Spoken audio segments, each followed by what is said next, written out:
You've waited all year.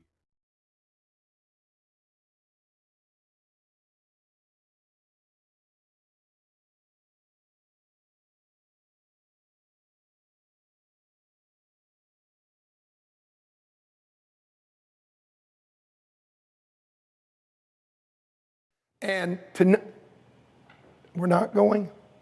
Yes. And tonight we've narrowed it down to 6 dogs. We're going to go 2 rounds back to back, starting out with 3 casts, 2 dogs each head to head. And then later on this evening, we'll have our finals where we'll have all 3 of the cast winners going up against one another to find out who the 2023 Tournament of Champions winner will be.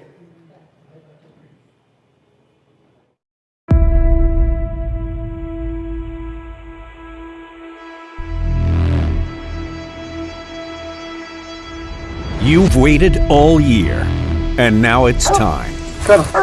The largest event purse in United Kennel Club history. The field is whittled down from over 1,300 qualifiers. 96 of the best advance to the finals and take their shot at the $250,000 total purse. It's the United Kennel Club's Tournament of Champions. Who will go home with $50,000? Let's make history. It's time. Are you ready?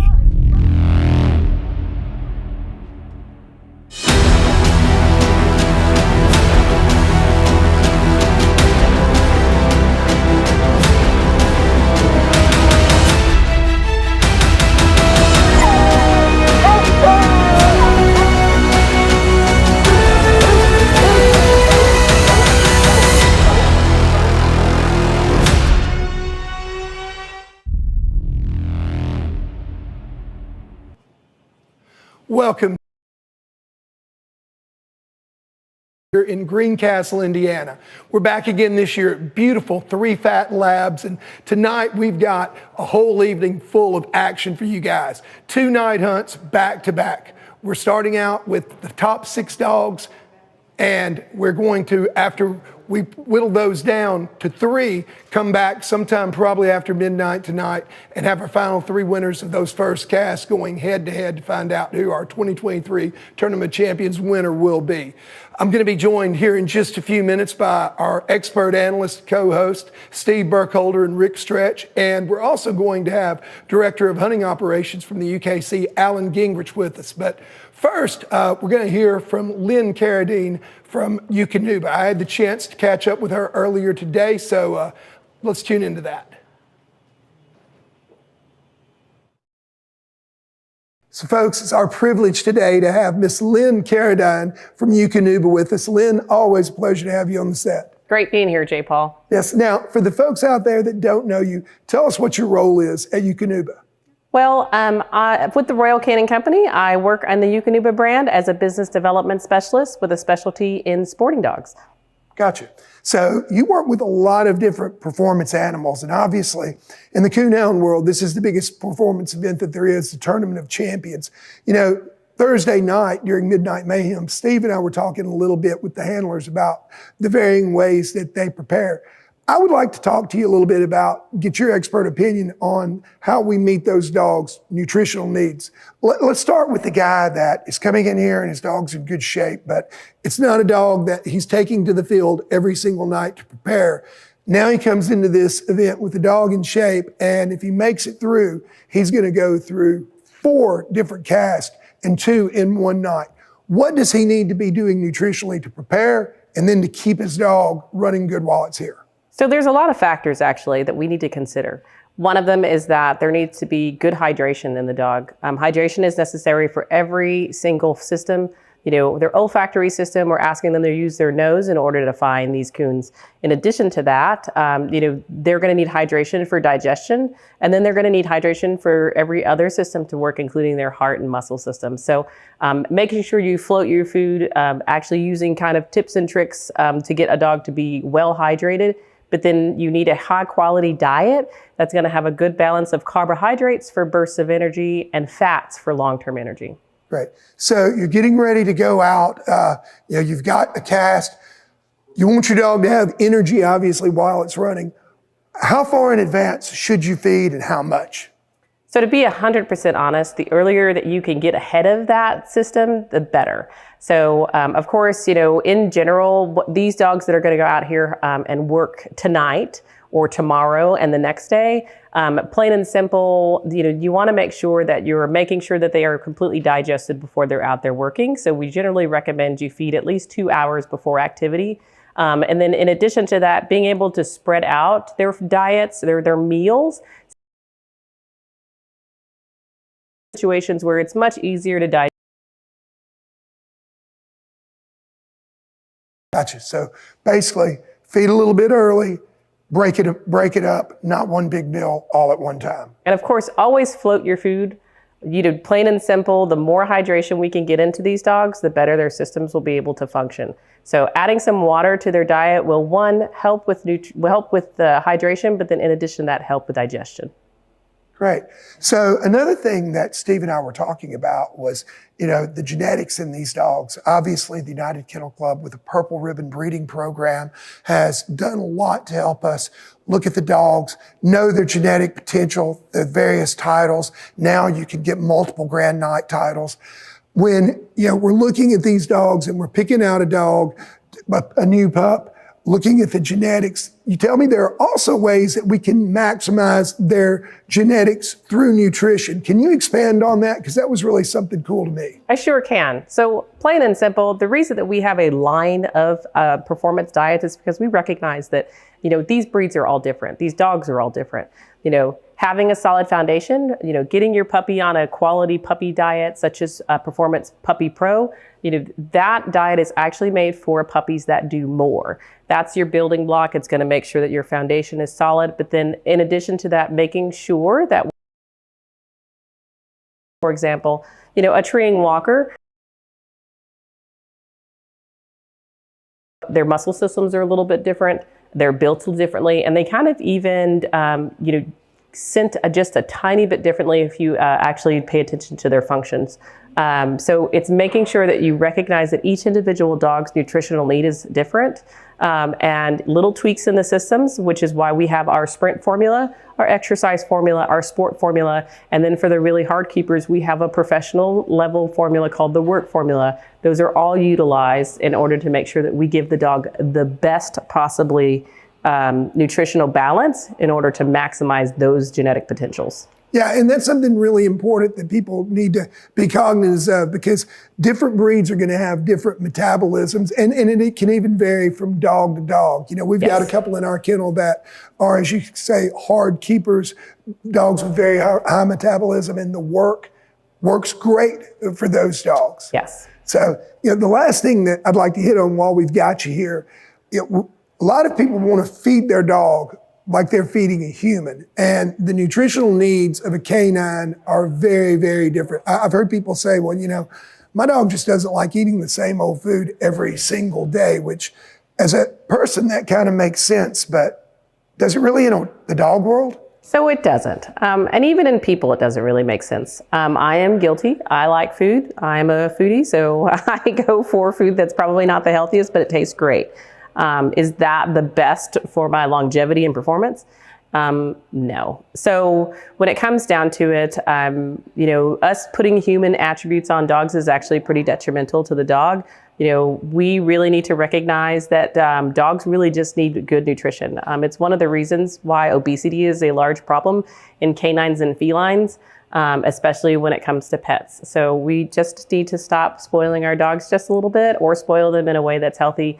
Using their actual kibble for treats or for training treats, or using training treats in moderation, and recognizing that if you are using treats, you need to be able to take that out of their daily amount of feeding. So body condition is the key. And then, of course, always working with your veterinarian in order to make sure that your dog's health is at the best of its ability. Great. Well, Lynn, it's always a privilege to have you here. Wealth of knowledge. Really love what you just said about dogs that do more, of course. Hashtag dogs that do more is our hashtag here at UKC Hunting Ups. You can also follow us on social media, but be sure and follow Eukanuba also. folks want to find you, where do you find Eukanuba on social media? So on social media, you can find us at, of course, Eukanuba.com. In addition to that, if you're on Instagram, just check out #Eukanuba or #Eukanuba Sporting Dog. Great. Well, thank you so much, folks. Stick with us. It's been a privilege to have Lynn here, but we're going to come back with more from the finals here at the 2023 United Kennel Club Tournament of Champions.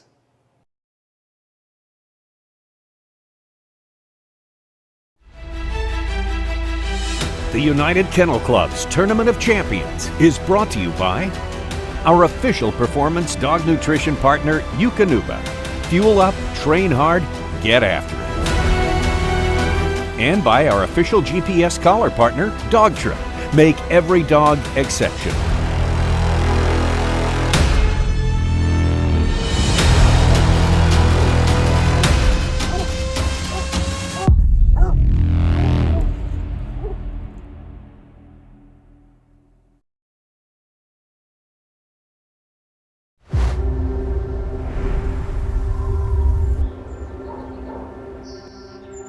They're partners, ready to do whatever it takes. Athletes that pound for pound can outrun, outwork, and outperform anybody you're watching on Sunday. No contract required. You don't waste that kind of potential. You train it, fuel it, unleash it. You activate the power that sits ready and waiting inside every fiber of muscle. You fill every last cell with the energy to push harder than whatever gets in the way. You turn drive into overdrive, natural ability into legendary status. And to do it, you need nutrition that holds nothing back. The Eukanuba Premium Performance Lineup. Built to run full throttle on protein and fat, then find another gear. Made with nutrients that are customized for what your dog does.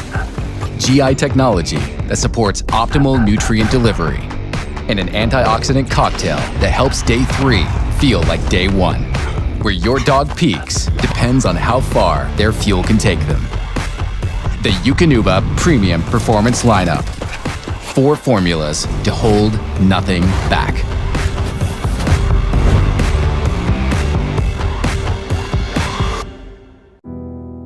UKC celebrates 125 years in 2023.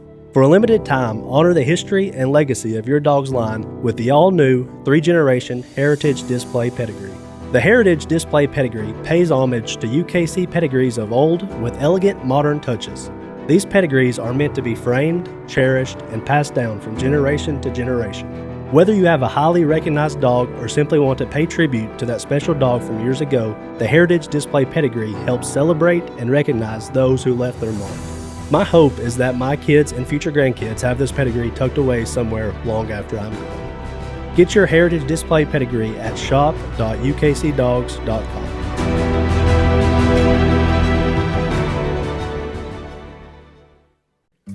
Established in 1978, the UKC Coonhound World Championship is one of the most sought-after titles for coonhounds. Qualifying for the 46th running of the 2023 World Hunt will conclude at the end of August. Qualified hounds will compete in regionals September 15th and 16th, and 108 will advance to the finals. If you qualify, join us for the finals in Mount Gilead, Ohio on September 21 through the 23rd. For more information, visit ukcdogs.com.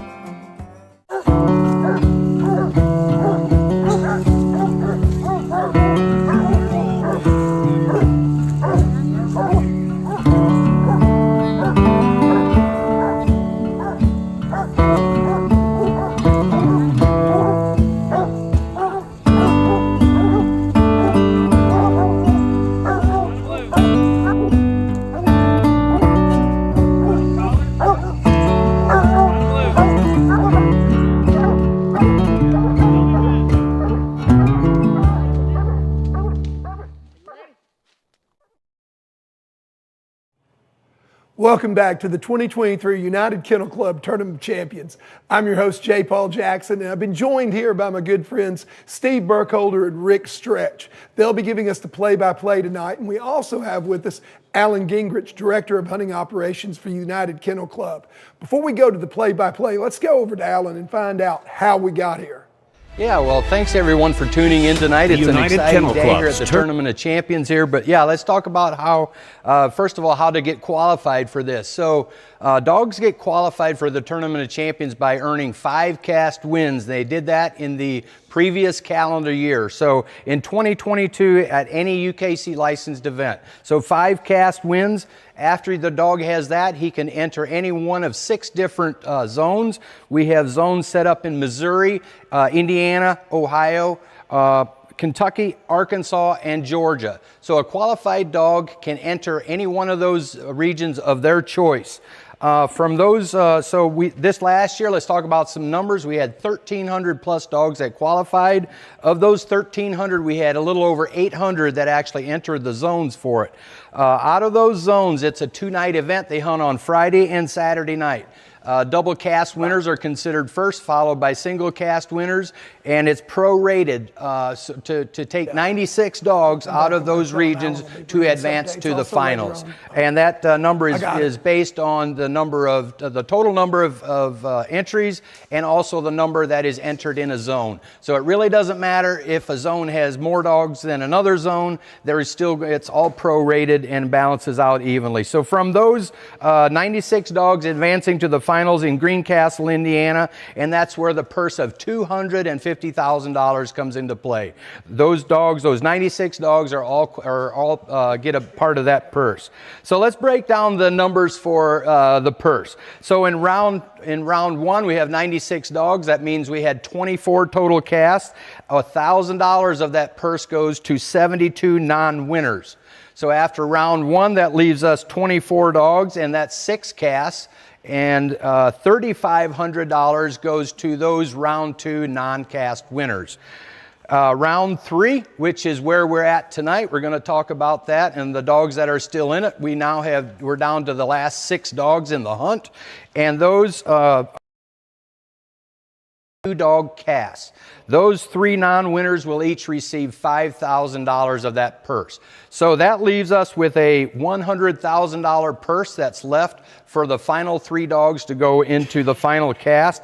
Third place will receive $20,000. Second place is going to get $30,000, and our overall winner will get the highest number of $50,000. So that's the biggest payout in UKC for first place. So let's talk about the format for this hunt here at the finals. It is a full elimination event, and full elimination rules are in effect. And this is actually something new for 2023, starting with the new rules. If you check out the UKC Coonhound rule book, you will see all the rules for full elimination events. And this is one of them. And what that does basically in a nutshell is it advances a dog from each cast regardless of their score. And that does assure us that we have a dogs advancing out of each cast, and that we also have a final cast for sure. So the only reason a dog might not advance from a cast is if all dogs scratch simultaneously. That would be worst case scenario. So let's talk about hunt summary a little bit so far. So we're here on Saturday. The first round was held on Thursday night, and we had the 24 casts. Those dogs scored on a grand total of 102 coons on Thursday night here in Greencastle, and that is pretty phenomenal. That's more than 4 casts, or 4 dogs, or 4 coons per cast. Let me get that corrected. And then Friday night, much of the same. I will also go back and say that there was no questions on Thursday night. On Friday night, round 2, we did have 27 coons scored on 6 casts. So again, that's a little over 4 raccoons per cast. Very good. So that leaves us where we are here today with 6 dogs. They're here in this early round. They're going to run heads up, 2 dogs in a cast. So that leaves us with 3 2-dog casts. And that's going to be a 90-minute hunt tonight. The round 1 and round 2 were all 2-hour hunts, but tonight's heads up cast is 90 minutes. Our late round tonight will be a 3-dog cast, hopefully, if everything works out. That will again be a 2-hour hunt. So the conditions tonight look to be pretty decent. We have lows of, in the temperatures are supposed to be in the low 60s with the chance of some scattered thunder showers maybe a little bit later, but it doesn't look like it's going to be anything too bad. So with that, we have reporters out in the field tonight, so we're going to be able to bring you some of the action here in this early round heads up cast. We have a reporter on each one of the 3 casts, and they are going to, their first report is going to be when they're going to give us a turn loose time, and then they're going to report back in with a 30-minute update, 30 minutes into their hunt, and a 60-minute update, and then also at 90 minutes they're going to report in to us, and we'll be able to bring that to you guys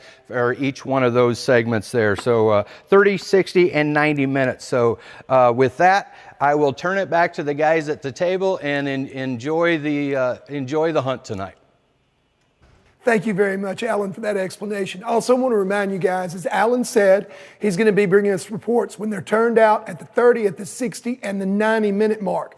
Also later this evening, we're going to be introducing Coonhounds 101 with Jamie Estep. Now, this is a series that's built for guys like me to learn the ins and outs of the coonhound world, but that's coming up later. Right now, we've got 6 handlers and their dog in the field, 3 cast, head-to-head competition. These guys, Rick and Steve, they're going to break it down. Guys, good to have you here tonight, man. I'm excited to be here. I'll tell you, J. Paul, it's a great feeling sitting right here. Well, it's good sitting beside both of you guys because we need you guys to fill us in. Tell me what's going on right now. Give us some info on these 6 dogs and their handlers and what's about to be happening in the field. Well, you know, I can tell you they're excited. They're ready to get rolling for sure. And, you know, a lot of tenseness, but, you know, I can guarantee you they have to sit around today, and they're glad it's dark. They're glad to be going out there. Round, it's just a little bit different, isn't it, guys? This is head-to-head. When you're going into a competition like that, one-on-one, do you approach it differently? I certainly think that I always did. One mistake out there, and man, it's hard to build back up from that. Somebody gets down right off the bat, somebody gets up right off the bat. It's hard to play catch up, and the one in front does not want to lose any of their points. They just want to keep building. So yeah, you have a little bit of a different mindset out there one-on-one. Sure. And also different on a one-on-one cast versus a cast of 4 dogs. There's 2 players. And so a lot can change. You can't really put your opponent away like you could maybe. Obviously, this weekend we're hunting a full elimination style of event. And so we had casts this weekend, as we had reported, that you could, because a dog that was, it's over. Up cast, it's a little different because you're only walking to one dog or the other. And so, you know, you can never really put, you know, you could get down 300 or 400 and one dog makes a bad tree, which pulls minus, and another dog gets plussed. It can be a big swing like that. So one mistake can cost you, and on the other hand, they're going to, I would venture to say, I'd be really shocked.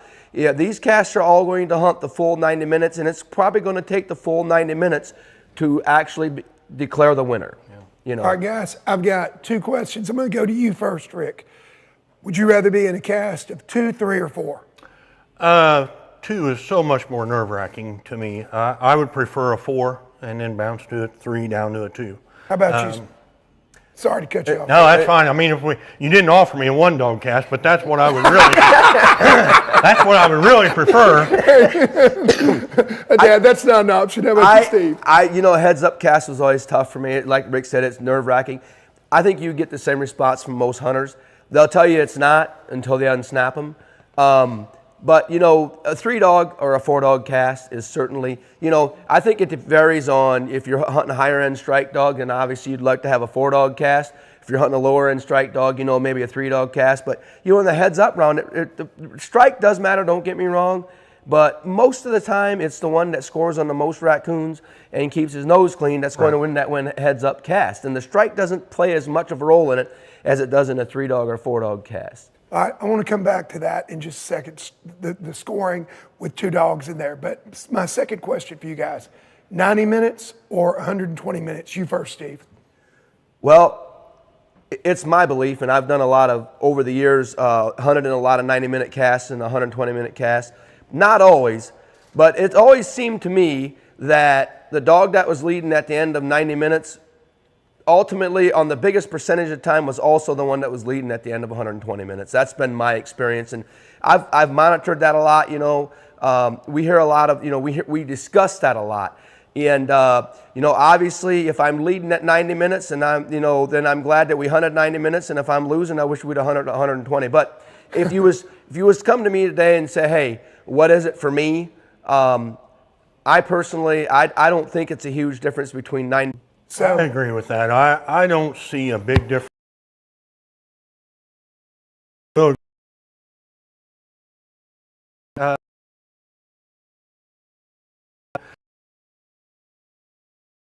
20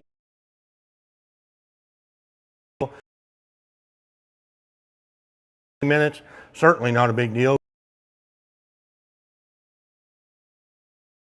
You just run out of terrain, then it might come into play a little bit more, but 90 to 120, I don't see a lot of difference in that. We're just getting home a half hour earlier. I hear you. Okay, we're about to talk about the 3 casts and the 6 dogs. One more question before we start. Steve, for you, you brought up the strikes. Normally you'd get 100, 75, 50, and 25. And how does it work when you're going head-to-head? Same way, or is it going to score differently? The way that works, and that's a really good point. So it's always next available strike position available. So in this case, most of these dogs usually, as you know, have they tree by themselves. So if a dog gets struck for 100 and the second dog gets struck for 75, if either one of them if it's whatever's next available at that point in time when it's scored. So in this case, if the dog that was struck for 75 goes out and makes the first tree and gets released, then 75 has already been scored. It becomes back open. It becomes back eligible. But let's say that the dog that gets struck for 100 gets treed, and the dog that with 75 is trailing or has not been scored yet, and the dog that gets released that was carrying 100 strike now gets released, then the only strike point then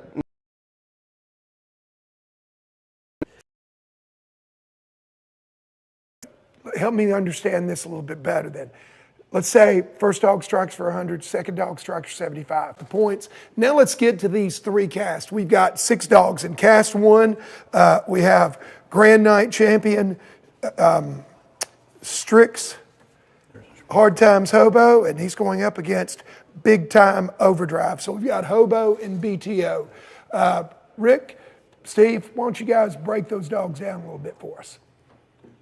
Well, we'll go with cast 1 with Lacy and Joe. And sorry. No, it's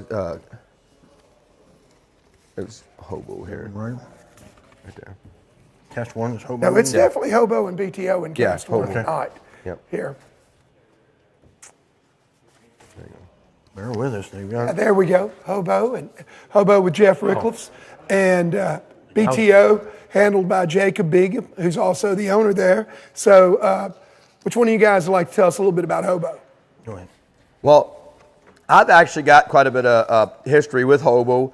I've had, or I shouldn't say a lot of history with him, but I've got to be able to hunt with him.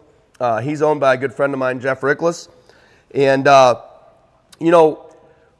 one thing that stands out to me with him, and it showed true again this weekend, he's one of them dogs that he's pretty predictable. You cut him loose, he goes out and gets struck, trees a raccoon. And he's really good.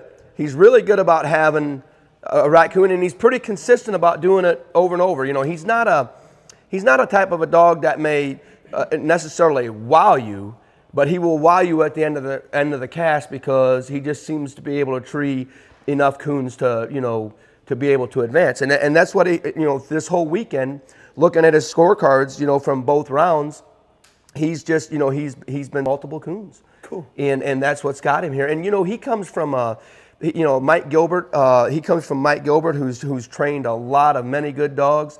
And, he's one of them dogs that's going to be tough to beat because you're going to have to tree raccoons to beat him. Gotcha. So, and I think earlier today that our crew had a chance to catch up with Jeff and Hobo. Let's take a look at that if we can, guys.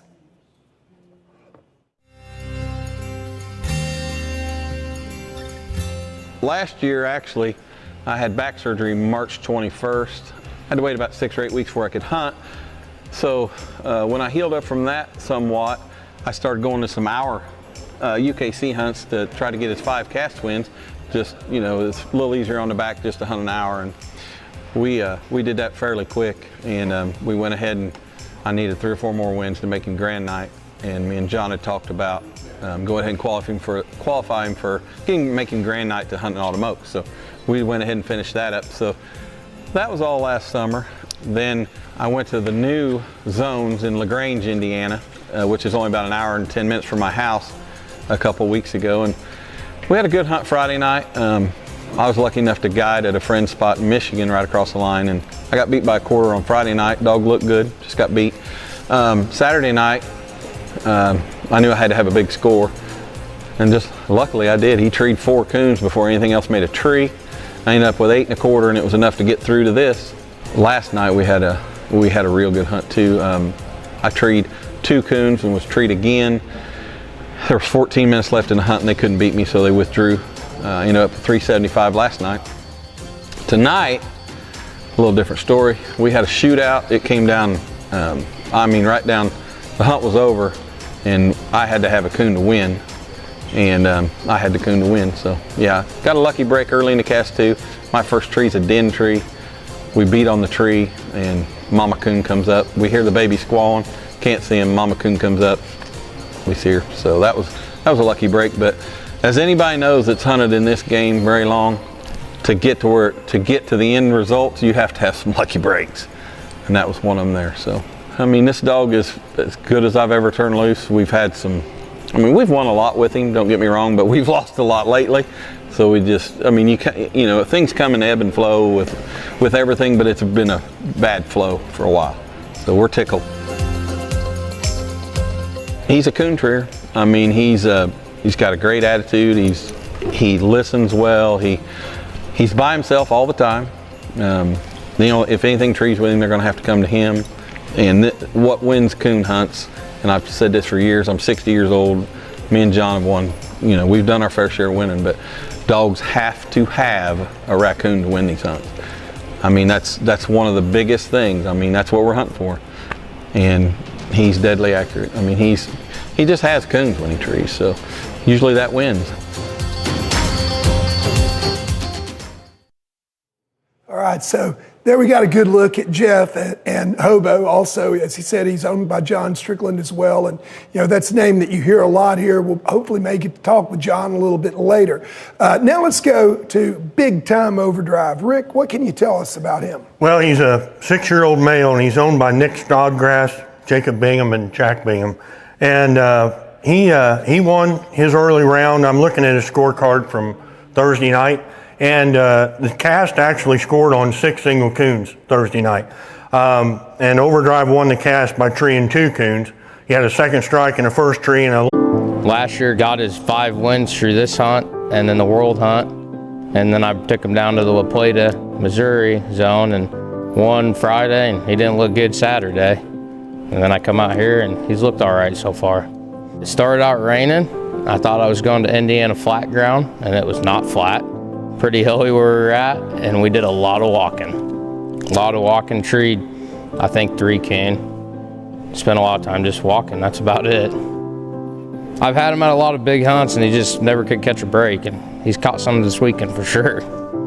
He's out of Overdrive and then the dog called Bella, which goes back to Trader. And when he was 2 years old, my dad and 2 other guys owned him. And then a buddy of mine on Nebraska, Nick Snodgrass, called and asked if he could be bought. He went and bought him, and then me and him partnered up on him when he was 2, and been hunting him ever since then. And Nick's the one that makes sure I can go to these hunts. Well, him and my wife. But it's a pretty big hunt, and their UKC and Eukanuba are doing pretty good. I've never been out to this hunt. My dad's been out here the last 3 years, and they put on a nice hunt. It's gonna be fun. It's gonna be fun.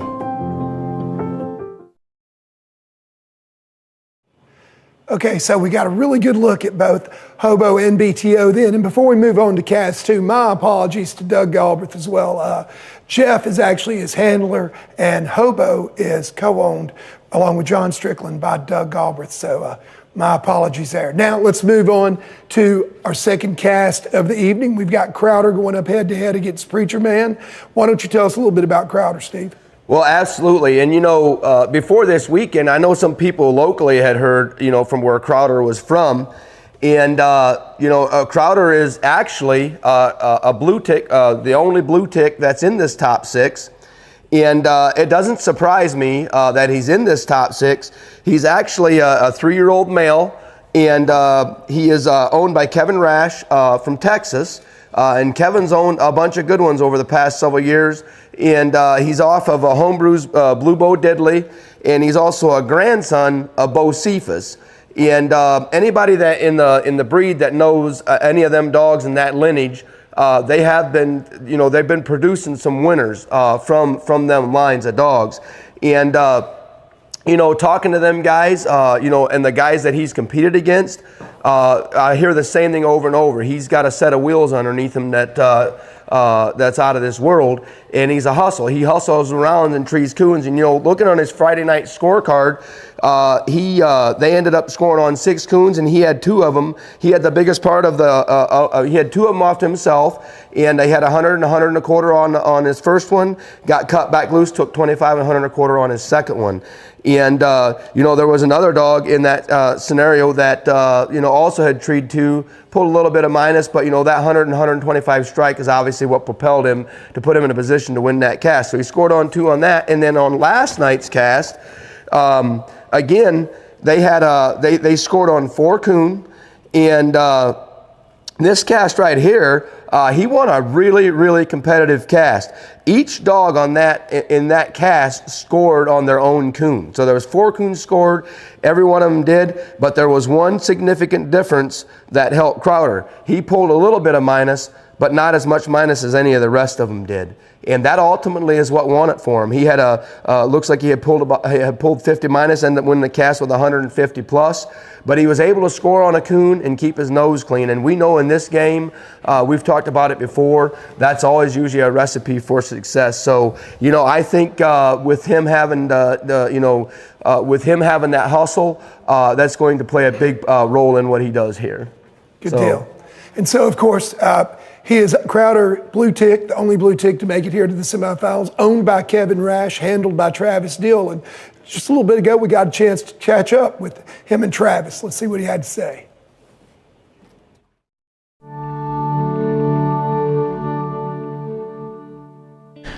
Travis Dill. I live in Red Oak, Oklahoma. It's about 45 minutes west of Fort Smith, Arkansas. This is Rockin' Honest Crowder. Oh, he just turned 3 years old. He's a real big dog and a real big hunter, and he likes to go. He's got a lot of go to him. My son actually probably got all the 5 wins on him that he had, and the only reason he didn't bring him is because he hunts him most of the time, is because he had his ACT. Poor kid missed out on a lot of money. The owner of the dog is Kevin Rash in Texas, and so it's his dog, so we just hunt him for him. Actually, I have 3 kids that's having a birthday party on Sunday, and so I really didn't really need to come because we had this plan for a long time, and I thought he would come, but his ACTs and his tests come up. And so I said he was just too good of a dog not to go, so I said I might have to miss the birthday party. It wasn't as good as we had last night, but we turned loose over a hill and the dogs was really hard to hear. And one dog was out in front of us, and Crowder had got real deep real fast, a little over a half a mile, and I knew he was treed from looking at my dog truck. We couldn't hear him. And then finally, I could get somebody to hear him. When we did, we got a little closer, and then I could hear him treed, and then I got treed. And then it was almost the same way with the other dog. We done a lot of walking and didn't get a chance to turn the dogs loose a lot. So when we come in here and the master hounds decided they made a decision, that's when I found out. Or I thought I'd won it, but it was a question on the card. I was pretty pumped up, you know, not as nervous. I wasn't in the lead like last night. I was in the lead and I was nervous the whole hunt.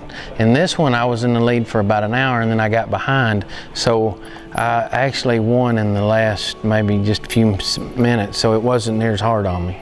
His personality is a long story in itself. He acts like a vicious dog, but he's really a gentle giant, really. But we're just now really buddying up. It took a long time for him to make a friend. But I think he likes me. When I walk out or something, he'll wag his tail and, you know, he'll get excited. I don't know if it's excited because we're going hunting or it's excited because he likes me. I don't know.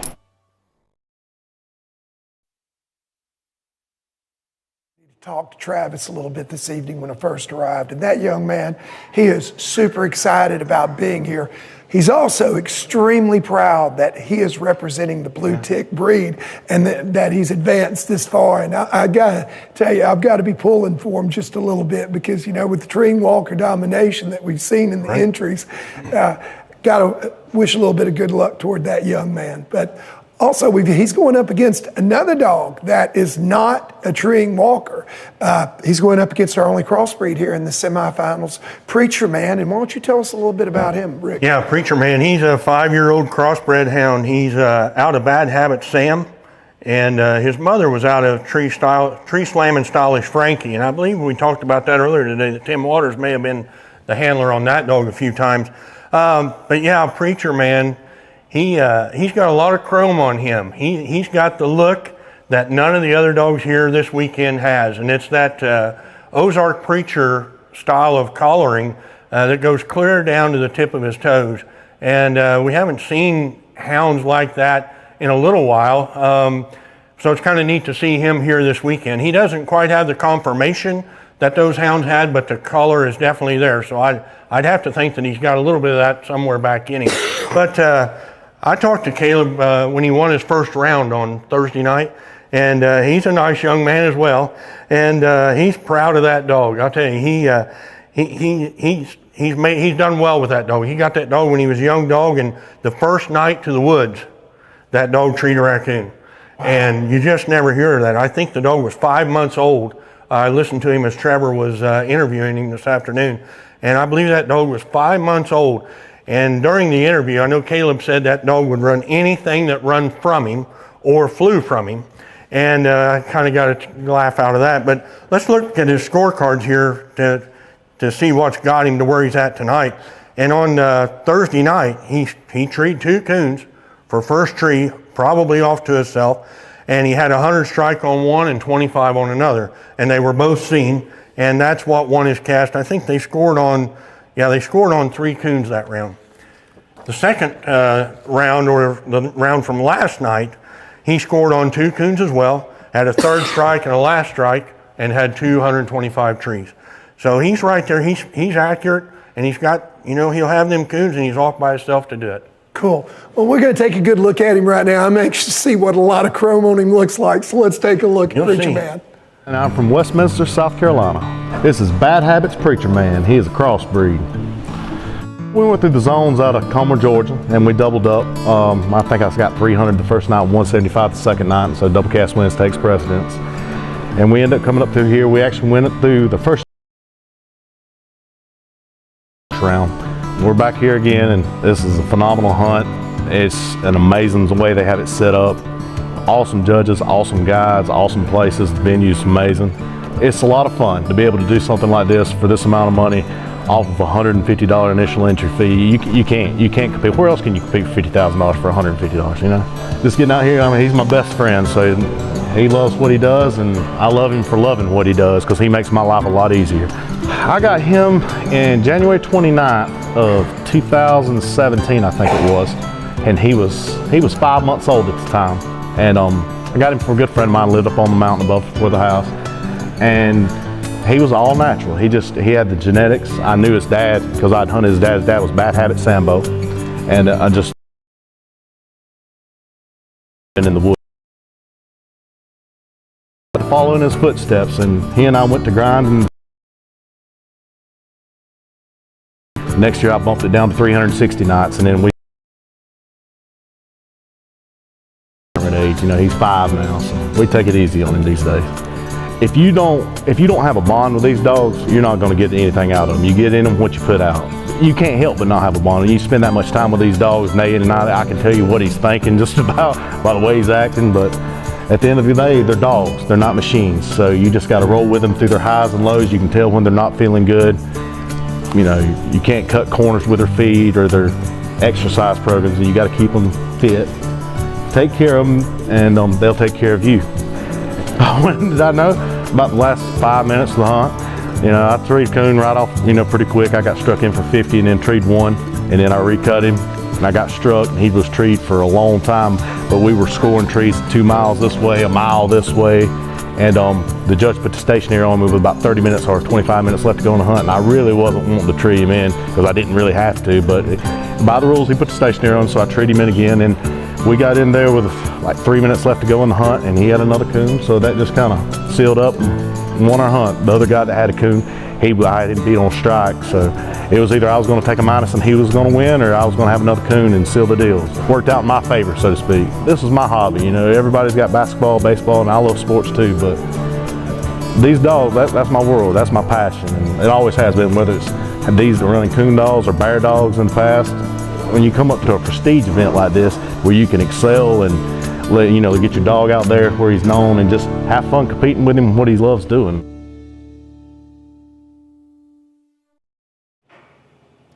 Tell you what, I see what you mean by a lot of chrome on him now. Oh, he's colored up for sure. A lot of color on that dog. Good looking dog, and Caleb's always fun to talk to as well. And the thing, guys, that really impresses me about Caleb watching the two of them together is, man, he loves his dogs. To hear him talk about, to really play and perform at this level, you've got to have that bond. As a dog man, I can tell you, that's something that really gets to me and endears him to me. So now we're down to our third cast of this semifinal round. And I tell you, there are a couple things that seem pretty ironic. Number one, in the cast number 2, we've got a crossbreed going against the blue tick. So that means that barring something kind of catastrophic happening with that cast, we're going to have... Why are you so hard on the Walker breed? That's why because I'll tell you why. Growing up, we had black and tans and we had blue ticks. And I had a grandfather that just didn't care for a Walker. He thought they ran way too big and they chased too much off game. Which was always true. Yeah, and so that kind of has tainted me through the years. But nah, man, I'm equal opportunity. It's always good to see an underdog, though, and I like to see these guys. I'm not saying either one of those dogs are by any means an underdog. That would be disrespectful to the dog and handler. But when you see one breed dominating, which almost 80% of our entries here are treeing walkers, that's kind of an undisputable fact there. To see a third of our field be something else is kind of cool. Right. And we know that a third of the field will be in our finals too, barring something bad happening with cast 2. The other thing that I find interesting about these casts is cast 3, we've got little Lacy up against little Joe, our only female up against the oldest dog in the field. And so, Rick, why don't you start out by telling us a little bit about Lacy? Well, Lacy's a 4-year-old treeing walker, and she's a Grand Night champion. She's owned by Jack Maggard, and she's handled by Jack's nephew, Casey Maggard. And something that I just noticed here just a few minutes ago, each handler's allowed to take a backup handler. And Casey picked J.R. Gray as his backup handler. And J.R. Gray, as you well know, won this hunt last year. And so he's trying to get all his ducks in a row the best he can to make things, to have any advantage he can have by having one of the best handlers out there as his backup handler. But looking at Lacy's scorecards, we'll go back here to the hunt on Thursday night. And it was an action-packed cast. I think they scored on 5. And once again, Lacy scores 100 strike and 125 on the first one that they see, and then comes back with a 25 strike and 125 tree for a total of 375 plus. And that's just something we're seeing. We're hanging around that 300 to 400 mark until we talk about the next one. But that's just a common denominator when we're out there against good dogs, and in a 2-hour hunt, and each of the dogs kind of do their own thing, 1 or 2 trees is going to get it done.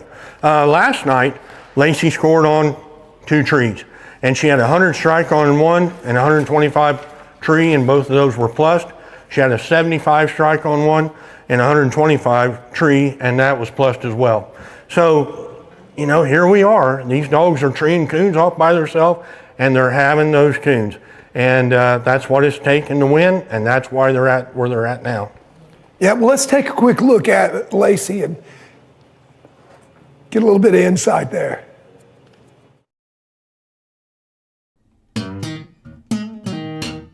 My name's Casey Maggard. I'm from Hyden, Kentucky, a small town in southeast Kentucky. This is little Lacy. She's off of world champion Willie, and her mommy's off of female off Trick Magic. I guess we got her when she was about 17 months old, and she turned 4 in January. We've had her since. We were able to get her 5 wins, you know, to get qualified. Able to do that, but they're close to home. And we had double cast wins. Well, win this thing, so it's a good deal. We had a good hunt. We done a bunch of walking.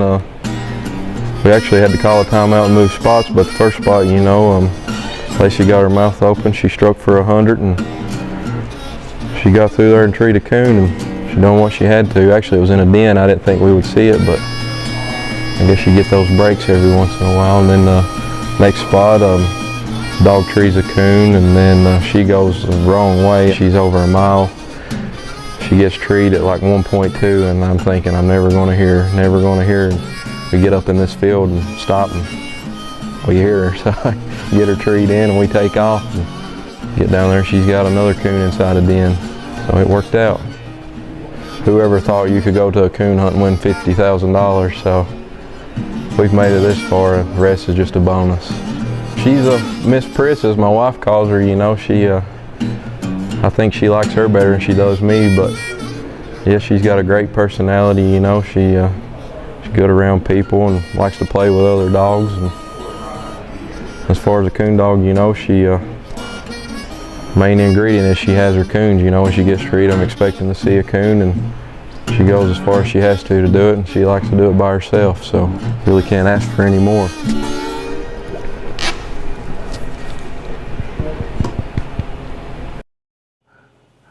So what's the chances of what we just saw? Both dogs have the same first name, and both handlers have the same first name. Little Joe, Little Lacy, and of course Casey and Casey.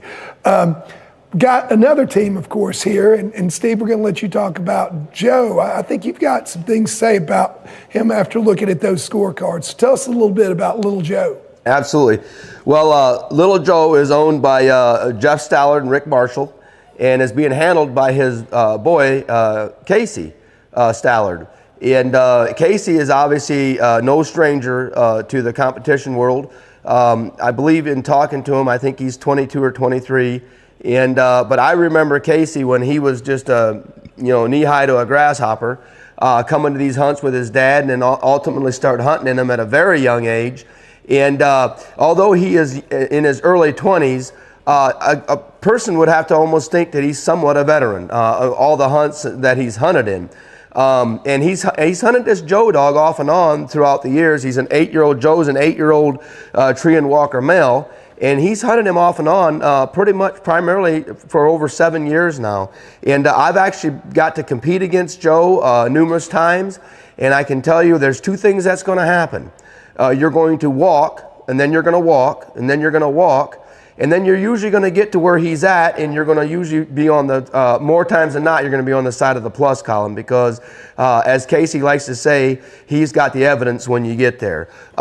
He's obviously off a pretty famous reproducer, Neosha Cuz, has reproduced a bunch of good dogs. I know he had a lot of dogs that advanced in the world and also advanced here, last year and over the years. And, looking at his scorecard, Joe is operating for him, and his paper name is Little Joe, and Casey got on me for calling him Little Joe because he calls him Set 'em Up Joe, because he said Set 'em Up Joe sets him up. So anyways, on Thursday night, they scored on 5 raccoons, and Joe ended up treeing 2 of them. and another dog treed 2, but the other dog had pulled minus. So he ended up winning the cast with 425 plus, and it kind of cruised through their cast. And then last night they had a real hunt. Last night in the semifinals cast, they actually scored on 8 raccoons, and they put them in an area where these coons, it was just the game was moving, and he actually ended up scoring on 3 raccoons and won the cast with 575 plus. And there was a couple other dogs that had 250 each, and then I think another dog possibly may have minused out. But he is definitely on his game the way it looks this weekend, and although he's got a young handler on him, he's poised to make a run. And just a shout out to Casey. I know he lost one of his best friends in a dog that he had campaigned for quite a few years. Thursday morning before they got here, and there's a little sentimental that goes to that. He's here hunting this weekend. He's excited to be here, but also with a heavy heart, and I want to give a shout out to him on that. So, but he's the Joe dog, and that team is very capable. Yes, sir. Well, let's take a quick look at little Joe and Casey, or set him up, Joe and Casey.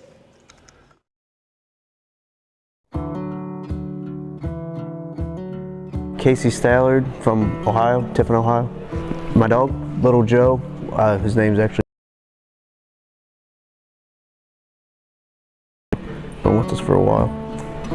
This is my dad's dog really, and he got him qualified, and our other dog, we had 3 dogs qualified for the zones, so I've hunted him a bunch before too, and my other dog I didn't get qualified, never took him, and so I had to take over on him at the zones or regionals. We got lucky in trying to catch up to him, so this will be a good one to catch up to him with.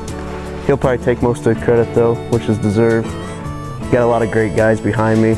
Randall Drew, Rick Marshall, our partners, they're great. Without any of them, I wouldn't be here. Just another cast. You win or you lose. If it's meant to be, it'll be. He hustles. He's really good about having a coon. Always by himself, and just a good old coon dog. It's all the dog. Win, lose, or draw. My buddy. I'm proud of him.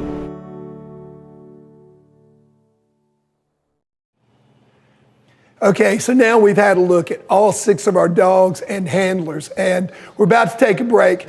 But when we come back, we've got a lot more action for you guys. Of course, we're going to get an update from our Director of Hunting Operations, Alan Gingerich, on where we're at. We also still have Coonhounds 101 coming up with Jamie Estep, and after we come back from the break, we're going to have a little bit of pick'em action with Rick and Steve here. I guarantee you guys don't want to miss that. So stick with us. We'll be right back. Your puppy only gets one start to set the foundation for a lifetime of performance at your side. Fuel growth and activity, support digestive health, and give him a training edge to one day flush, point, track, retrieve. So when the gear comes out, he'll be ready. Make every milestone count with game-changing puppy fuel. Eukanuba Premium Performance Puppy Pro.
Check out the United Kennel Club online store for all of our magazine subscriptions and UKC merchandise. Go to shop.ukcdogs.com and you'll find all the best gear to support your UKC lifestyle. Snag a new hat, hoodie, or t-shirt and subscribe to our many publications, including our world-leading Coonhound publication, Coonhound Bloodlines. We even have research pedigrees and rule books available to purchase. Why wait? Shop now.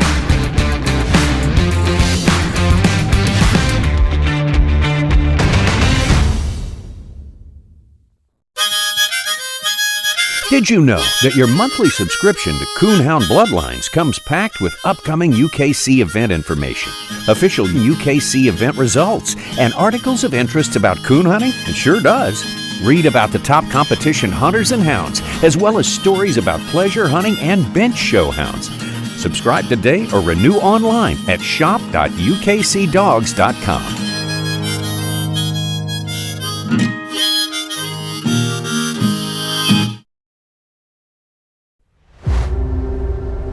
That helps day 3 feel like day 1. Where your dog peaks depends on how far their fuel can take them. The Eukanuba Premium Performance Lineup. 4 formulas to hold nothing back.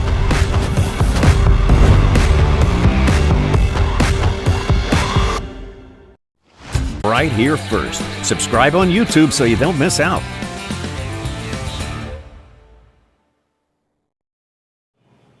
Welcome back to the 2023 United Kennel Club Tournament of Champions. I'm your host, J. Paul Jackson, here with our co-host and expert analyst, Rick Stretch and Steve Burkholder. But we also have with us our Director of Hunting Operations for the UKC, Alan Gingerich, who is about to give us an update. Alan, tell us what's going on to start this off.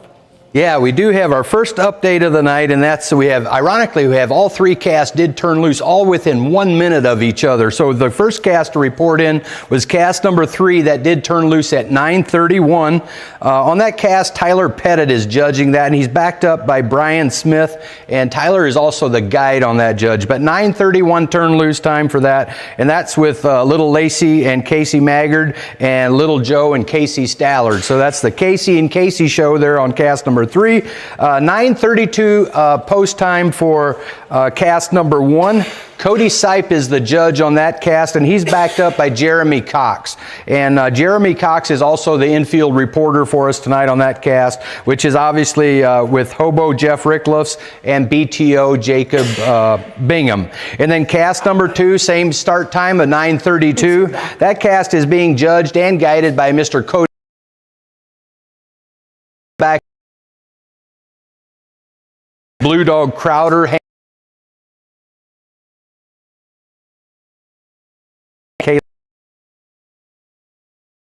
Stay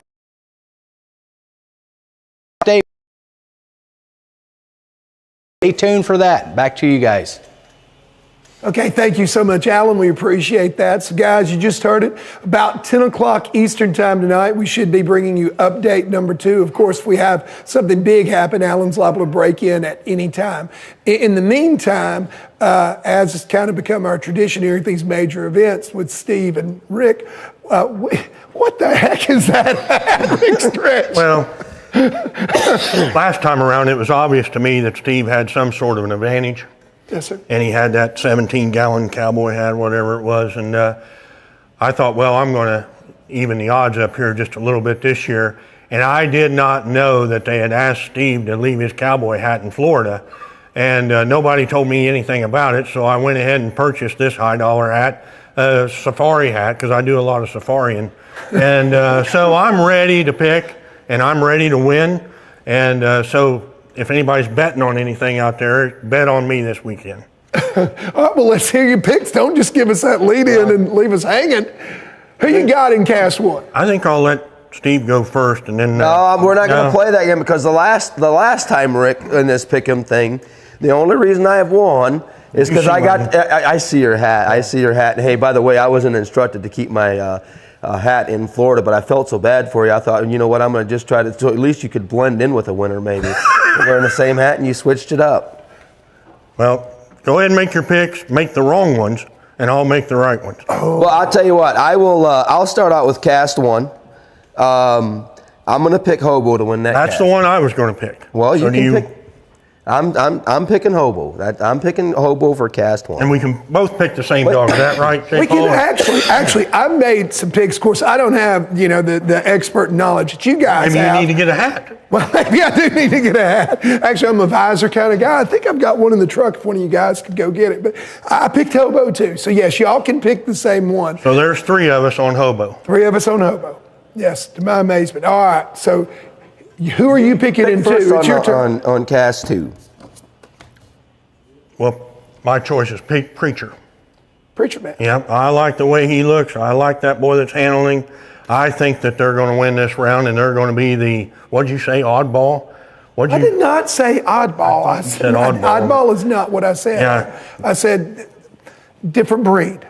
Out of respect. Out of respect. Yes. Maybe. I'm not going to call anybody. So I'm going to go with oddball. Preacher Man. Yeah. Now Steve may call you an oddball, but I'm not going to call anybody an oddball because that's not polite. That would be, so you got Preacher that would be Man. a compliment. Does this look better up or down or how is that? Well, it's not really going to help you, Rick. It really is not. Makes you better. You're going with Preacher Man? No, I'm actually going to pick the winner of that cast and the Crowder dog. Obviously, as most people know, I'm a blue tick fancier, and we always say this. We think this is the year for the blue tick. And You say that every year. Well, one of these years it's going to come true, Rick. You say it every year it will come true. I think it's going to be a competitive cast, but my pick to win that cast is Crowder. Good deal. Well, and I've got to tell you guys, I'm going along with you on that one, Steve. Not to be different from you, Rick, but That because makes me the winner I did right get here. to talk to Travis Dill earlier today, and I tell you, I like that young man, and I told him I was going to be rooting for him. So I've got to stay true to my word. Now I'm picking Crowder and Travis to take cast 2. All right, so I'll lead off cast 3. I watched, and I actually looked at your comments earlier too. Little Joe has just had a dominating weekend so far. First 2 series, a lot of points. Been on a lot of game. I like that set 'em up Joe sentiment there. So, and also the oldest dog in the field. I think I'm the oldest guy up here at the table. So I'm going to go with the age and wisdom, and I'm picking Little Joe. How about you, Rick? Unfortunately for you, you picked the wrong dog. I'm going to go with Lacy. I'm telling you, either one. Steve and I talked about this yesterday evening. Either one of these 2 dogs, they're top shelf dogs. Lacy's out of Willie, and Joe's out of Neosha River Cuz. Two strong sires. But I'm going to go with Lacy this time around, and for no other reason than I'm just not going to pick what you and Steve pick. Oh, no, you're picking on me too. All right, Steve, who do you pick? Well, I tell you, I'm gonna have to go with Joe to win this cast. I think that I think. So you're picking the winner. Well, I do believe that Joe will win this cast. Reserve champion. And I believe Joe will win this cast.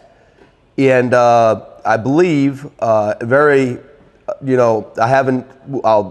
say it when we get to there. I think he's going to ultimately be your overall winner. I think Joe's going to, I think Joe's could possibly you smelling what he's drinking? Could win this whole thing. No, I'm going to pick Joe. I think it's going to be a good cast, but judging by how he's looking this weekend, how he's operating, I just think that he's the one that's going to win this cast. And a lot of people do.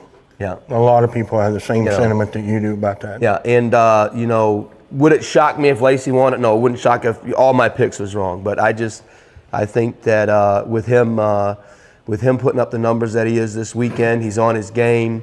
I looked at him earlier today. He's just a relaxed dog that's just ready to shine. Yeah.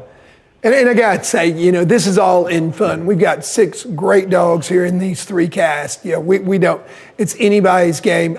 Looking at the scorecards, though, I do think Joe he's done very, very well. My big concern is age just a little bit. He comes from our country up there, and Steve and I both have hunted with him several times, and Steve, when he described him a little while ago, that's just him. You take a long walk in there, and he's got a raccoon that you can see just nearly every time, and that's what's got him here tonight.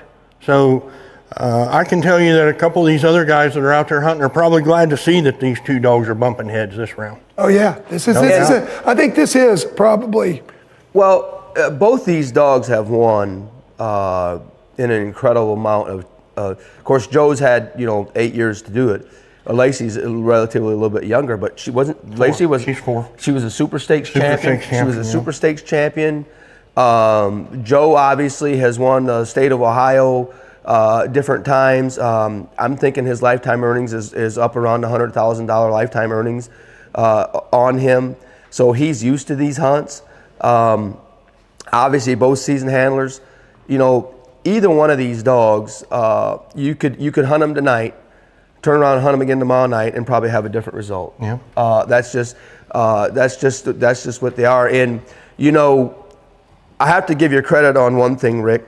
After the beatdown that you took on, I know we wasn't on set together. Are we going to commercial? I know we didn't. I know we didn't. You was outside and we was in here. But after the beatdown that you took on Thursday night from the Pick'ems, I would have been trying something. I just got this hat today. And luckily for you right now, Rick, we're not going to break, but I will get in here as the referee because we are going to Jamie Estep and Coonhounds 101. Yeah, good. Yeah, that's good. All right, guys. So this is a segment that I've really been looking forward to, and not only are we bringing it to you here at the TOC, but it's also going to be a regular feature. So with that, let's throw it over to Coonhounds 101 with Jamie Estep. All right, guys, welcome today to Competition Coon Hunting 101. Many of our viewers today are experienced coon hunters and competition hunters, but we've come to the understanding that some are not. Some of our viewers don't quite understand the lingo and the language that are made during these videos that you're watching of competition coon hunting. For example, if a handler strikes his dog, they may say strike red or red struck.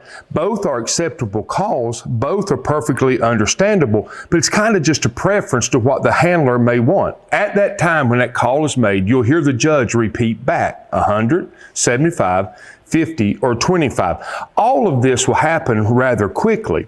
Now, for a competition coon hunter, that's pretty simple. That's pretty basic. But from someone that is not very experienced in this, they may be sitting there thinking, what is a strike? Why did that person get 100 and why did that person get 25? I want you to take just a moment, sit back, and I want to take you from the tailgate of a truck to the tree. And I hope when we get you there, this will be a better experience as you watch our programs. Now, let's kind of jump into what we're going to talk about today in Competition Coon Hunting 101. Dogs will typically be drawn into 3 to 4 dog casts. Tonight, as we would see into the Tournament of Champions, for example, it will come down to a 3-dog final. Now, in the case we see that, there will be also tonight 2 non-hunting judges. As the dogs are being released, the judge will tell the handlers to turn their dogs loose. As the dogs are being released, the dogs will then go into the woods and they will begin to trail or begin to hunt for a coon. The first dog that barks, the dog has an opportunity to bark 3 times. On or before the 3rd bark, the handler must respond strike or strike red or red struck, depending upon the preference of the handler. Then the judge will repeat back to that person the number of the order in which they are struck. There's 4 points opportunities for a dog being struck. The first dog being struck is 100, the second dog being struck is 75, and the third dog being struck is 50, and the 4th dog for 25. What does strike mean? Strike simply means that the dog smells a coon and is beginning to trail that raccoon. Now, we kind of get into a different set of rules there. Once that dog is struck and the handler records it, the judge records it on a scorecard, then that dog that is struck has to bark every 6 minutes. Why? That's barking every 6 minutes signifies that that dog is still working that track. It's still pursuing. It's still trailing that coon through the woods to the destination of what we hope is a tree. Now, tree, that brings me to something else. That dog trails that coon and then it trees. A handler knows his dog's voice, and there's typically a difference between the voice of a dog when he's trailing a coon and the voice of a dog when he trees. Okay? Now, when he trees, that handler again will respond and tell the judge either red treed or tree red. Both are perfectly fine. Just again, a preference upon the handler. Again, we come into 4 segment of points, which again is recorded in the tree column of our scorecard. Now, The first tree is 125, second tree is 75, third tree is 50, and fourth tree is 25. A little bit of a difference here. The first dog that is treed, the handler will tell the judge will record it, and the judge will hit a stopwatch. There's a 3-minute rule here. It's a grace rule, basically. And in that 3 minutes, the other dogs have opportunity to make it to that tree to get scored with that dog. Sometimes that happens, sometimes they don't. The dog has 2 minutes. The first 2 minutes of that tree, everybody can go in for 75, 50, and 25 in the order of which they're struck. If they do not make it to that tree after the first 2 minutes, then the only points that are available for them is for 25. Okay, so that's a little bit different than the strike rules. It kind of happens a little bit faster. Okay, so now let's kind of set this scenario up. Let's kind of talk about where we're at. Let's say we have a dog that is called struck and treed. He's first and first. So he goes in for 100 and he goes in for 25. Now, they've been treed. He's held his tree for 3 minutes. No other dogs is with him. He's held his tree for 3 minutes. And now the cast and the judge, they begin to walk to that tree. They begin to move to that tree. That could be close or it could be a good distance away. Now, if it's a good distance away, they've typically probably already started walking in that because you want to be as close to that tree as you can by the end of the 3 minutes. Okay, so let's say we've made it to that tree. Then you will hear the judge say something along the lines of handle your dog or catch your dog. We understand the word catch your dog, but if you hear a judge say handle your dog, that's basically what handle means. It means to catch the dogs that are at the tree, put them on a leash, and you typically would tie them up at a tree near that tree. So the dogs are caught. We've only got one dog on this tree. The dog is caught. Now, the judge will ask the person that has first tree. So in the case that there's multiple dogs on this tree, the person that has first tree gets a little bit of an opportunity here. The judge will ask them, do you want the first 2 minutes to shine the tree? What does shine mean? It means to look for the coon sitting in the tree. So when the judge asks the handler that question, and it's just kind of iffy. Sometimes a handler will want that. A handler will typically want that more in the leafy seasons than what is right now.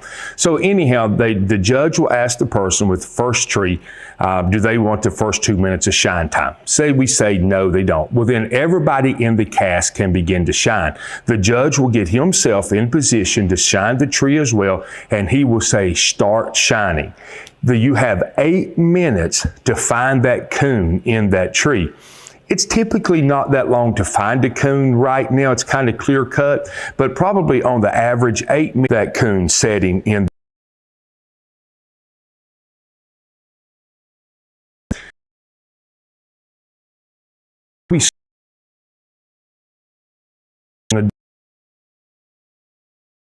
What to do with that until this point. So what do? We do 3 different things in UKC. Well, actually 4, but 3 we're going to focus on.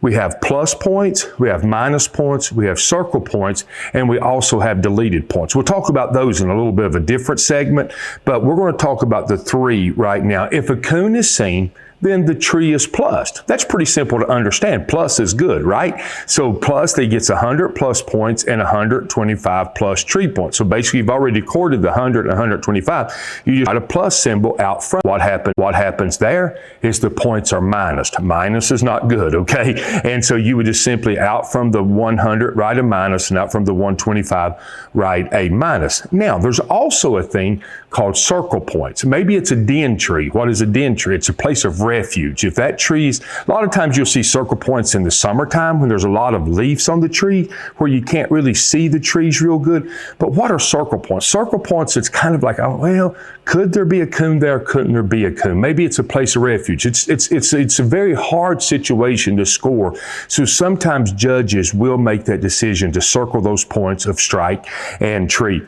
Circle points are very beneficial in a tie-breaking process. They're neither good nor bad when it comes to plus or minus, but they're better than, and they will be used in the tie-breaking process. And actually, if you would take the time to look through that process, it's the 4th step in that tie-breaking process. So circle points are not bad. They're not real strong and beneficial, but they're not bad.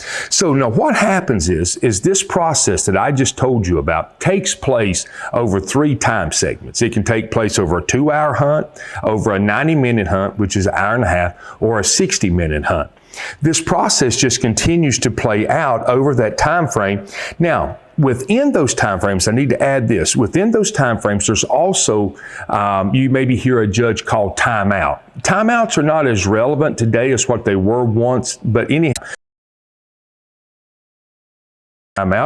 time stops and they kind of talk it over, and then the time starts back in. It's basically what happens in a night hunt as well.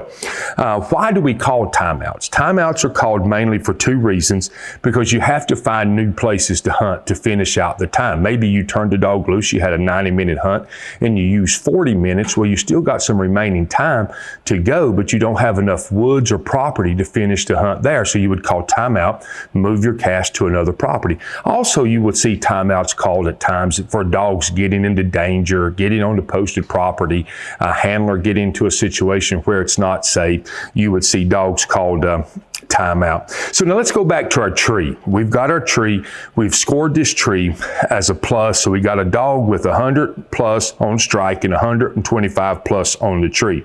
Now, what happens then, that dog is led away. That dog or dogs, in the case of multiple dogs, is led away a short distance and they're recut. What does recut means? Recut simply means is the dog is turned back loose to go try to find another coon, to begin to strike and trail and tree another coon. It's pretty well simple. This process basically plays out over the allotted time. So as you begin to check out the viewings of Competition Coon Hunting 101, the basic language that you really need to pay attention to is to strike and tree, plus, minus, and circle. If you can kind of play that game of the strike, the tree, the plus, minus, and circle, it will make your viewing a lot more enjoyable. You'll kind of understand what's going on. And I hope today this helped you and it was beneficial to you. And thank you for watching Competition Coon Hunting 101.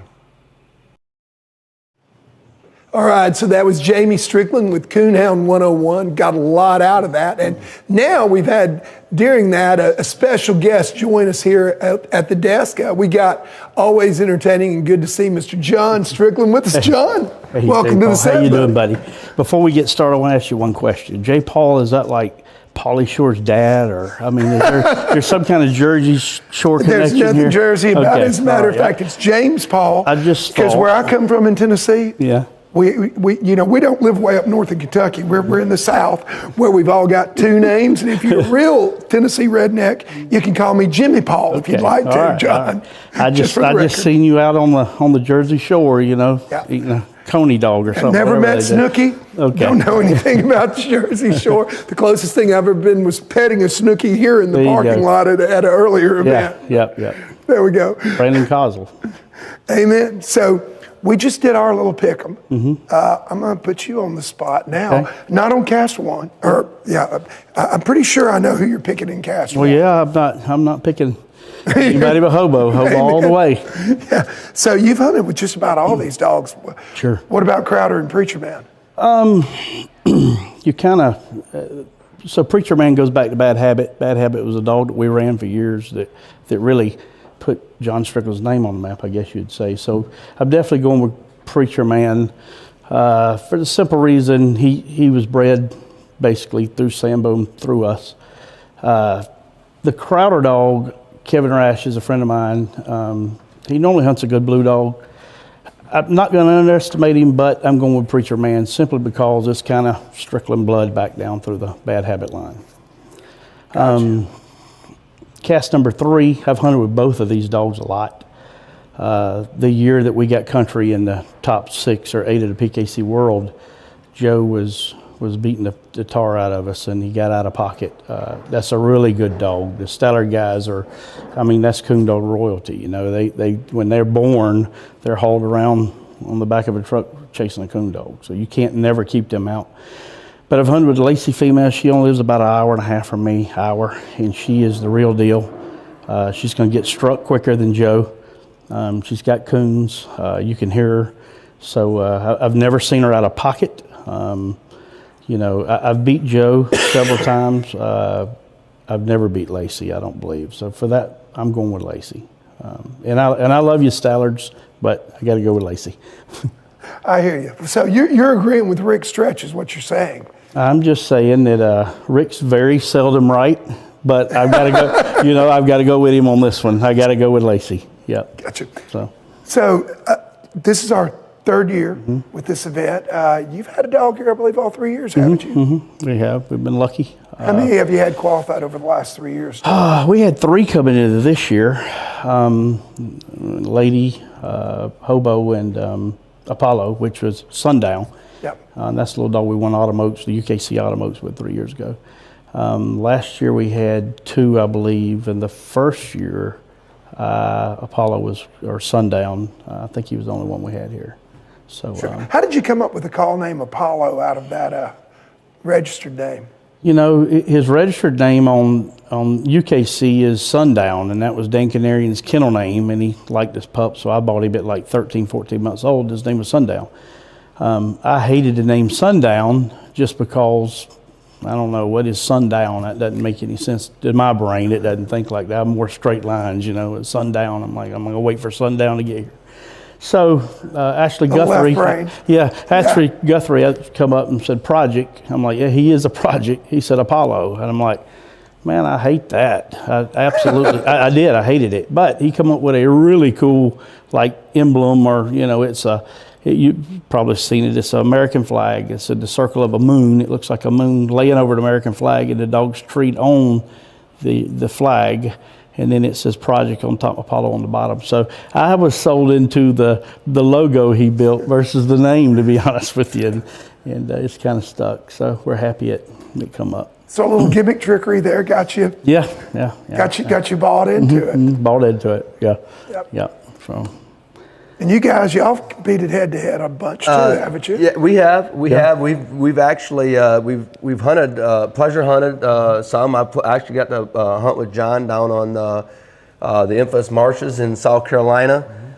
Pleasure hunting, had a lot of fun doing that, and then also actually pleasure hunting with him on my way up from Florida coming up here. And me and my wife have actually spent some time down there a couple years ago. In hunting or whatever. John, I got a question. What's it? I got a couple of questions, but what's it feel like sitting here? Usually you're the one out hunting. You know what? Yeah. Now tonight you have a dog in it. And I know you wanted to be there. Right. But what's it feel like as an owner, co-owner of a dog that's competing in this versus being the one out there campaigning? Give the viewers a little insight, because I know you're not just an owner. We have in the dog world we have a lot of owners that they're just not in a position to hunt. They're business guys. They're busy. They can't, so they have a lot of handlers for them. And right. You're one of the few that that not only do you co-own and own multiple dogs that you have people hunt for you, sure. But you also hunt a bunch. So What's it feel like tonight sitting here? And I know you want to be out there. Is it tougher doing this, waiting for the update, versus being out there? Well, not to sound crude, but it sucks, to be honest with you. I mean, this is no good. I mean, don't get me wrong. I love we've got a dog in, and we're competing for $50,000. But I would much rather me be out there and Jeff sitting here waiting on me. People ask me all the time. He said, well, how do you feel? Kind of the same question. How do you feel when you go out and you got 3 dogs there? And many times we normally haul 3 dogs to every event, pretty much. And you got 3 dogs, and Jeff wins. And I said, it's like the lacklusterest thing in the world. On one hand, it's great that Jeff won and your dog won, but on the same token, I lost. So, I've been like mad inside. I couldn't show it, been like, man, can't believe he won, I lost, And the whole time they're handing me a big check, and I'm like, well, hell, how you doing? I'm beat, So this event's a little different. This event's to me. What sets this event? I mean, not to bring, but what sets this event apart? Because we've talked about this. And I'd love to have you share with the viewers and some of the people that have maybe never had the experience to come, the hunters never had the experience to come be able to compete at this finals. What sets this what makes this event special to you and to a lot of the hunters, apart from a lot of the other big events that we have? Well, let me back up. The very first one they had, it really you've got to put some work into it. It's just not write a check and come to a hunt and show up with 16 guys. You know, you've got to go to different clubs. You've got to go to different parts of the country to get your 5 wins. Then once you get your 5 wins, I'm like, well, we've got our 5 wins. That's great. You got a very small entry fee. I mean, we're hunting for $50,000. The entry fee's $150. I mean, come on. When we hunt in other places for $50,000, we just come off of a $50,000 hunt 2 weeks ago, and the entry fee was $4,000. You know, well, you say, well, $4,000, $50,000, that's great, but you get beat one cast, $4,000's gone. Here, if you get beat one cast, you've got $150 out. So that was when we first come here, I'm like, all right, it kind of makes you feel more, involved because you put more work into it and there's very little entry fee. Well, then when you come in the facility, you come to this venue and it's like, man, this is like nothing we've ever done. I mean, if you took this same building or venue and stuck it out in a field next to Walmart, you're going to get 1/10 of the reaction that you have here. You've got like a big draw holler running down with beautiful trees. And the first time I walked up, I looked back and I said, man, I bet I could tree one in there in 3 minutes to myself, It's just the whole venue. Even with the bridge out, driving all the way around the gravel road, everywhere I look, I'm like, I know there's coons in there. I know there's coons in there, and so. And then the staff is all professional. Everybody's got matching shirts, matching hats, and the food's great, and everybody's so cordial. Everybody's nice. You got this guy, which the first year knew nothing about coon hunting, and I'm like, Lord, what are they doing with him? I know that he's well respected, got a big name, but he doesn't know anything. He don't even know how to spell coon dog at this point. But now he's learned, and it's like, man, he's really doing a good job. So. The whole staff, the facility, the venue, it's just a special place to be. They make you feel like they want you here. They make you feel like you're appreciated by being here. And it's just a whole package. I mean, it's a good place. It's awesome. And I've got something to say to that too. One of the things that I've heard as a recurring theme here, these guys, talk to me about how cool it is to walk. Yeah. Down, you've got all the flags and all the signage out here. And, obviously we work for the United Kennel Club Sure. doing this. But in all honesty, this isn't patronage. This is a fact. Mm-hmm. This is a cool event. And these guys have done such a wonderful job of putting it on.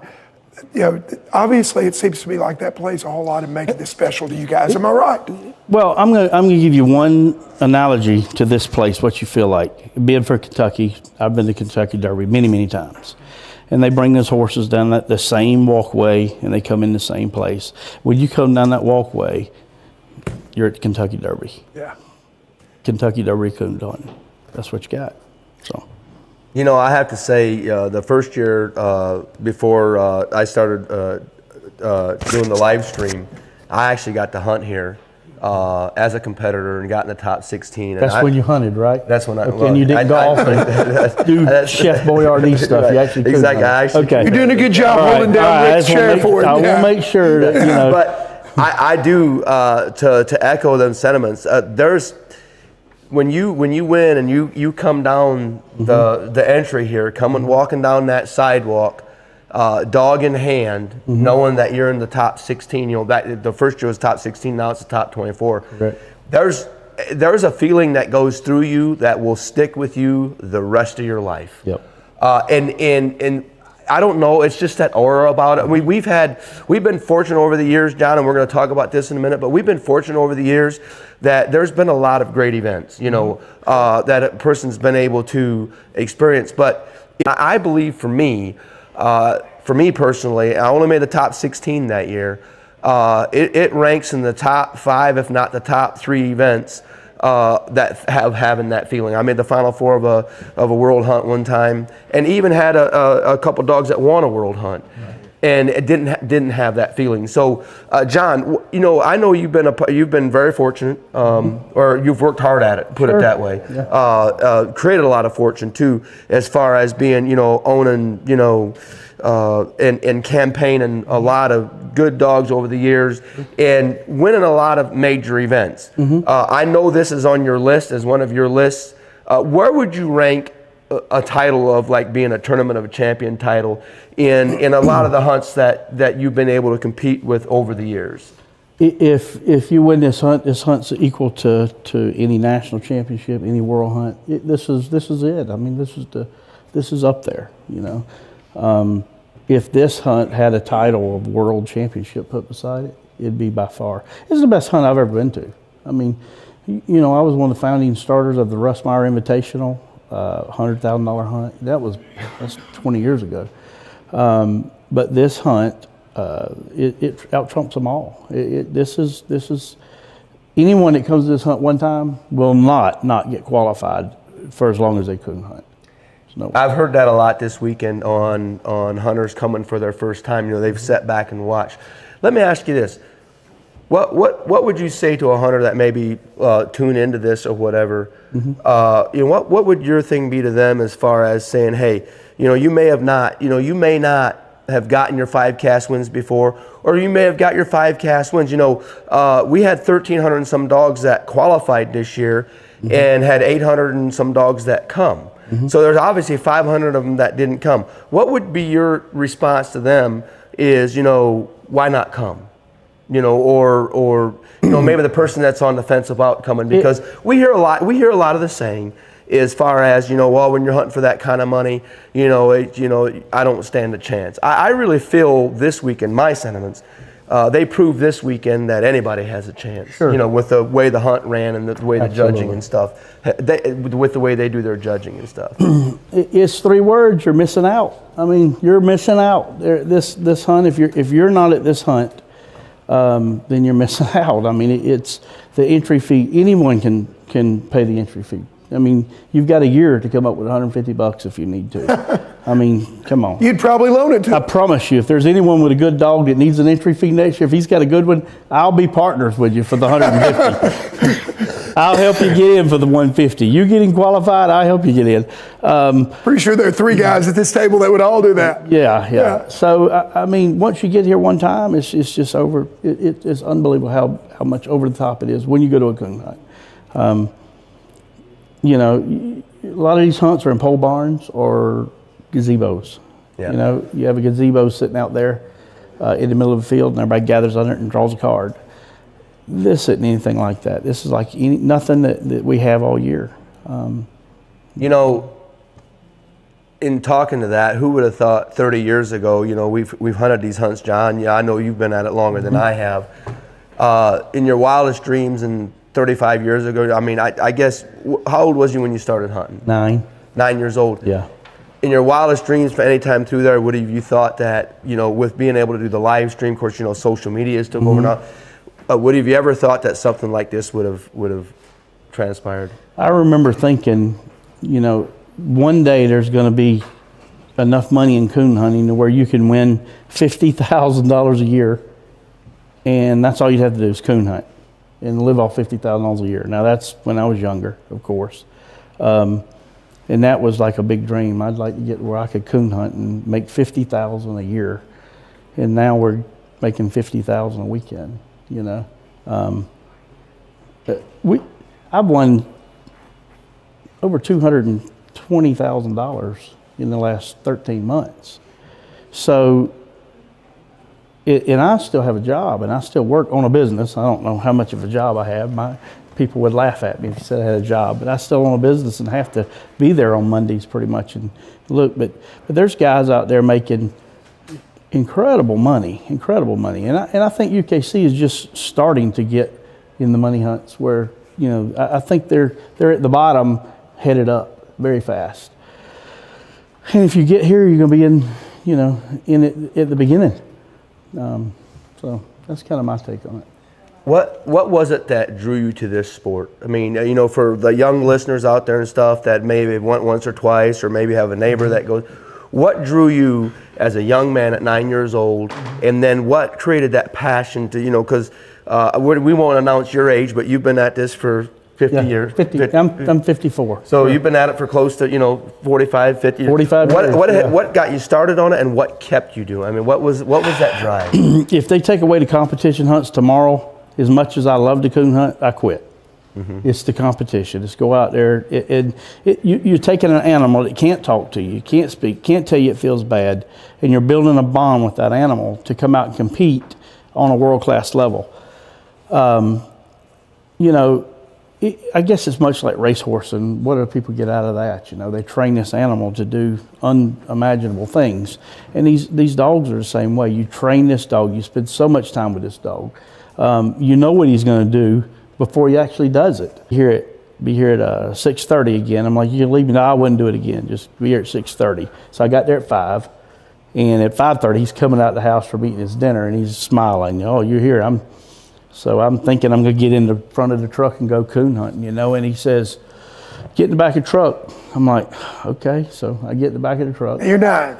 I'm 9. Yeah, so he throws me in the back of the truck. Literally, I get in the back of the truck, and we go hunting. And, I packed the gun for him and lead the dogs. And the next night, I said, you're going to let me go again tomorrow night? He says, you'll be here at 6:30.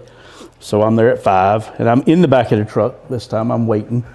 And he comes out about 5:30. He would have left me again. And we go down the road, and I'll never forget these 2 dogs. We had Hubert and Ronnie Sue. That was the 2 dogs' names, Hubert and Ronnie Sue. I'm 9 years old. And you thought Sundown was a bad name. Yeah, I thought Sundown. Hubert and Ronnie Sue. I'm 9 years old. I'm 3 miles literally from where I lived, okay? And we drive down this black dirt road. I've got the light with this square 9-volt battery and the little elastic band on your head. And my mom had went to Walmart the night before. Little springs on the top of it. My mom got me that the night before, because the first night I had like a 2-cell flashlight. And so he says, all right, this is your second night. You got to go in and you got to shoot that coon yourself. And I'm like, well, give me the gun. It's a nylon 66. And I packed that gun, and I could see him. I'd walk 50 or 60 yards, and I'd turn around and look. I could see them tail lights. And then I'd walk 50, 60 yards, turn around and look. And, well, I shoot this coon. And by the time I get the 2 dogs, I had the little nylon strap. We put 2 on a hook. By the time I shoot this coon out, he drives off. I'm running with these dogs, and I'm bawling, I'm crying. He drives off, he leaves me. And so it's me and Ronnie Sue and a nylon 66. And Hubert got away, and I just let him go. I'm like, Hubert can go. I'm not chasing, I just want to get in that truck. And I head down this dirt road, buddy, just crying, just crocodile tears, And I get around about, it seemed like 2 miles, but it's probably 200 yards. I get around the second curve, and he throws a light on me. He says, all right, you can go with me tomorrow night, be here at 5:30. He kind of passed, and I don't know, I've never quit since. So that was kind of your rite of passage. I guess, I don't know. I don't know what he was trying to prove to a 9-year-old. I would never do that myself now. I don't, but hey, it worked. So. But that was, so for those of you that don't know too, a nylon 66 was a Remington semi-automatic 22 rifle that, because we're of the same generation, when we were kids or young men, that was the staple. So I got to ask you, was it the brown and blue, or was it the black and chrome? It was the black. It was the black and black. No, it was the black and black with the white diamond on it. Yeah. And it's funny you said that, because I haven't seen a black and black. You see the black and chrome. Yeah. And about 6 or 8 months ago, I was at a hunt in Newton, Illinois, and a guy had one. And I'm like, man, I want that gun. And he goes, I don't want to sell it. And they're bringing $200 or $300. I'm like, I'll give you $800 for that gun. And he goes, you'll give me $800? I'm like, I want that. He goes, well, I've got a great. I'm like, no, I want that one, because it was the first gun I'd ever held, probably ever. And so we turned loose. He had this gun in the truck. We turned loose, and a deer hunter come up and starts raising cane when we're in the woods. We come back, and he said, man, I run my gun home and threw it in the house. And so the next day, I'm like, hey, Paul, you gonna go get that gun? Man, I just can't sell it. So I'm looking for a black and black nylon 66 with a diamond. I don't want to have to pay $800, but if somebody's out there, I'll take one. I'll see what I can do about it. Okay. I still have in my gun safe, and I've got a lot of nice guns. Yeah. One of my most prized possessions is I've got a brown with the white diamond, the brown and blue nylon 66 with the magazine. I think it would hold 17 long rifles. In the butt. You had to turn it in the butt. Yep, you had to unscrew it from the butt of that gun and feed them in there. That was I bet you that's killed more raccoons probably than just about any other rifle. About the 4th or 5th time I went hunting with this guy, I lost the you lost the magazine. I lost the tube. The tube. Yeah. And Lord, I didn't think I'd ever get to go hunting with him again, So. Man, well, John, I tell you what, buddy, it is truly always a pleasure to have you here. I hope Hobo goes deep in this thing. We're wishing you a whole lot of luck. Suzanne has spent $25,000 of the dollars today, so Hobo really needs to win, or I've got to take a 90-day note start Monday. So, okay. I hear you, buddy. Well, thank you for joining us. Okay, Thanks, guys. John. That was John Strickland. Always a pleasure to have. Now, we're about to have an update here from Alan Gingerich. First, we're going to go to break. Before we do, we want to remind you guys, be sure and follow us on all of our social media outlets, Facebook, Instagram, and also be sure to use the hashtag #DogsThatDoMore. You can see Facebook at UKC Hunting Ops. Same for Instagram. Like and subscribe. YouTube.com, of course, if you're watching us right now, and hashtag #DogsThatDoMore. Stick with us. We're about to go to break, and then when we come back, we're going to get our first update from Alan Gingerich. The United Kennel Club's Tournament of Champions is brought to you by our official performance dog nutrition partner, Eukanuba. Fuel up, train hard, get after it. And by our official GPS collar partner, Dog Truck. Make every dog exceptional.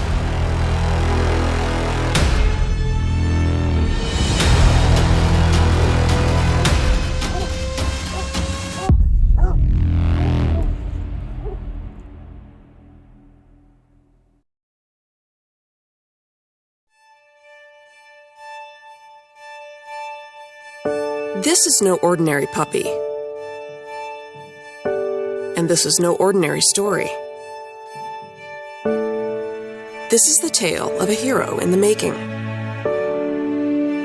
He is born, raised, and fed to rise to any challenge. Because he is no ordinary dog. He's a Eukanuba dog.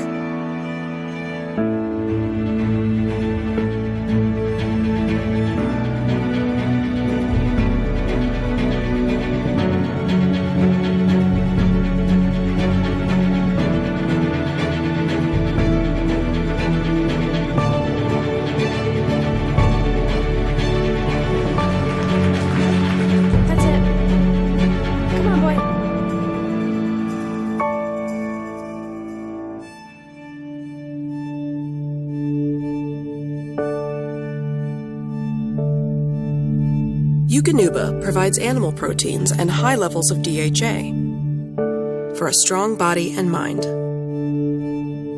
Feed the extraordinary in your puppy and make your dog a Eukanuba dog.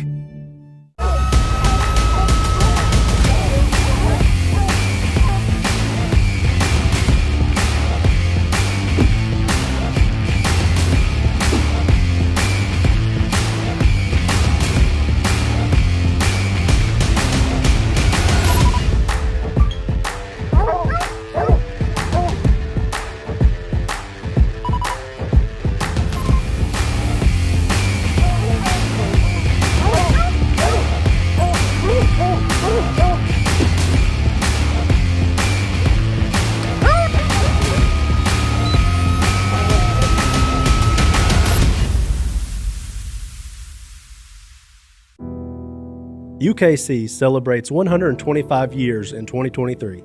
For a limited time, honor the history and legacy of your dog's line with the all-new 3-generation Heritage Display Pedigree. The Heritage Display Pedigree pays homage to UKC pedigrees of old with elegant modern touches. These pedigrees are meant to be framed, cherished, and passed down from generation to generation. Whether you have a highly recognized dog or simply want to pay tribute to that special dog from years ago, the Heritage Display Pedigree helps celebrate and recognize those who left their mark. My hope is that my kids and future grandkids have this pedigree tucked away somewhere long after I'm gone. Get your Heritage Display Pedigree at shop.ukcdogs.com.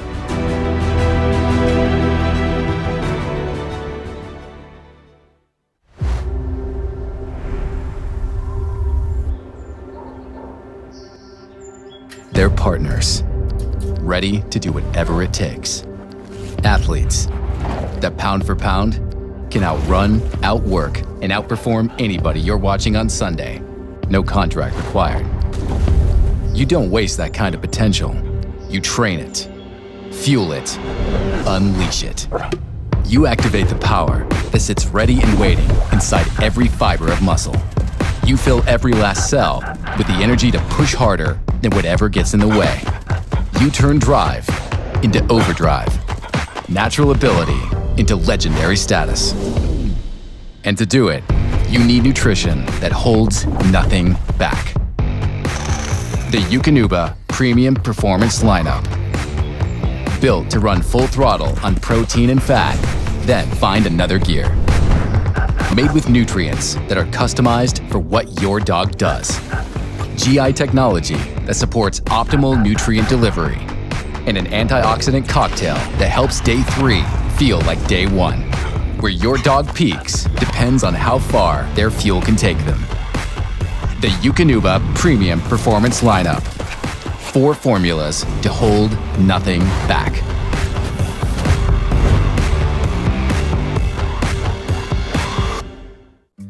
Established in 1978, the UKC Coonhound World Championship is one of the most sought-after titles for coonhounds.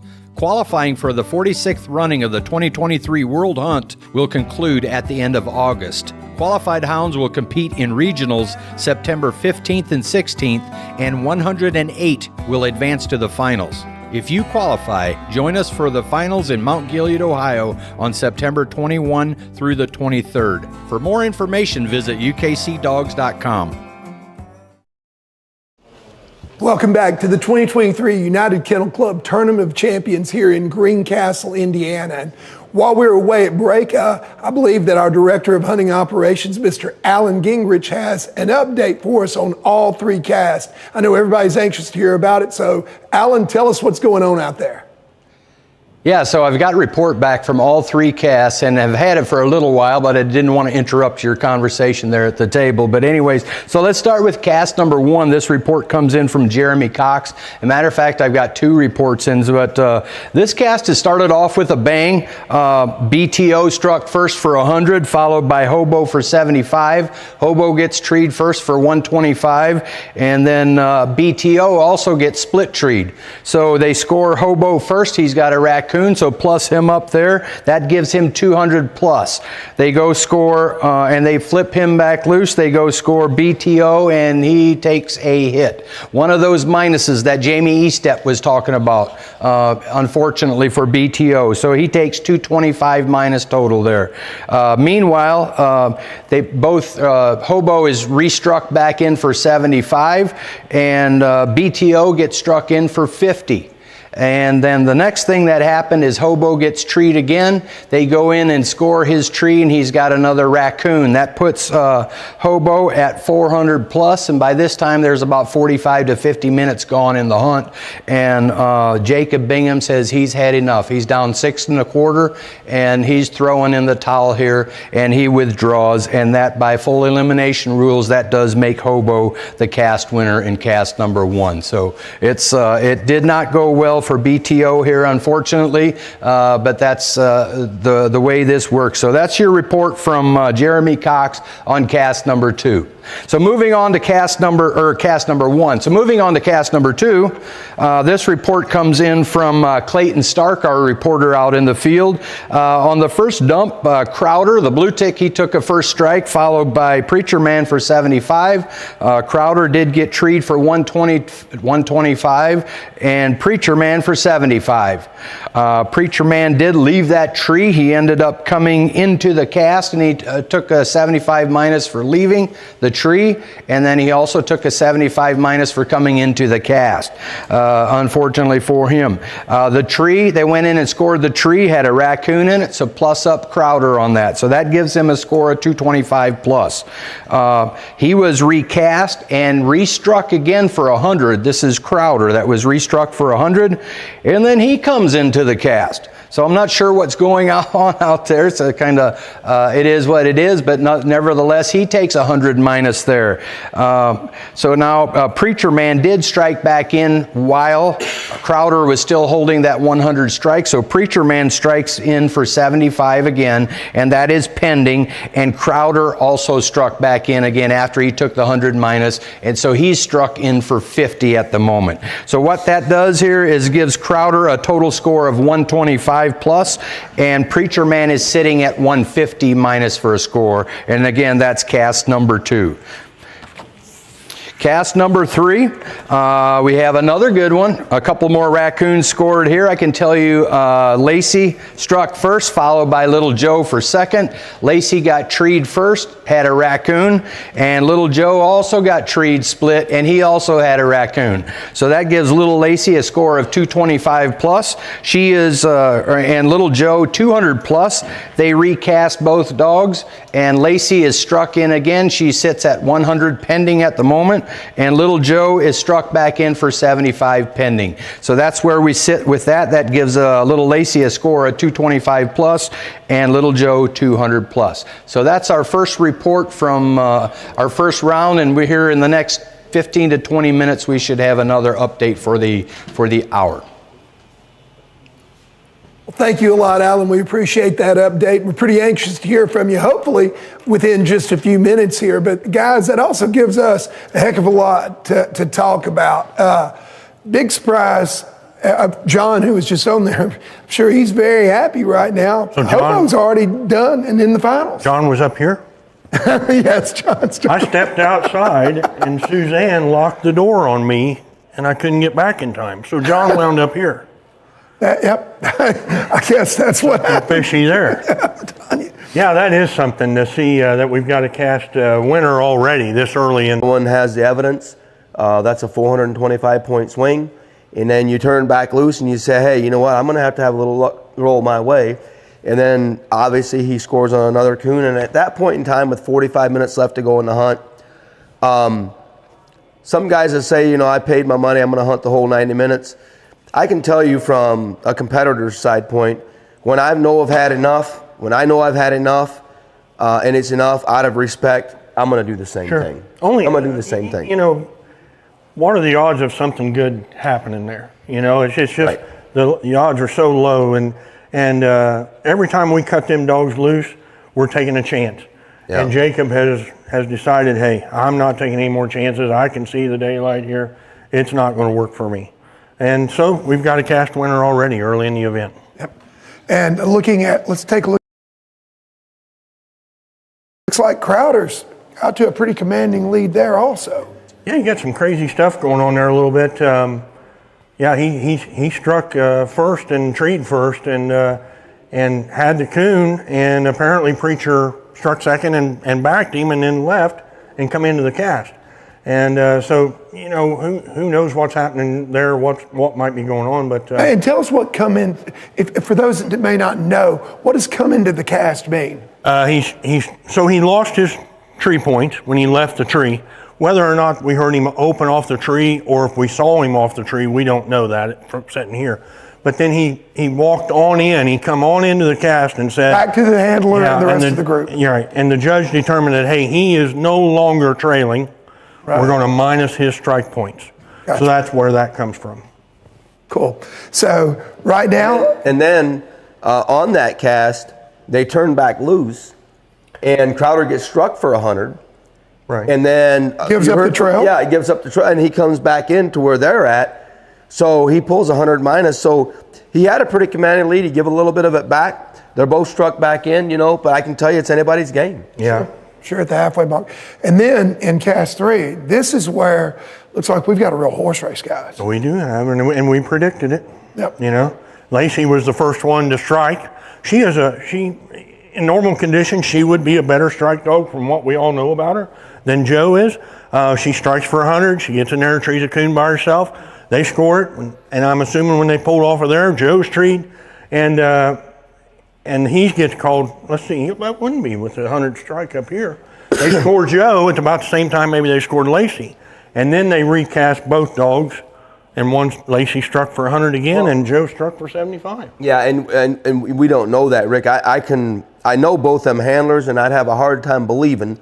I don't know which one got treed first, but I'm pretty confident that whichever one was treed first got scored and was released immediately. Released immediately, yeah. You know, and that could have, in that situation, Joe could have been scored first and cut back loose, and score Lacy and cut her back loose, and she just simply opened. He opened before Joe did. Before Joe did, yeah. you know. A couple scenarios there that would play out that would work for that. I know that, you know, John had talked a little bit about it. We talked a little bit about it in the opening. You know, I haven't hunted with Lacy, but she obviously is pretty good about getting her mouth open. Joe is a little bit more, he's not as, you know, he's a little more quiet on the ground. So, you know, talking to them guys especially, you know, they said most of the time if he opens, it's going to be in fields and stuff like that. And I'm assuming that they're hunting big timber tonight. I would think. One would have to imagine they're hunting big timber here tonight. So one thing is for sure, right now, barring her making a misstep, because she did strike back in to 100 right away. Lacy's in the driver's seat right now, obviously. You know, Joe could come up and tree, but with Lacy sitting there at 100 again, right. she's definitely in the driver's seat. If it just continues like we're seeing it here, yeah, she's going to cross the finish line first. Right. But who knows how it'll happen? You know, we haven't got any more reports back, but we should be getting some here. Yeah, too. I suspect this cast, and I could be wrong. I suspect this cast is going to be in the order of they come treed, and who has the most time when they turn off that last tree. You know, if they have 7-8 minutes left to cut back loose and go score another dog that would possibly take the lead, and that dog would have 7-8 minutes left to get treed to score that one extra coon. I would say, I think that's the type of cast this is shaping up to be, and something that we expected it to be. Yep. For sure. Yep, and I would feel like definitely if Lacy comes in and goes on and trees before Joe right now with them struck back in, she's probably going to be sitting in the driver's seat. But it's still anybody's game at that juncture because, you know, there's always a chance for a minus to take those points right back. They're not going to handle those two dogs together tonight. I just can't imagine that they would. At this stage in the game, I don't think you're going to see. Just knowing the dogs and stuff, I think the bulk of them are going to be by themselves. So what do you mean by that? I mean, clarify that for somebody that may not know, like me. When you say not going to handle them together, they're not going to be on the same tree together tonight. That would be my prediction with this cast right here. They're not going to be on the same tree and get scored on the same tree at the same time. So, you know, they're going to be walking to one treat here, and possibly the other one will come treat over here. We score this one, we turn it loose, we go over here, we score this one. They come off of this one may be treat again. That's the type of dogs they are. Now, whether the terrain or the coons cooperate like that, which it seems they already are starting to. Separately on their first go-round, and you think that's going to continue to be the trend? I think that will continue with those two, yep. Yeah. One interesting scenario now, though, is if they are both on the same trail and Joe comes in and trees first and she comes in behind him, now he's made up that 25 points. Right, he's made that up. Behind. Mm-hmm. So the chance of that happening is slim to none, and none would overrule the slim. Yeah, right. Slim's probably saddling up his horse and leaving town, is what you're saying. Yeah. He did that before they ever left here. Yeah. Just knowing the two dogs. I mean, once you know a dog's likeness, it's just not going to happen. Right. Yeah. You know. I'm with you. So, what do you think is going on right now in Cast 2? Well, they're restruck, and they're probably scratching their heads too as far as what's going on out there. You know, they didn't get to where they're at by having these minus points that they're showing here this round. I'm not sure who the guiding judge is on Cast 2, but it's Cody Carter doing both duties there. So typically we would think that Cody would have them in an excellent place and a great hunting area for the dogs and have plenty of raccoons to score on. It's just, I'd say everybody out there is probably wondering what is going on there.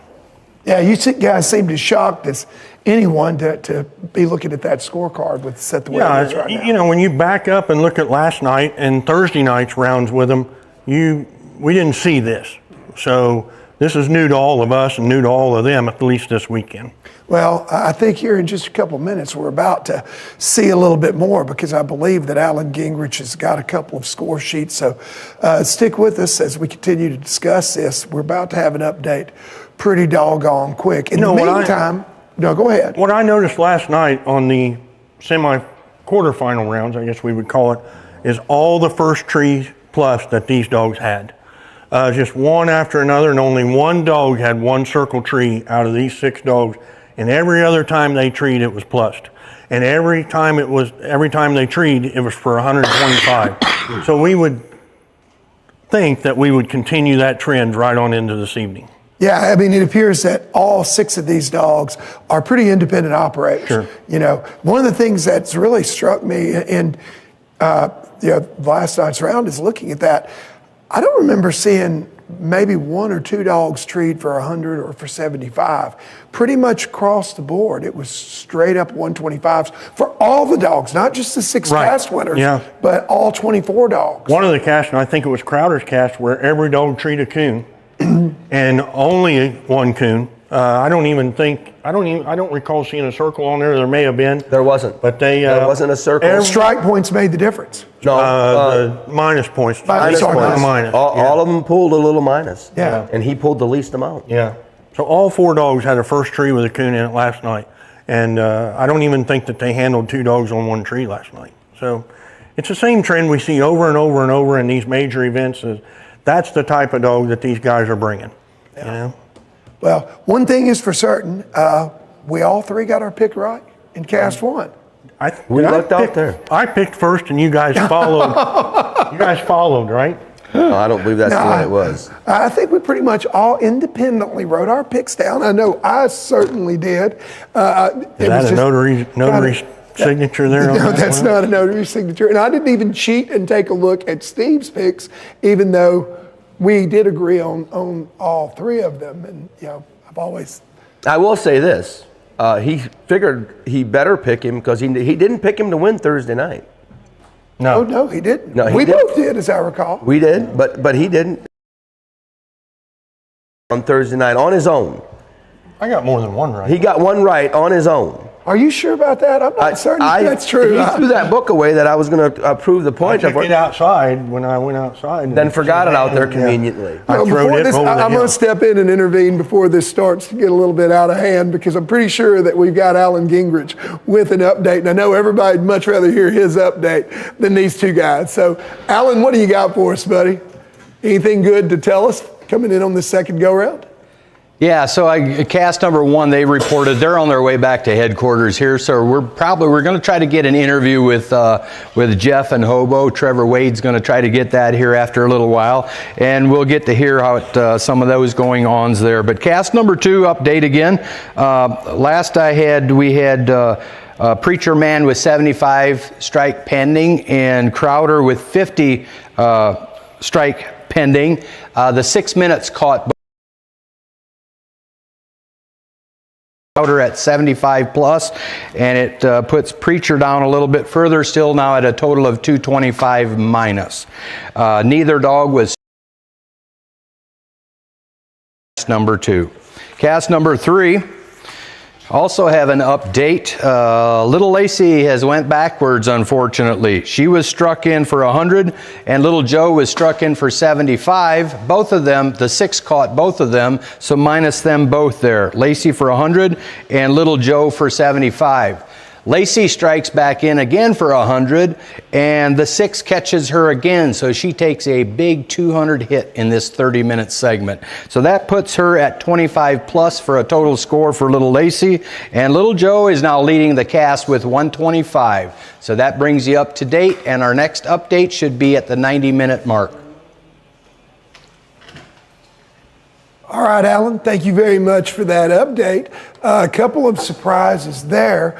I want you guys to elaborate on one thing first. Let's go to cast 3 first, to Lacy and Little Joe. Now, the 6 caught up with them, so they took the minus. That means that they had 6 minutes to get... They both were struck in. Right.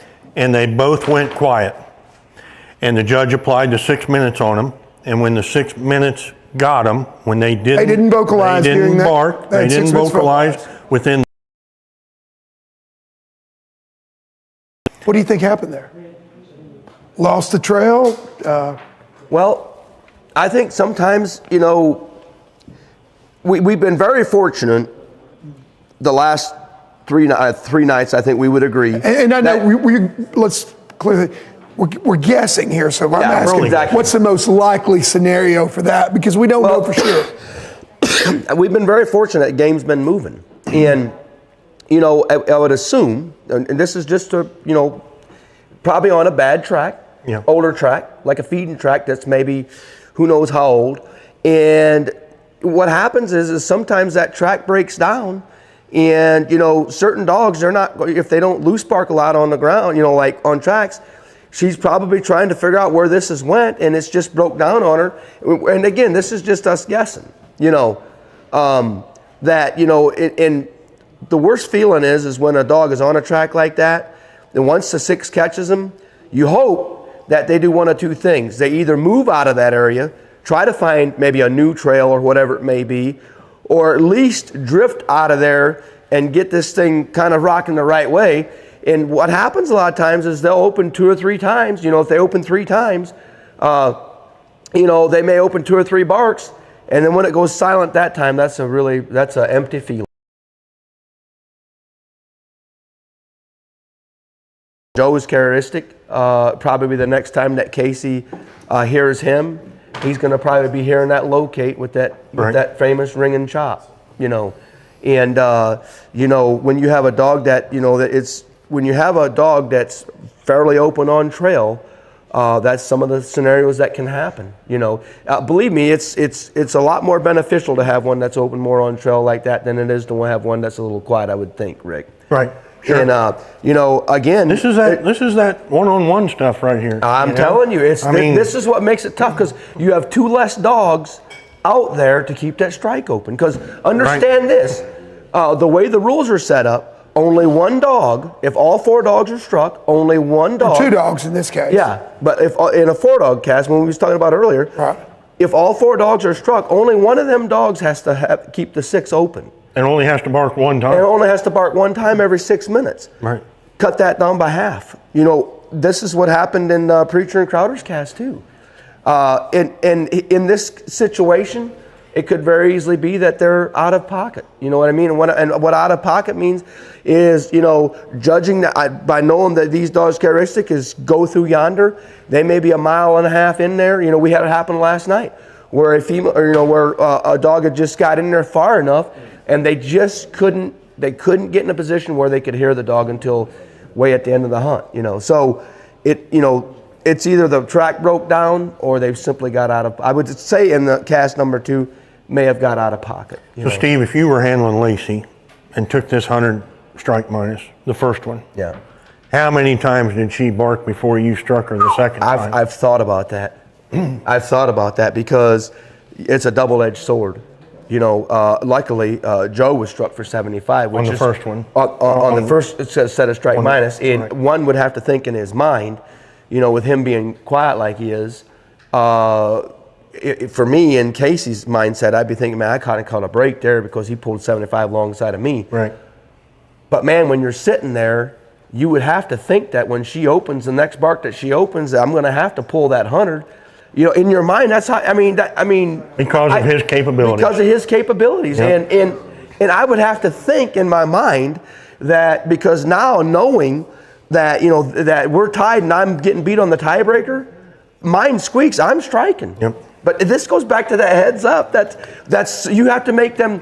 And what we're talking about is so Lacy's sitting at 225 plus, Joe's sitting at 200 plus.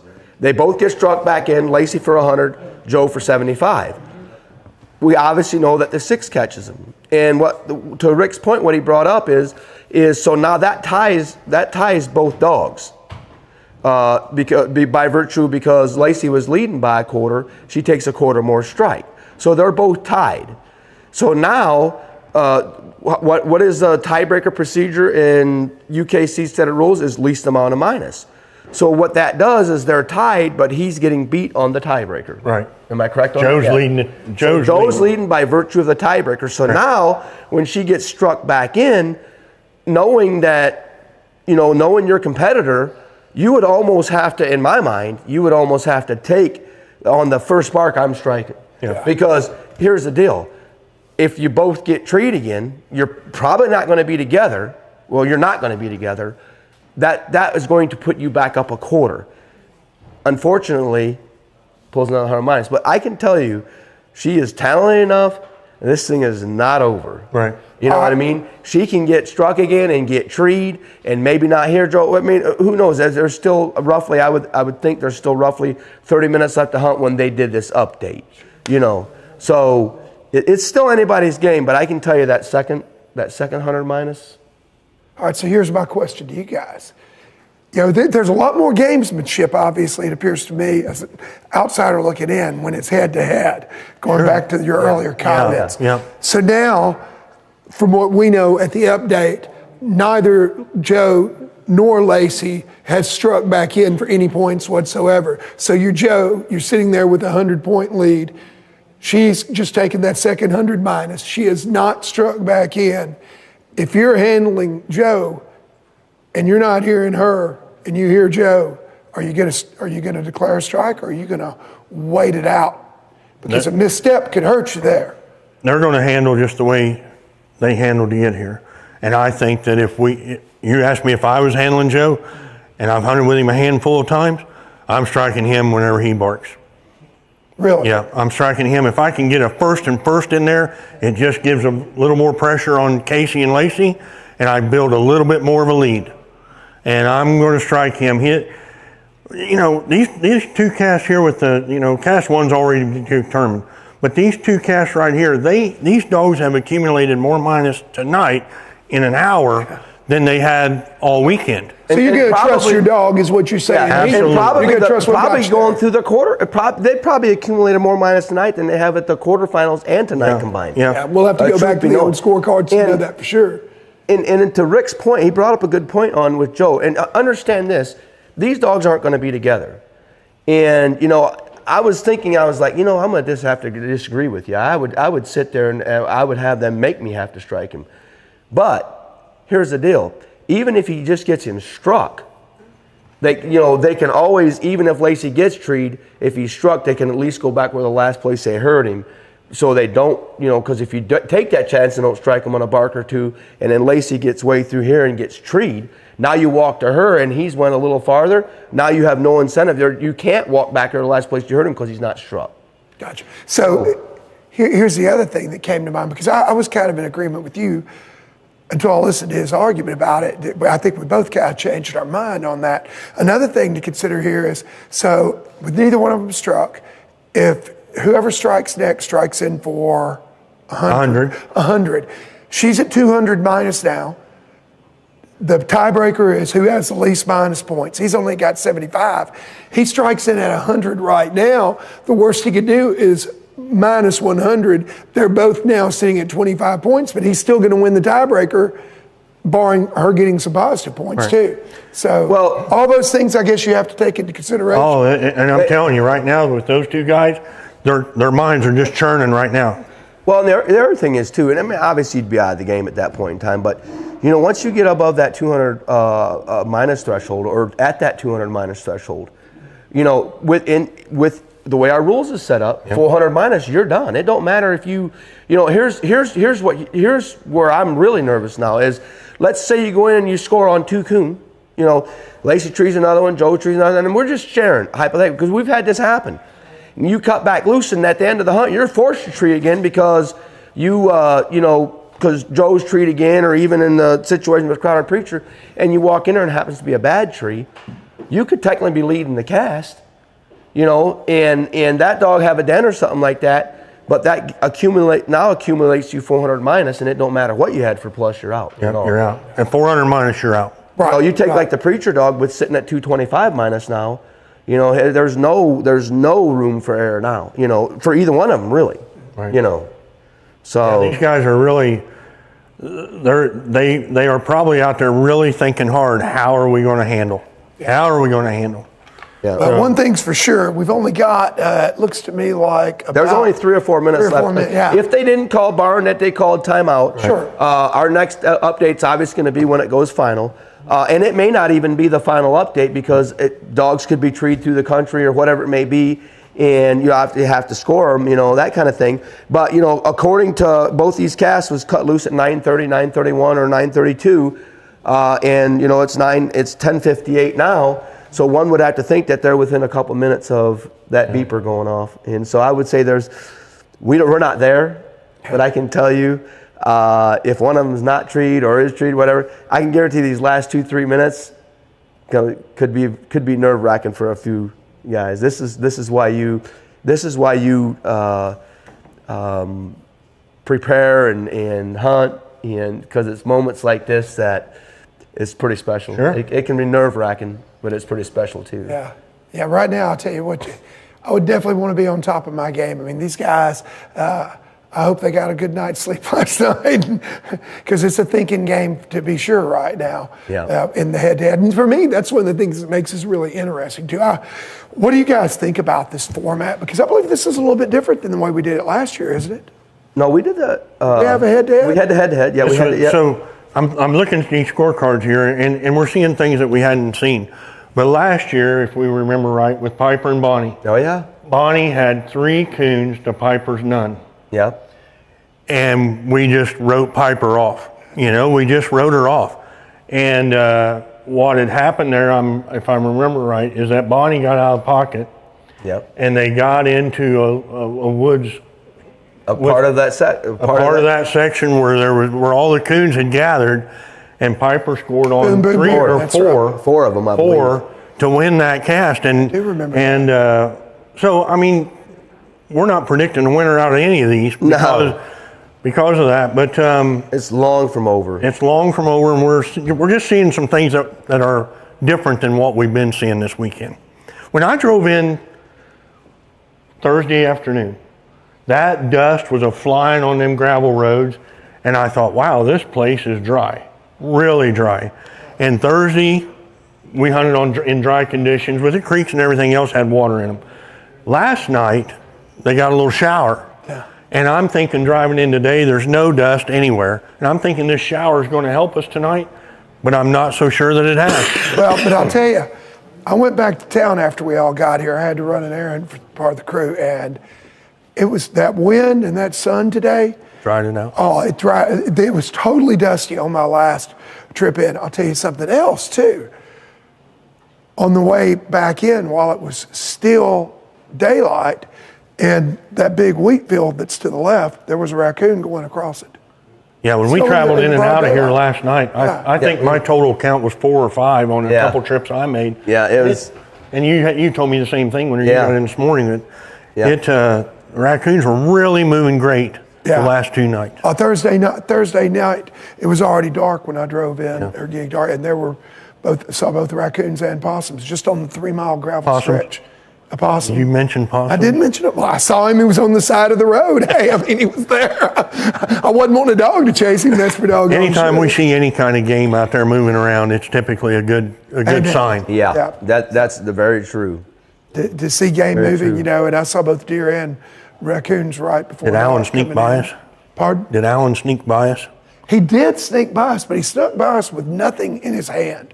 So that's usually an indication that we just need to let him just keep on sneaking.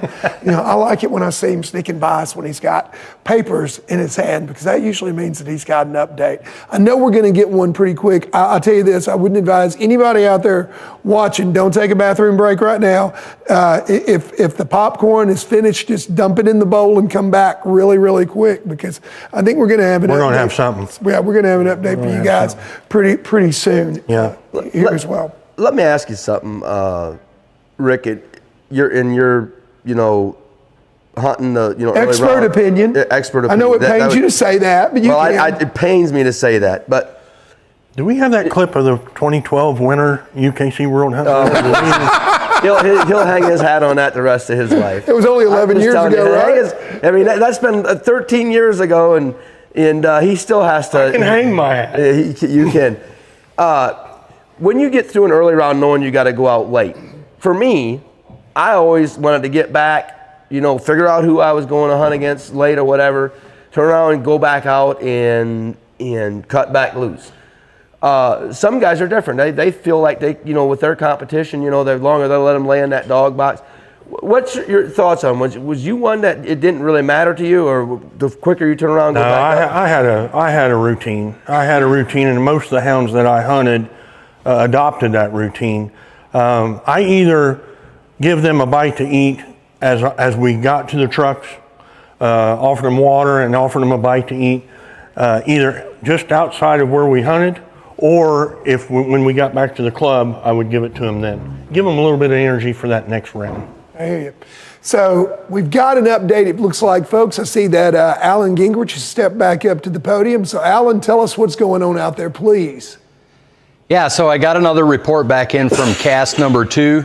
Is the two dogs, Crowder and Preacher Man, were out. The last report I gave, they had been minused on strike. The 6 had caught them. The guys decided they were going to go to a different place. They called timeout. They got the dogs gathered up. They got back to the trucks, and Caleb said, I'm down 300, and I think he's had enough. He's going to withdraw. So that makes Crowder your cast winner for cast number 2. As far as cast number 3, they should be down to the last 5 to 10 minutes left, and I can tell you they're just down the road here from headquarters. So they should be reporting in soon, and they won't have far to go here to come back to the clubhouse. So that's where we are at the moment, and back to you guys. Alan, how much time did they have left with cast 2 there whenever Caleb withdrew? I think they had 20-some minutes left, as I understand it, is what they had left in cast number 2. Okay. Wow. You looked really, really shocked when you heard that news, both of you guys did, that Caleb had withdrawn. Do you think Preacher may have just been running out of gas, or he saw something in his dog? He had to see something there. He had to see something there. You know, there's some things that happen in that cast that I'm not, you know, we're not there. You know, I can, you know, one can, you know, I guess probably the best thing for us to do is to just wait and listen, hear from. We'll get an interview from Crowder or whatever. Yeah. But you know, a 300-point swing is in 20 minutes is definitely not insurmountable. Right. We're just talking about Piper. Yeah. You know, it can happen very quickly. We don't know. You know what I'm saying? We don't know. We're not there. I do know this, Rick. You know what that does with the pigs? I think we're tied. No. What? No? Pretty sure. Did you not pick Preacher? I think did anybody write it down? I thought I had Crowder. Oh, no, yes, I had Preacher. Yes, it has been written down. I had Preacher. Yeah. I'm just giving you a hard time. No, it's all, Who did you and I have? it's all in good, it's all in good fun. So hey, no, it's all in good fun. It's all in good fun, but we've got a blue tick in the finals. I know, and that is awesome. That is awesome. It really is. They came here with 7 dogs. Yeah. We did the math on it last night as they were coming in. They came here with 7 dogs and had 4 cast winners, I believe, the first night. Yeah. Oh, and almost 60%. You know. Yeah. And 2 of them drew each other last night, Crowder and Thief, I believe. Yeah. So one of them was going to get knocked out, if not both. Well, Crowder won that cast, and then the other 2, they lost their cast. But it's awesome that we've got a blue tick hound in the finals of this hunt. Congratulations to Kevin Rash, the owner, of course, Travis Dill, the handler as well, because we do know that we've got a blue tick now in the finals. 2 of our 3 dogs have been set that we know of, and I have a feeling as I see Alan Gingerich coming by that in just a minute we're going to know what's happening also in cast 3. So we'll let him check his papers right quick before we put him on the spot at the podium. I know that he's checking, double checking, triple checking to make sure that he's got everything right. Like I said, if you got to go to the bathroom or get more popcorn or a cold drink, you better do it in a hurry because this thing is coming to a head very quickly. Yeah, well, you know, according to what we know, is that hunt should now be over by 8 minutes or so. Yeah. So we obviously know he's got some kind of an update now. It could be an update that, you know, the cast is over. It could be an update that, you know, they could possibly have to score a couple trees to determine the cast winner. So we're going to find out from Alan when he comes to us. But very exciting. You know, one would have to think on the 2 of them that are on their way back right now, Rick. What's kind of the emotions going through their mind right now, knowing that they're in the finals, they're coming back, they're going to regroup? Talking about Jeff and Travis. Yeah, Jeff and Travis. Oh my gosh, they got to be. I mean, because think about this. I mean, you go out in this last round and maybe not get the breaks, your dog don't perform. Even that is going to pay you a minimum of $20,000. $20,000. Yeah. I mean, you know what I mean? They've got to have the air conditioner on high. They've got to have the radio playing loud. Yeah. And they are just so excited right now to be there. Now they're on a little bit of a calm down here with the nerves, but that's going to start creeping back up again. They're going to get interviewed. They're going to find out who they're hunting against. And speaking of interviews, we've got a dog coming down right now, so let's don't waste any time. Sure. Let's go hear what they've got to say as our first team comes back in. Okay. All right, now we're ready. Hey. Are we live? All right, guys. I'm down here with the winner of our first cast back, Mr. Jeff Ricklefs, and the dog Hobo. Jeff, how's it going, man? Great, man. Really good cast. Better than it was going when you left here, huh? Absolutely, absolutely. Glad to be where we're at, and drew a really good friend early, and you hate to see your friend get beat, but you're out there to win, and it went my way as good as it could. I mean, there's no other way to describe it. I mean, yeah. I treated a couple coons, and he made a slick and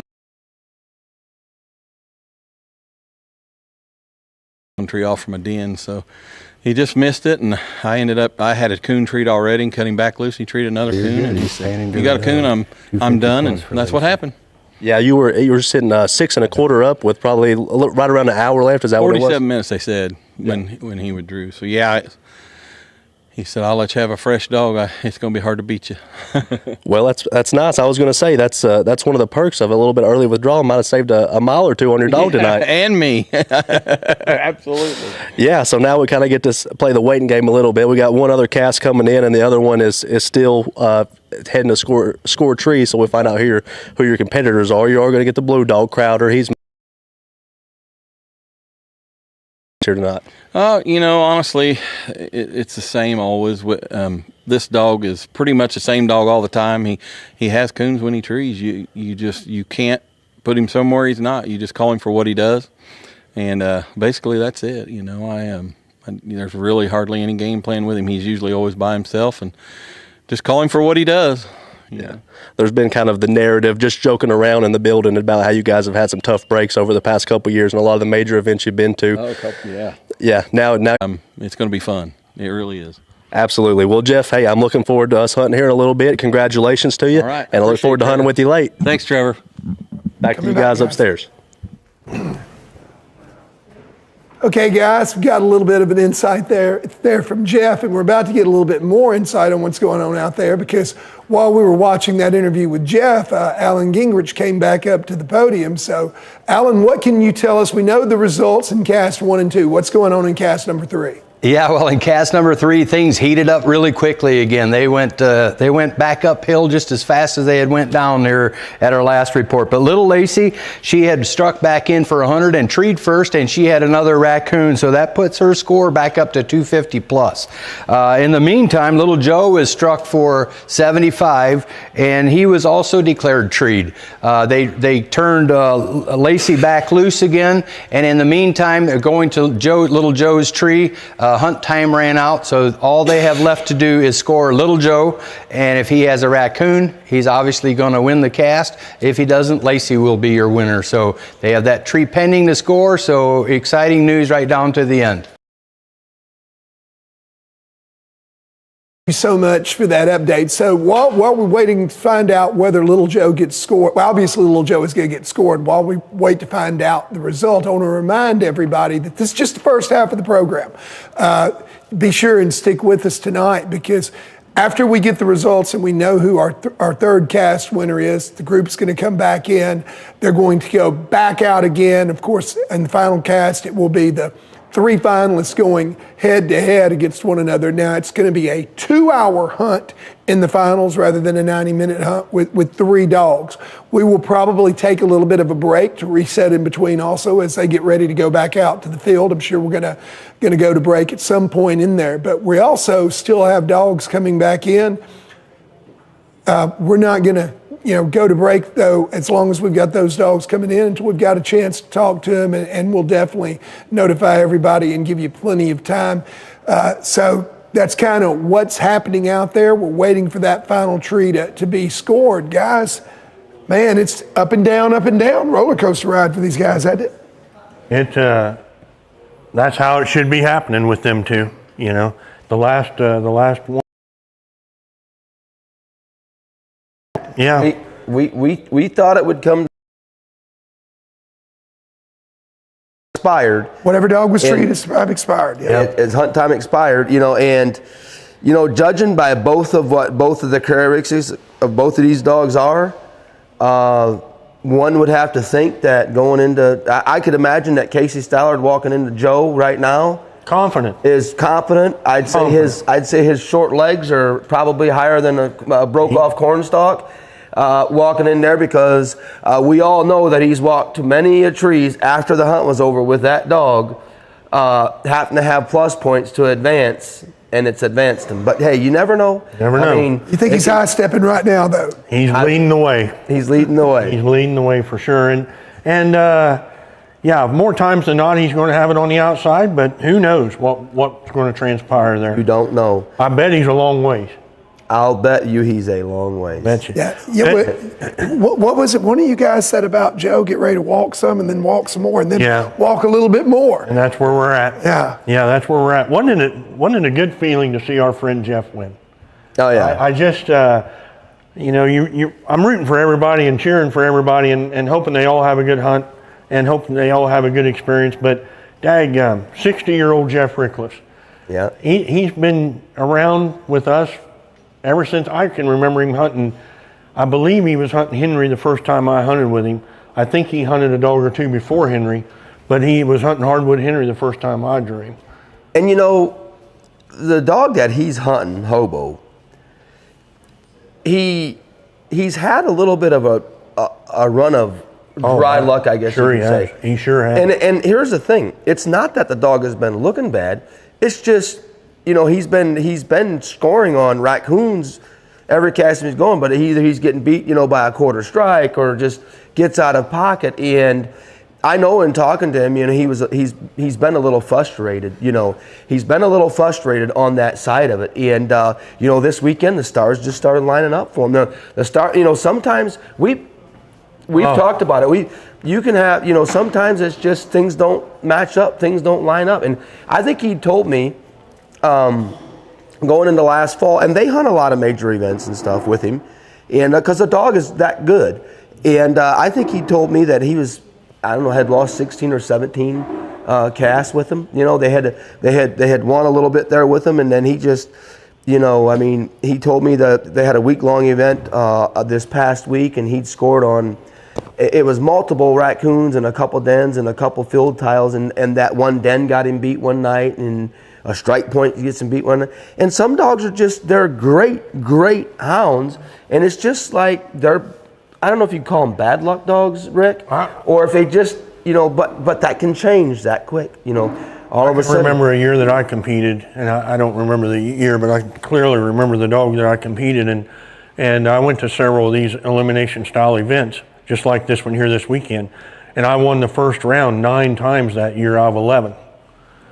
And I lost the second round 9 times out of 9. Wow. And that will sink your ship. When you enjoy hunting as much as I do, it will make you second guess on what is going on. And I had a fine little hound there, but man, some dogs are just hard luck. I look at Hobo's scorecards from weekends past, and I see only an honest dog in those scorecards.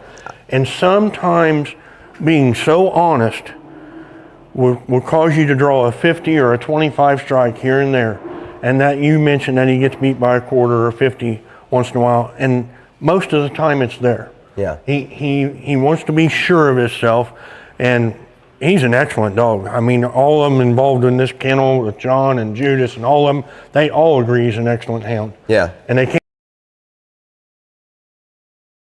Young, he's only 3 years old. It's fixing to change. Have a final, I think, because I see y'all saw me point a second ago as give us our final, what I think will be our final update anyway. Yes, sir. It is, in fact, our final update, and Casey will on the cast. Yeah, right. They had to score Little Joe. Obviously, the last report we had that the hunt time was over, they had to score Little Joe. If he's got a raccoon, he's going to win the cast. If he doesn't, Lacy's going to win the cast.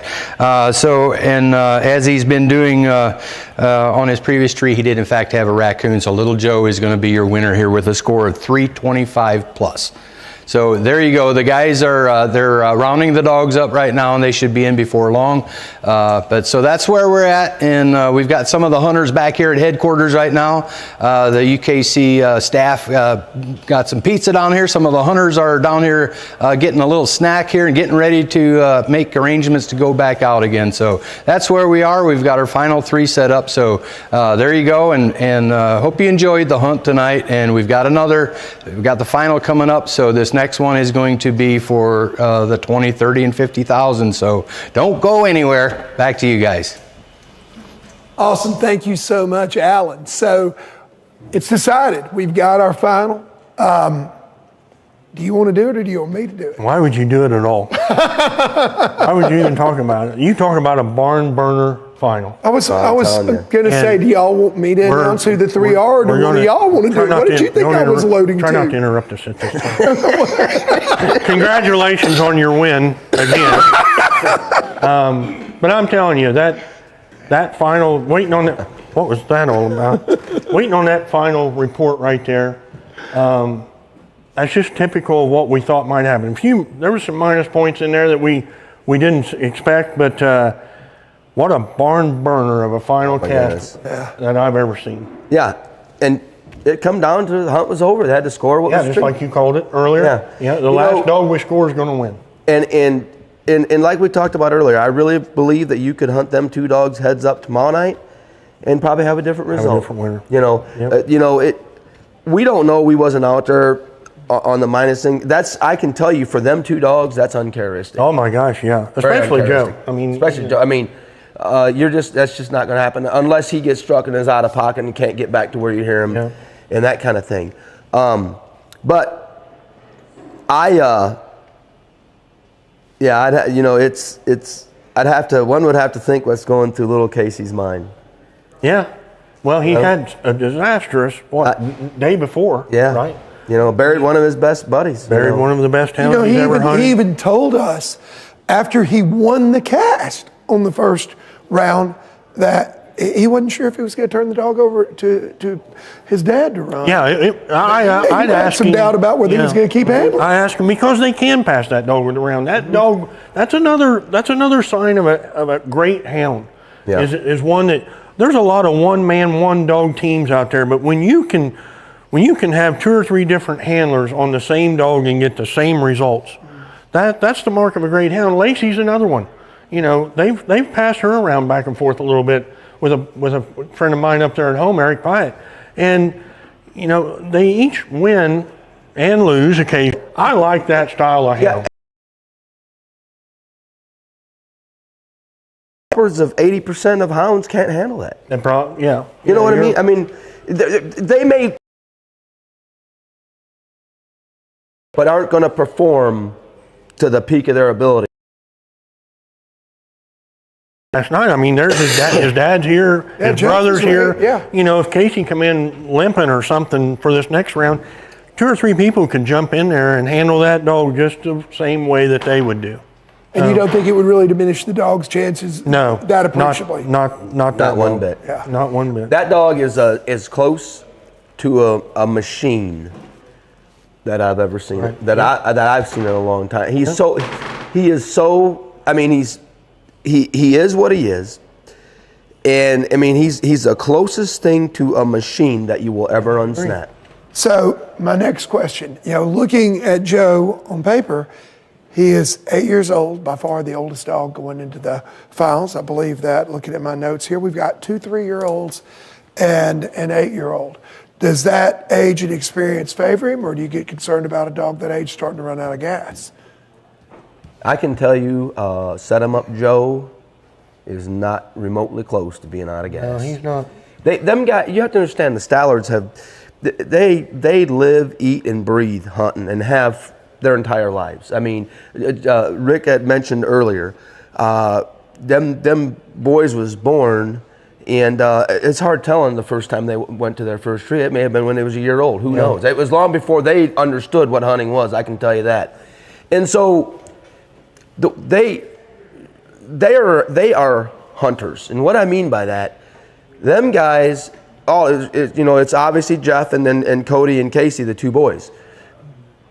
They hunt. They prepare for these hunts probably as much, if not better, than anyone that I know. I agree with that. And they hunt, and so they're constantly. A lot of dogs that come here, and I don't mean this in a bad way. Sometimes, a lot of times, this is their first stint into this hunting that late round. Maybe their first big hunt, being gone all weekend. The Joe dog, I know he's 8 years old. They take excellent care of their dogs. I mean, they take excellent care, and they keep their hounds in shape. They know how to keep one right, and that preparation for this hunt this weekend was done long before they got here. And I would venture to say, unless something would totally happen out of characteristic, he will do the same thing. He will do the same thing the next round, and you could probably hunt him tomorrow night and get the same results. Yep. That's just the style of dog he is. He's going to score on 2, maybe 3. Him being 8 years old is not an issue with him. It's simply not. If you didn't know that and went out there and hunted with him, you would think that he's 3, 4 years old. Yeah. He may not look it in the face, but he's still in the prime of his life, and he's been one of them hounds that has been in the prime of his life for a few years now. He wins all the time. Yeah. So, and folks, what happens next here too? It's a good time for us to mention that. Obviously, we're waiting on Joe to come back in, and Lacy also, our last cast. They were fairly close to us, if I understood Alan right, so it shouldn't take very long. They're going to come back in. They're going to take a short break. They're going to reset. I'm sure the judge has already been set for our finals. Do you guys know who that's going to be? I don't know who it's going to be. I don't know either, but I do know they're going about 20 minutes. Yep. It was told to share with us earlier. They're going to go about 20 to 25 minutes max to hunt from here. So it's a good thing looking at the radar, because I did take a look a few minutes ago while we were getting an update at the radar, and we got a little bit of weather moving in. Looks like around 1 a.m. local time it's going to start. The chances of something severe, it looks pretty low right now, but there is a really good chance that we're going to get a little bit of rain, light to moderate, between 1 and 2 a.m. local time. Going to hurt or going to help, guys? What do you think? Who knows? I don't know. I mean, it seems like we've had some action here tonight, but we've also had some rough tracking conditions. Yeah. I don't think that it's going to. I don't think it's going to hurt in the fact of these 3 hounds as far as their performance. What I do think it will play a role in is knowing these 3 dogs fairly well.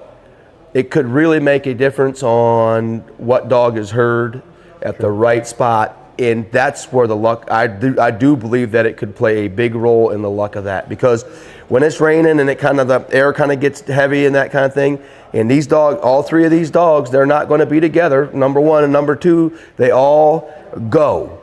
Like, I believe 3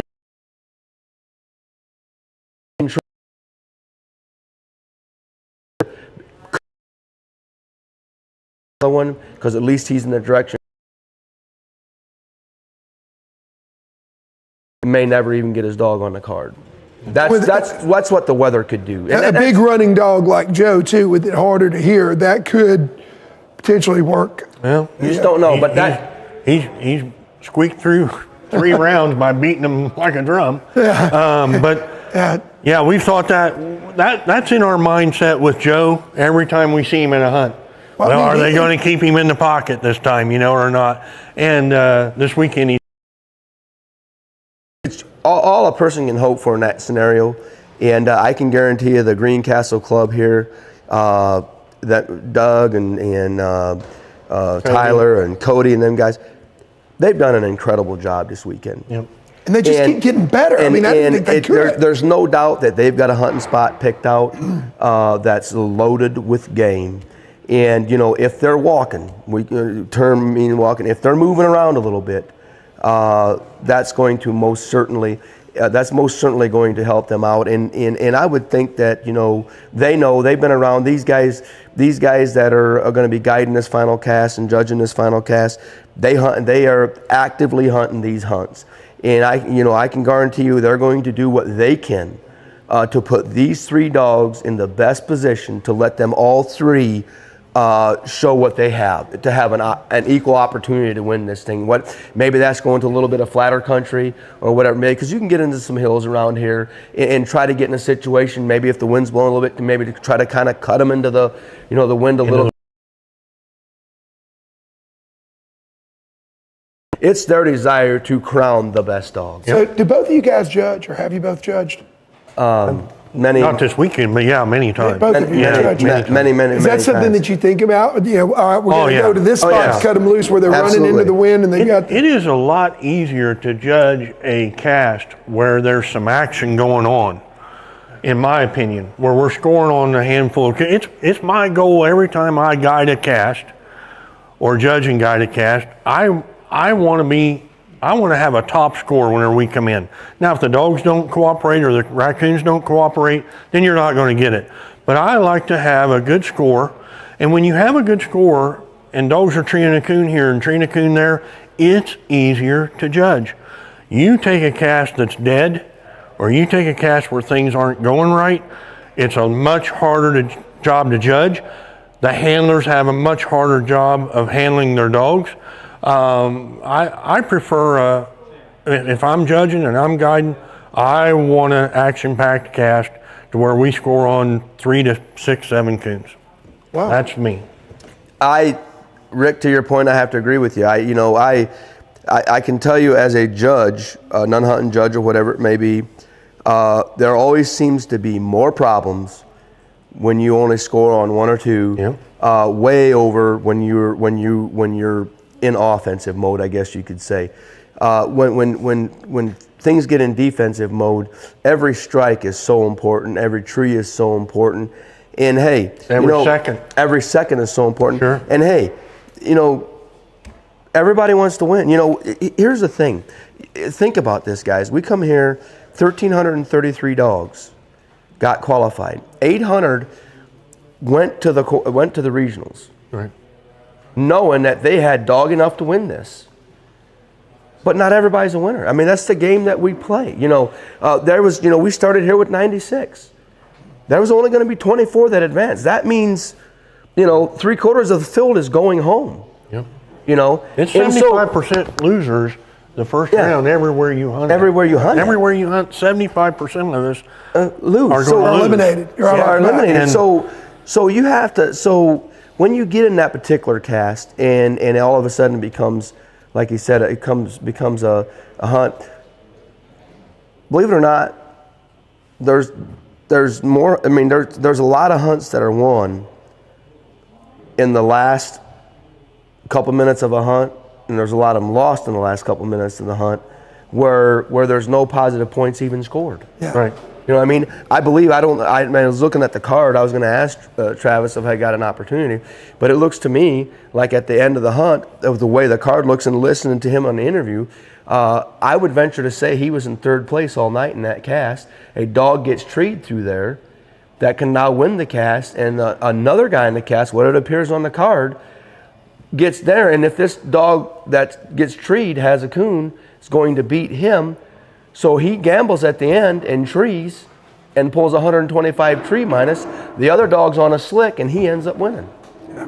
He didn't have to do anything. He didn't have to do nothing. You know, and Holy another cow. thing too that You know. goes back to what you So, are saying. I mean, and listening to him, I was looking at the card and I was trying to think that in my mind, and then listening to his interview. He's in third place, I think. Whenever He said, you know, he won it in the last couple minutes, and that's what it appears to me like that probably happened. I mean, that'd be the only case scenario, you know. And it really is anybody's game. I mean, when we take a look back to our first night here, you know, we went through the picks. I mean, we had some dogs that we all expected to go deep because they've done it in the past. You know, you look at Willie, you look at Dominator, you look at Hawk. I mean, you know, several other names that we know well and have been seeing. Lady and Dominator, your top two picks. You know,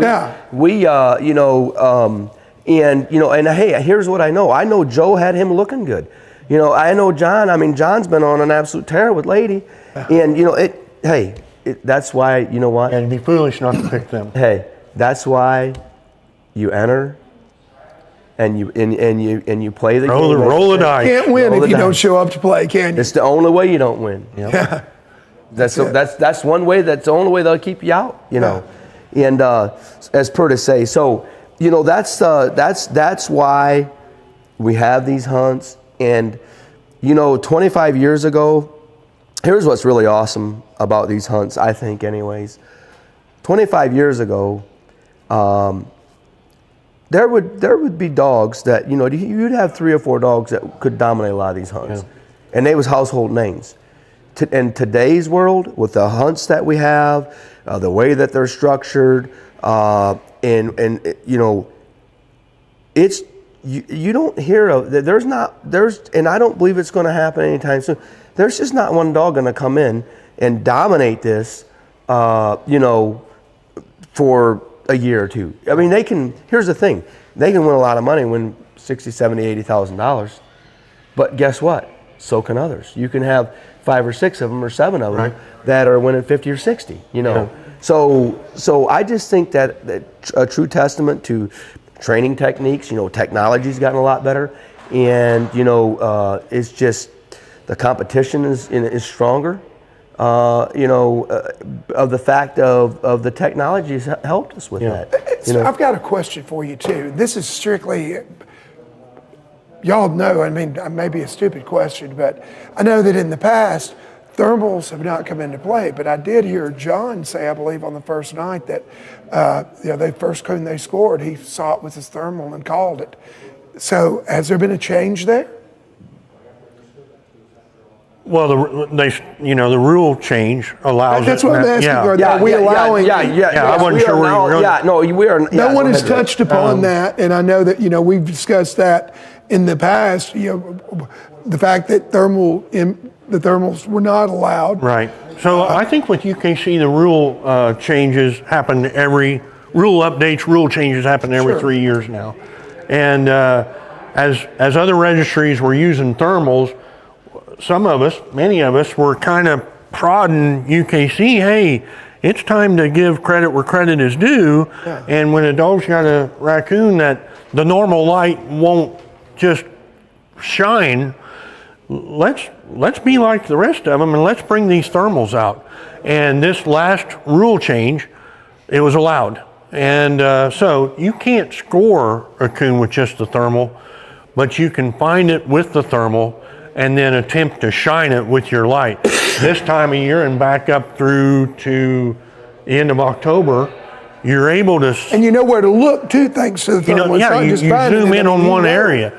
We walk in there in the summertime without a thermal, we're shining the whole tree. We walk in there now with a good thermal, and we're shining an area the size of this area right here. And so yeah, they changed the rule, they allowed it, and it's been a great thing. Well, I noticed that this year we haven't had nearly as many slicks as in the past. This year. Yeah. Well, I can't remember on last year's TOC, but I do know at the World. Mean circles. I'm sorry, not slick circles. We haven't had as many circles. Yes, there was definitely a lot. Well, here's what I'm gonna tell you: when you're scoring an average of over 4 raccoons per cast, you're not walking to a whole lot of. It's pretty hard to walk. Wouldn't you agree, Rick? It's pretty hard to walk to a lot of bad trees. Now, here's what I'm gonna tell you: that comes to when game is moving, It tends to help. It tends to make a difference. You know, I know to your point, Jay Paul at the World. You know, it was tough. It was the conditions were a lot tougher. It was dry where you guys was at, and that kind of thing, and that can play a role into it too. But it's the thermals.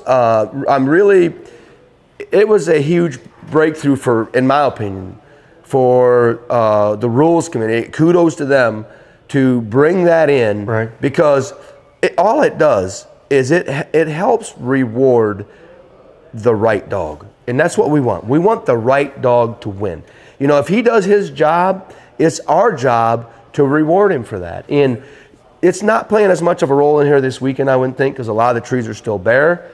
But I can guarantee you, here in another month, it will start becoming into play big time. You know, for a lot of the people, for us in the South, you know, them things are, you know, obviously we moved to Florida a year and a half ago, and I can't even imagine in my mind a little bit. I know you're gonna pick on me here, but that's okay. No, you wouldn't pick on me, would you, Rick? I haven't this weekend. The little bit of hunting that I have done down there, I can't imagine me hunting down there and not having a thermal, because a lot of them trees have that moss over it. Even just pleasure hunting. Just pleasure hunting, because it What helps part in Florida do you live now? Ocala. We live in the Ocala area, so it's about 2 hours in central. It's about 2 hours in right off I-75. You know, looking at that, growing trees are so thick and so full of moss and stuff. It would be, I mean, for me, it would be tough to. It just helps that aspect of it. Yeah. Helps a lot on the training side of it. Helps a lot on the competitive side of it. Gotcha. I think the one thing that I noticed, and it just hit me this weekend about the United Kennel Club and their rules and their rules committee and how they go about it, is the fact that you don't see them put a rule in place without a tremendous amount of thought, and consultation and whatever else. I've been on the rules committee a couple times with them, and my goodness, it's a bunch of people just brainstorm through these rules and try to figure out, this is going to work, this isn't going to work. And what I'm getting at here is you don't see the United Kennel Club putting a rule out there and then 3 months later bringing it back. Right. Yeah. They have worked through these things, and I'm not going to say there's other registries with great rules and things like that, but these folks here, when they put a rule out there, they've thought long and hard about it, and I'm appreciative of that. Yeah, well, they do a good job of discussing it, the pros and cons. If you bring this rule in, what are the pros, what are the cons to it, and then the other thing that I have to give them a huge shout out to them. They've listened to the hunters. Yep. They've listened to the hunters, and they've asked them pros and cons to the hunters. And you know what? A lot of times, some of us hunters can be a little selfish. You have a certain style of dog, and you want a rule put in there because it's going to fit the style of dog that I'm hunting. Right. Well, what happens in 2 years when that style of dog you're hunting, now you're hunting something different. Now that rule is not so, now that rule is, it's dumb. So to that point, when you start discussing them pros and cons, and you start getting it over to where it can be a positive way more than a negative over a level playing field, that's when, and then insert the rule at that point is it's very admirable. And honestly, for me, we hear it a lot. They have one of the best set of rules in the country, if not the best. I get told that all the time. Guys. So and I can tell you, Alan and Trevor and that whole crew, their desire at any hunt, and with the set of rules, is it's their passion and their desire is they want to reward the best dog. They want the best dog to win on that particular irregardless night. Of who it is or what it is. They don't care. They work hard on getting it right. Yep.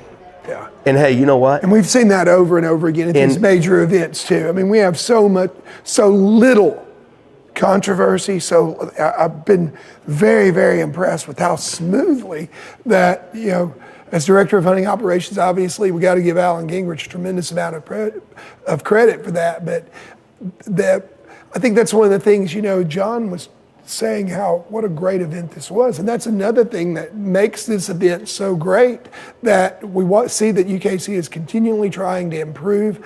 I mean, we're working in a competitive environment and they're constantly trying to make it better. And I think one of the things that makes it special is not just this beautiful venue that we have here or the area of the country that we're in or the huge purse, but it also goes into play how this runs like a well-oiled machine. Yeah, absolutely. And then those are I can tell you as a guy that runs dog events myself, in the retriever world, that's what we look for. I mean, I'm sure it's universal across the board that if you're a dog guy, you want the playing field to be where it's in favor of the dog and finding out who the best dog is at the end of the day. I always thought that, bringing in the thermal with the advancements that we've made in technology was kind of a no-brainer. I understand that, in the beginning, and it's a matter of, okay, have we perfected this? But, now the technology has gotten so good, it made a lot of sense, and I'm glad to see that they went on and made that move pretty quickly there. Yeah. To it, too. So looking at our winners here, I don't know anything about Crowder. I haven't heard of him or know of him up till this weekend. But I'm looking at Hobo and Joe, and I'm looking at two honest strike dogs. Two dogs that I don't know if anybody would ever accuse them of opening before they smelled a coon. And good, solid hounds about finding the correct tree. And it makes me happy to see those two types of dogs, or that type of dog with those two dogs in the finals of this event. And Crowder may be the very same thing. I just can't speak for him, but I enjoy seeing those honest dogs in there. Amen. Well, it sounds like we've got another dog coming in now too, so let's go to that. See who we've got coming down the runway right now. Hey guys, Trevor back out here, and this time I'm with Travis Dill and his dog Crowder he's hunting tonight. How you feeling, Travis? Oh, feeling good. Yeah, so you and Crowder were able to pull out the cast win tonight. Can you tell us a little bit about your cast? Obviously, we had some updates, but maybe you may be able to give us a little more information. Yeah, we turned loose, and the dog, he struck under the minute, but I didn't strike him until the minute was up, and then I did strike him after that, and struck a hot coon, and the preacher man fell in behind him, and he trailed up through there about 300 yards and got treed just real nice, and had a coon right off the bat, and preacher man took some minus, and we turned loose again, and Crowder struck, drawed a little minus. He come back to me, and I don't know why, but anyway he did, and then it was kind of over from there. We didn't finish the hunt. He withdrawed. He was down 2.25, 250 or something like that, and that's it. Yeah, so we're sitting here. We didn't hunt the whole hunt time. Right, yeah, it sounds like he withdrew with probably about 26 minutes left, 26 or 27 minutes.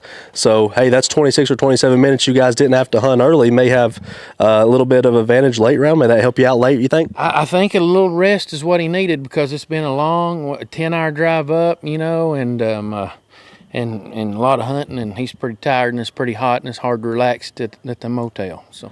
Well, last I talked to you were going to get at least $5,000. Now the least you're going to get is $20,000. That's got to feel pretty good standing here right now. Oh, it feels really good, yeah. Well, we're about to go figure out who's going to take home that big money tonight, but I want to wish you luck and just congratulate you on making it here, bud. Well, go Team Blue. Back to you guys. Awesome, guys. So Travis looked awfully happy there, didn't he? Yeah.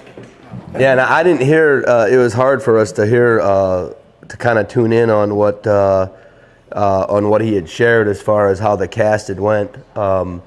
We'll get a little bit more of that information. I know he'd shared a little bit, but for the audio for us, we couldn't hear as much on what he had shared on. The big thing we saw was a blue tick hound. That's right. That's in the top three. So that brings a big smile to my face, Rick. I did hear a little bit. He said that he felt that dog may be a little tired, which would be understandable. I mean, he's 3 years old, And I know this is the farthest he's been from home. And he's from Texas. Yeah, actually, Travis. Actually, I believe that Kevin Rash, the owner, is from Texas. Travis is Dill hails from Oklahoma. I believe, guys. It could be, yeah. So he had quite a bit of a travel here this week. Oh yeah. Yeah. So. And that means we've got Texas, Ohio, and Kentucky in the finals, and a handler from Oklahoma as well. Yeah. You know what I thought was interesting, guys, looking, I mean, we had dogs, this final 6, you had Kentucky, Nebraska, Texas, South Carolina, Kentucky, and Ohio. So we had a really good representation. There's no home cooking here. No home cooking at all. No home cooking here. Yeah, that was a pretty dang good representation. Yeah. And I don't know the zones these dogs came out of, but well, I would think that Casey and Joe, they would have come obviously out of the Ohio zone. Yeah. Jeff and Hobo would have come out of the Indiana zone, and Crowder would obviously be out of the Texas zone. Yeah. So Texas or Conway. Yeah, no, I'm pretty. Queen City. Arkansas. Conway, so he could. yeah, so right. he come out of Conway, Arkansas zone. So at this point in time, you throw all that out the window. It's a new slate. Yeah, Preacher Man. What zone did Preacher Man come out of? Georgia. He come out of Georgia. He come out of Georgia. Yeah. Yes, I mean we've had a lot of representation. Well, I think Trevor made the point that we had 6 different regions. Yeah, every region had a representative at the start of the night. Yeah, that's pretty impressive. That's very impressive. I don't know. One would have to ask Alan. I'm sure they probably don't keep them stats, but it's the first time for me in my recollection that we would have had there would have been one from each region. I don't remember ever before of that being that way. No, I don't think so either. Yeah. So right now, too, I want to give everybody an update. So right now, we're waiting on Joe to come in. I was told that they're very close by. We should have them any second. After they come in, we're going to throw to them and get, obviously, their thoughts as well. Casey and Joe's coming into this final. Then we're going to take a little bit of a break. I'm not sure exactly how long we're going to be going to break, but we will take a break to reset after we talk to Joe. And don't go anywhere. We're going to give you a chance after we talk to little Joe here in a few minutes to make that bathroom break, to go get that popcorn, do whatever.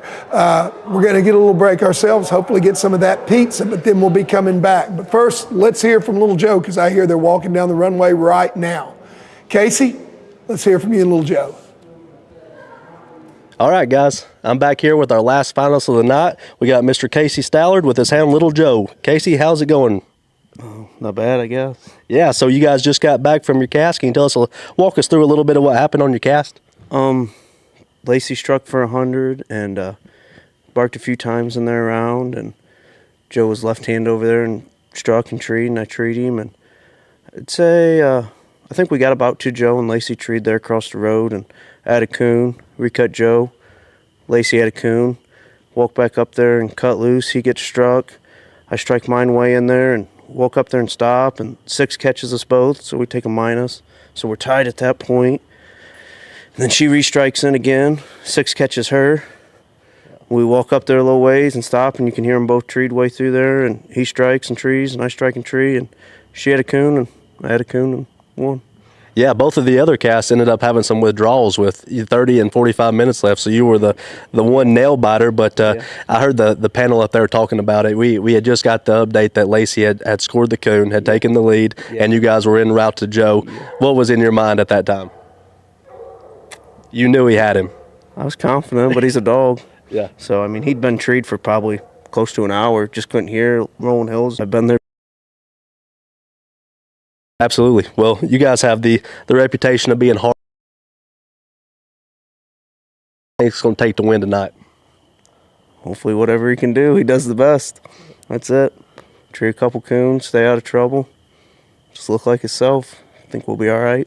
A couple hours ago, you were at least going to get 5,000. Now you got a shot at the big 50,000 and at least 20. So good luck to you tonight. I look forward to hunting with you and Joe here in just a little bit. And you're going out? I'm gonna go out. Yeah. So we're gonna be sending back live updates, and everybody will get to see little Joe in action. Hopefully. I got you. Well, I hope they ain't expecting too much. Good luck, Casey. Back to you guys.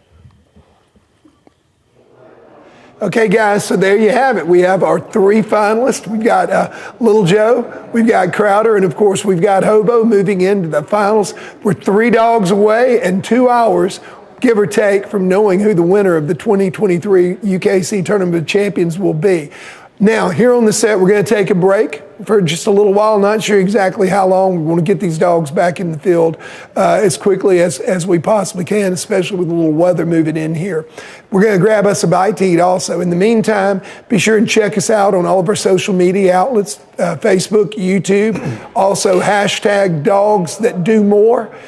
We're going away here in just a few minutes. There, as you can see, all of our links. YouTube.com, UKC Dogs, where we're coming at you right now, at UKC Hunting Ops, and of course, hashtag Dogs That Do More. We're about to take a break and fuel up ourselves, but we're definitely not done for the night. We'll be coming back as soon as we can. We're going to be doing our best to give you guys live updates. It's going to be a little bit different. We're only going to have 1 cast out there in the field. So we're going to try to bring as much live coverage as we possibly can, keep it action-packed. So we're about to take a break. For my buddy Steve Burkholder, Rick Stretch here, I'm J. Paul Jackson. Don't go away. We'll be back in just a little bit with the finals from the 2023 United Kennel Club Tournament of Champions. Check out the United Kennel Club online store for all of our magazine subscriptions and UKC merchandise. Go to shop.ukcdogs.com and you'll find all the best gear to support your UKC lifestyle. Snag a new hat, hoodie, or t-shirt and subscribe to our many publications, including our world-leading Coonhound publication, Coonhound Bloodline. We even have research pedigrees and rule books available to purchase. Why wait? Shop now.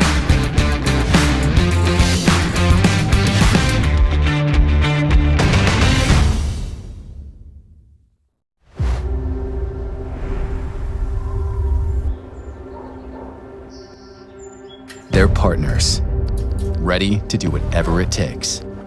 Athletes that pound for pound can outrun, outwork, and outperform anybody you're watching on Sunday. No contract required. You don't waste that kind of potential. You train it, fuel it, unleash it. You activate the power that sits ready and waiting inside every fiber of muscle. You fill every last cell with the energy to push harder than whatever gets in the way. You turn drive into overdrive, natural ability into legendary status.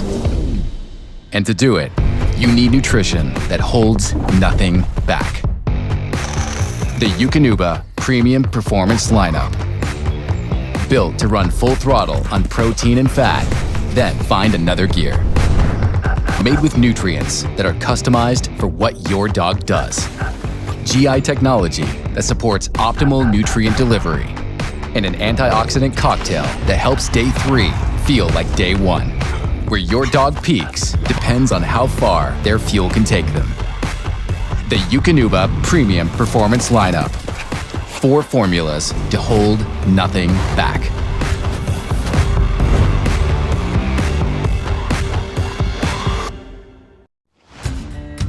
Guess what? We have a podcast. The all-new United Kennel Club podcast will not only feature great guests, living the sporting dog life, but also rules and sport updates. Tune into the Hunting Ops podcasts with Alan Gingerich and Trevor Wade to hear the latest Coonhound rules and updates, Beagle rules and updates, and all breaking news about UKC Hunting Ops programs. Hear it right here first. Subscribe on YouTube so you don't miss out.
You've waited all year, and now it's time. The largest event purse in United Kennel Club history. The field is whittled down from over 1,300 qualifiers. 96 of the best advance to the finals and take their shot at the $250,000 total purse. It's the United Kennel Club's Tournament of Champions. Who will go home with $50,000? Let's make history. It's time. Are you ready?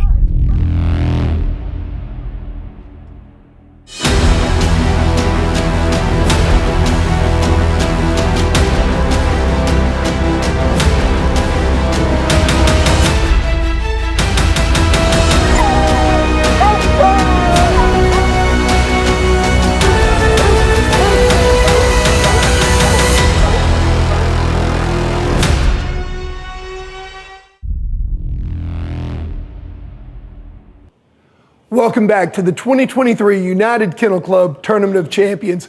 We're here in Greencastle, Indiana. I'm your host, J. Paul Jackson, here at 3 Fat Labs, our beautiful venue, with my two co-hosts and our expert commentators, Steve Burkholder and Rick Stretch. What are you laughing about? Steve is an expert. I thought you were going to say expert pickers. He'd have half that right. Anyway, exactly. 2 out of 3 of us did pretty doggone good that last go round. Running out of time. Roll on. So anyway, guys, welcome back. As you may know, if you've been with us earlier tonight, or if you haven't, we'll fill you in right quick. We're here at the finals. We started out with 1,300 qualifiers competing for the $250,000 purse here at the Tournament of Champions. 800 of those made it to the regionals. From there, 96 emerged, 93 of which came here and started the first round with us. We whittled that down to 24. From those 24, we moved on to our final 6. Those dogs were broken up into 3 casts of 2 dogs each earlier tonight. They competed in the semifinals, and the 3 cast winners now have advanced to our final championship round here. So we've got 3 dogs going at it, 2 hours, a night hunt. We're going to have Alan Gingerich, the Director of Hunting Operations for the United Kennel Club, bringing us updates throughout the evening. And we're also going to have a camera in the field. We're going to do our best to bring you guys some live action from tonight's hunt. Also, here at the table with me, as I said before, I have Rick and Steve. They're going to help me break down the play-by-play, give us their expert analysis. And let's start out by taking a look at these dogs. We've got 3 dogs that made it to the finals, as we said before. Hobo, Crowder, and Little Joe. 3 different states represented and 2 breeds. We've got 2 treeing walkers and, in the case of Crowder, also a blue tick. So break it down, guys. Tell us what happened earlier and how we got here. Go ahead. Well, I'll talk about, we can talk about cast 1. It had Hobo and BTO in. You know, they didn't, it was one of them casts where Hobo scored on a couple raccoons. The BTO dog obviously pulled an empty. We talked to some of these guys when they come back in, and Jason just thought it was just too much of a, at that point in time, too much of an insurmountable lead to come back from. You know, it's the last night. Dogs have been hunting several rounds. He was down 6 1/4, I believe it was at the time, and he decided at that time to throw in the flag, I guess you could say. So. It was. It probably was. And Jacob's no rookie to this game at all. He knows and he knew at the time that, hey, it's time to shake hands and move on. Yep. And we also had a similar situation in Cast 2. In Cast 2, we had Crowder and Preacher Man going at it. Both dogs came out and put up some points early, but then the gap started to fill and Crowder emerged, blue tick versus crossbreed there. We knew that we were going to have a dog that wasn't a treeing walker in the finals. Didn't really expect to have 2 of our 3 casts not go the full 90 minutes. But, I got to talk with Travis just a little bit during the break there. He was really, really excited about finishing so high. Of course, he came here from Oklahoma. Kevin Rash, Crowder's owner, hails from Texas. So yeah. Those guys have come a long way. I know Kevin's not here tonight, but Travis told me that he's watching us and taking it all in and very excited. Congratulations, Kevin, on getting Crowder there to the finals and getting a blue tick hound in there. And then why don't you tell us a little bit about cast number 3? I know that you got to talk with John a little bit and Jeff.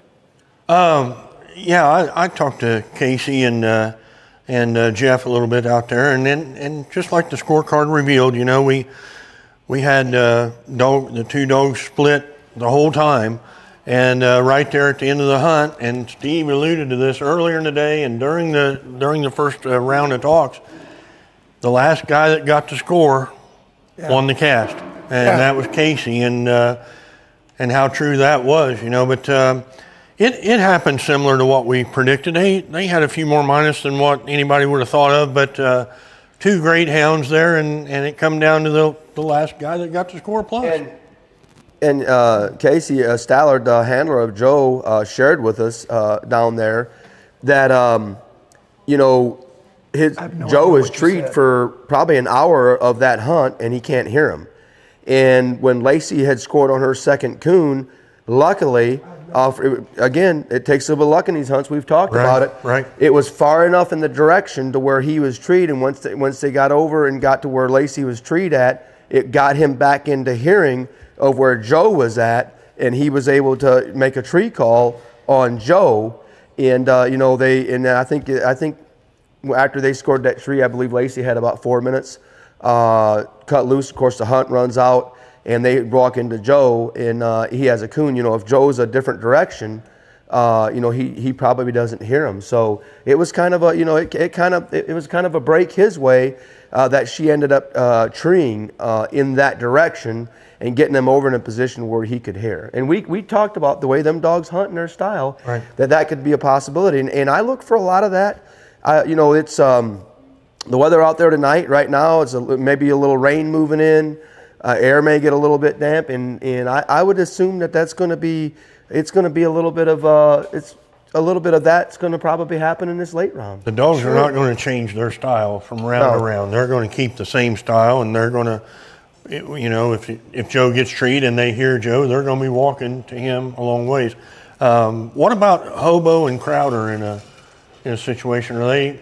We don't talk about them leaving the country like we talk about Joe. I will tell you this on Crowder, and I just talked to his handler earlier, and he said that he's been trying to tame him down because at the house he was going a mile every time before he would ever even get treed. Travis said that Crowder's still got a lot of gas left in the tank. So we've got Hobo, Crowder, and Little Joe, and I believe we've got a little bit of information on all those. Let's start out with taking a look at Hobo.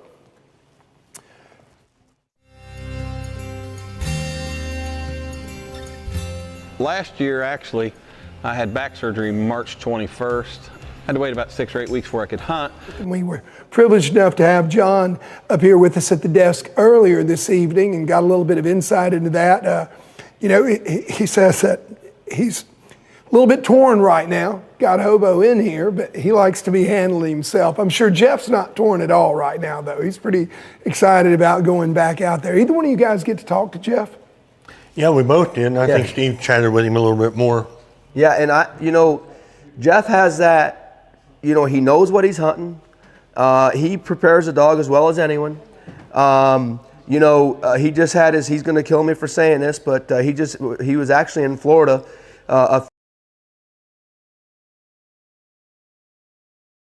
Get up in age a little bit. We know our window of opportunities become less and less. And I can tell you he's excited to be here. He's confident in what he's hunting, and he's confident that he's good enough to win this last round. Cool. Well, let's take a look at the video here.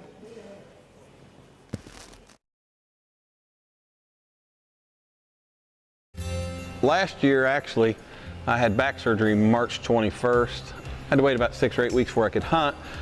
So when I healed up from that somewhat, I started going to some hour UKC hunts to try to get his 5 cast wins. Just, it's a little easier on the back just to hunt an hour. And we did that fairly quick. And we went ahead and I needed 3 or 4 more wins to make him grand night.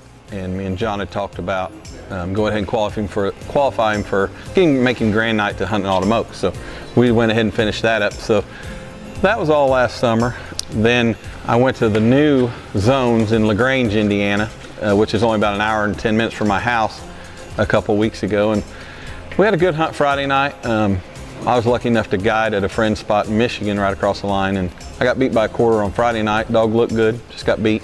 Saturday night, I knew I had to have a big score, and just luckily I did. He treed 4 coons before anything else made a tree. I ended up with 8 1/4, and it was enough to get through to this.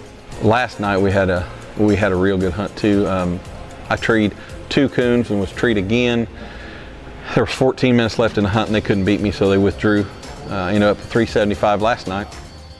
Tonight, a little different story. We had a shootout. It came down, right down. The hunt was over, and I had to have a coon to win, and I had the coon to win. So yeah, got a lucky break early in the cast too. My first tree's a den tree. We beat on the tree, and Mama Coon comes up. We hear the baby squalling. Can't see him. Mama Coon comes up.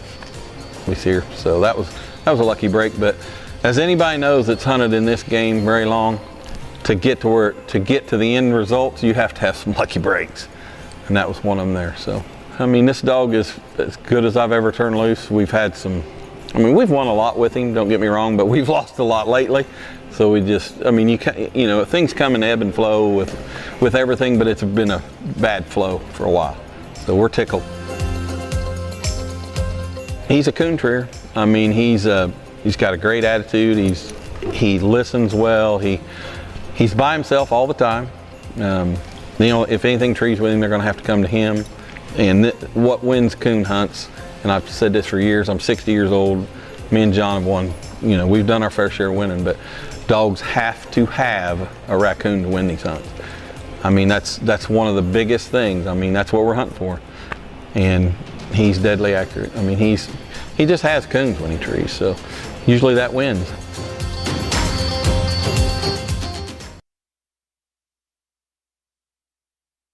Let's move on to our second one. Let's talk about our blue tick Crowder. I know you're a blue tick fan here, Steve, so fill us in on your thoughts. Well, you know, the Crowder dog, he's a 3-year-old blue tick male.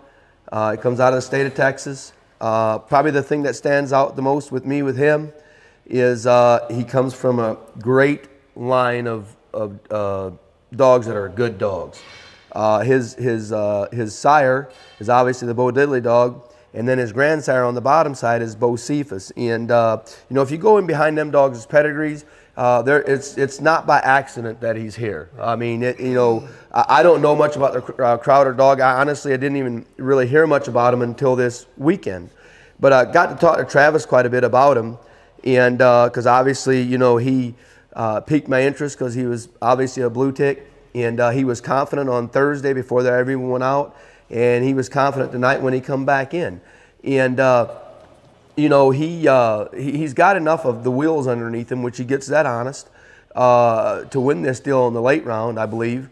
And you know, talking to him, you know, as far as how the early round went, and because you know, when you get this far, minus points can just it can be bad. It can kill you. Usually it's the difference between winning and losing. And, you know, he's one thing I like about Travis, don't know him that well, just got to know him this weekend. He's honest. He said he believes that when he pulled his 100 minus, dog went out and struck something, ran it for a little bit, realized it probably wasn't what he should be running, and come back to him. And so, you know, it would bring mind to me that he's probably worked on him for a little bit. We've all done that in hound training, I guess you could say. And you know, but luckily that didn't keep him from winning this cast. He felt kind of fortunate about that. You know, he's a big hunting dog. You know, and I've heard a lot of people this weekend that have drew him have said that he's a dog that gets through that world, gets through it quickly. Travis had shared with me that they've been working with this young dog for about the last 6 months to try to woe him down, and you know, to try to keep him in pocket. So I would say that judging by the two other ones that he's hunting against, I would say they're going to be doing some walking. Well, let's take a minute now and let's hear from Travis and Crowder.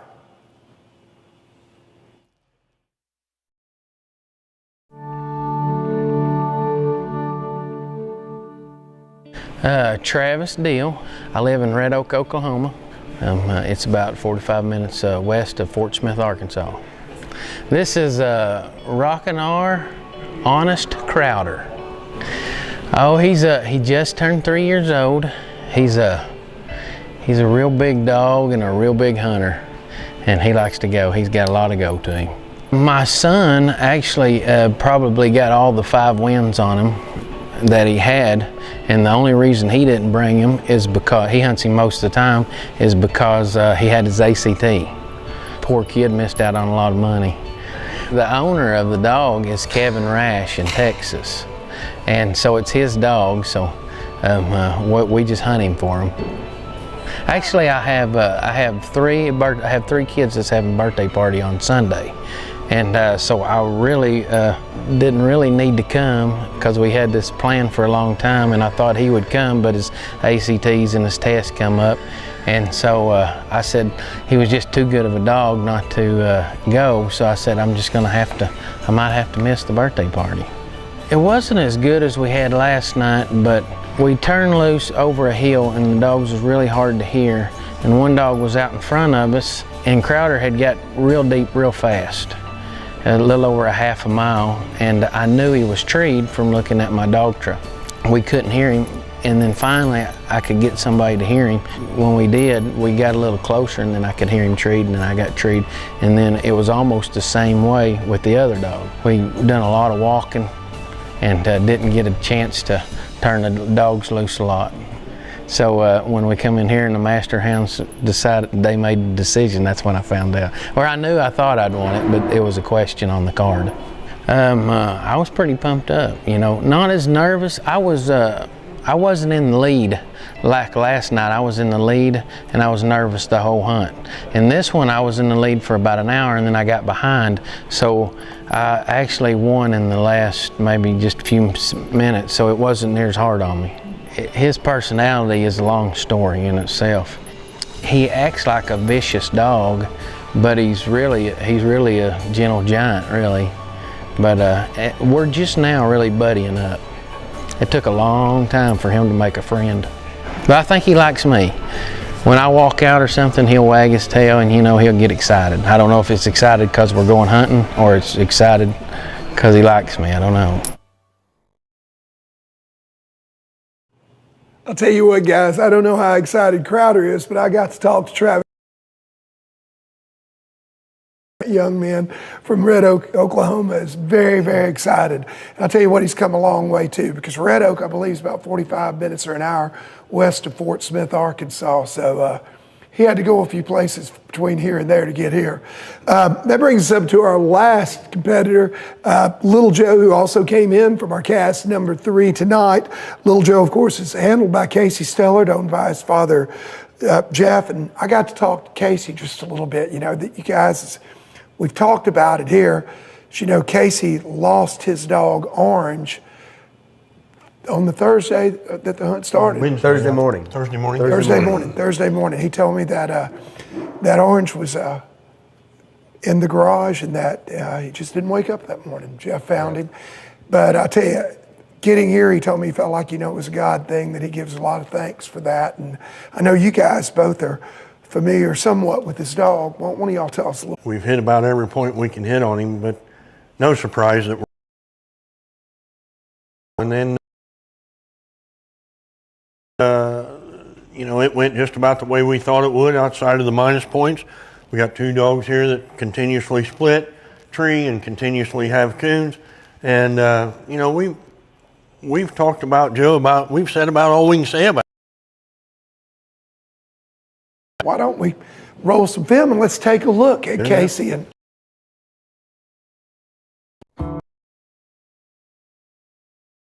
Casey Stallard from Ohio, Tiffin, Ohio. My dog, Little Joe, his name's actually set him up Joe. He'll be 9 in May, and we've had him about 8 years, so been with us for a while. My dad, this is my dad's dog really, and he got him qualified, and our other dog, we had 3 dogs qualified for the zones, so you know, I've hunted him a bunch before too, and you know, my other dog, I didn't get qualified, never took him, and so I had to take over on him at the zones or regionals. We got lucky and got through that and got through a couple nights here so far. We treated a coon out of the truck. Another dog had a coon treed, and they made some trees, and he got treed off in there by himself, so they took some minus, and I had a coon, and that put me ahead. And I recut him, and I don't know, there's quite a bit of time left. And we walked back in there where them dogs were treed, and they're all cut loose, and he was 1.25 miles from where we were at. He crossed the road and stuff, and I didn't know if I'd hear him or not. He's still got a pretty good mouth, but you know, it's a long ways to hear one. And I was still winning at the time, but they still had probably 30 minutes. If they treated a coon, would have beat me, and they cut them dogs loose, and you just heard him, just everything was perfect. You just heard him come treat through there, and I treat him, and we walked the hunt out to him, and he had another coon. They're just dogs, they all mess up, but I was pretty confident in him that, you know, as long as we got to him without a problem. My dad, you know, he's been doing this a long time, and he's won every hunt you could probably win, so trying to catch up to him, so this will be a good one to catch up to him with. He'll probably take most of the credit though, which is deserved. Got a lot of great guys behind me. Randall Drew, Rick Marshall, our partners, they're great. Without any of them, I wouldn't be here. Just another cast. You win or you lose. If it's meant to be, it'll be. He hustles. He's really good about having a coon. Always by himself, and just a good old coon dog. It's all the dog. Win, lose, or draw. My buddy. Proud of him. Okay, folks, we got to take a look at all 3 of our competitors, and While we were watching that, Alan Gingerich came in, Director of Hunting Operations for the United Kennel Club, with a scorecard in hand. So I believe we've got an early update coming in fast. Alan, why don't you tell us what's going on out there in the field, brother? Yeah, I do have the first report coming in from Trevor Wade, who's out there reporting back to me this evening on this final cast. But first, we have our judges. We have Jeremy Cox is the main judge here, and he's flanked by Jason Bryant and Jason Smith, Brian Smith, I'm sorry, and Doug Cundiff is judging the cast here. But, you know, the wind has picked up a little bit. We've got a little bit of weather coming in here this evening, and this is probably going to be the toughest night or toughest part of this whole Tournament of Champions here is going to be this morning hunt. Unfortunately, we got a little weather coming in, and they're calling for rain to come in, hit about 2:15. So I just checked the radar, and it doesn't look like it's going to be too bad, but the wind is picking up there. But closer to 3 o'clock, it looks like we were going to get it. It's going to be about as bad as it's going to get, and it could be pretty significant from what I've seen here. Trevor does say the wind may be causing some issues, They did turn loose at 1:03 a.m. So they already had 6:30 gone. Actually, it was 9 minutes into the hunt. The cast was trying to get out of the wind a little bit, get into a bottom so they could hear a little better. They thought they might hear a dog, and they got down into the bottom. And at 10 minutes, they had Joe struck in for 100 at the 10-minute mark. So he's on the card for 100. That's Joe. And then Hobo struck right soon after him for 75, and he's off to the right of Joe, of Joe. And then a little while later, Crowder strikes in to the left of them. So we've got 3 dogs in 3 different places. Sounds like right now. But that's where we are right now, and we've got them kicked off. So Joe struck in for 100, Hobo for 75, and Crowder for 50, and that's where I'm at right now. Okay, Alan, thank you for the update, guys. You know, y'all said that it was probably going to happen fast and furious. It looks like you were right. Yeah, we've got them all struck in, and listening to Alan there talking about the weather, it may play a part. It may play a part in this final here, and there's just so many competition that we're in tonight. You know, thoughts you thinking out there, and some of them not all thinking the same way.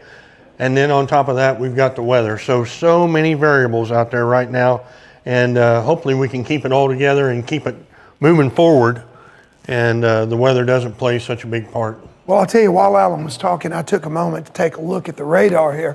You know, and as he said, looking at the radar, it looks like we may dodge a bullet where the rain is concerned.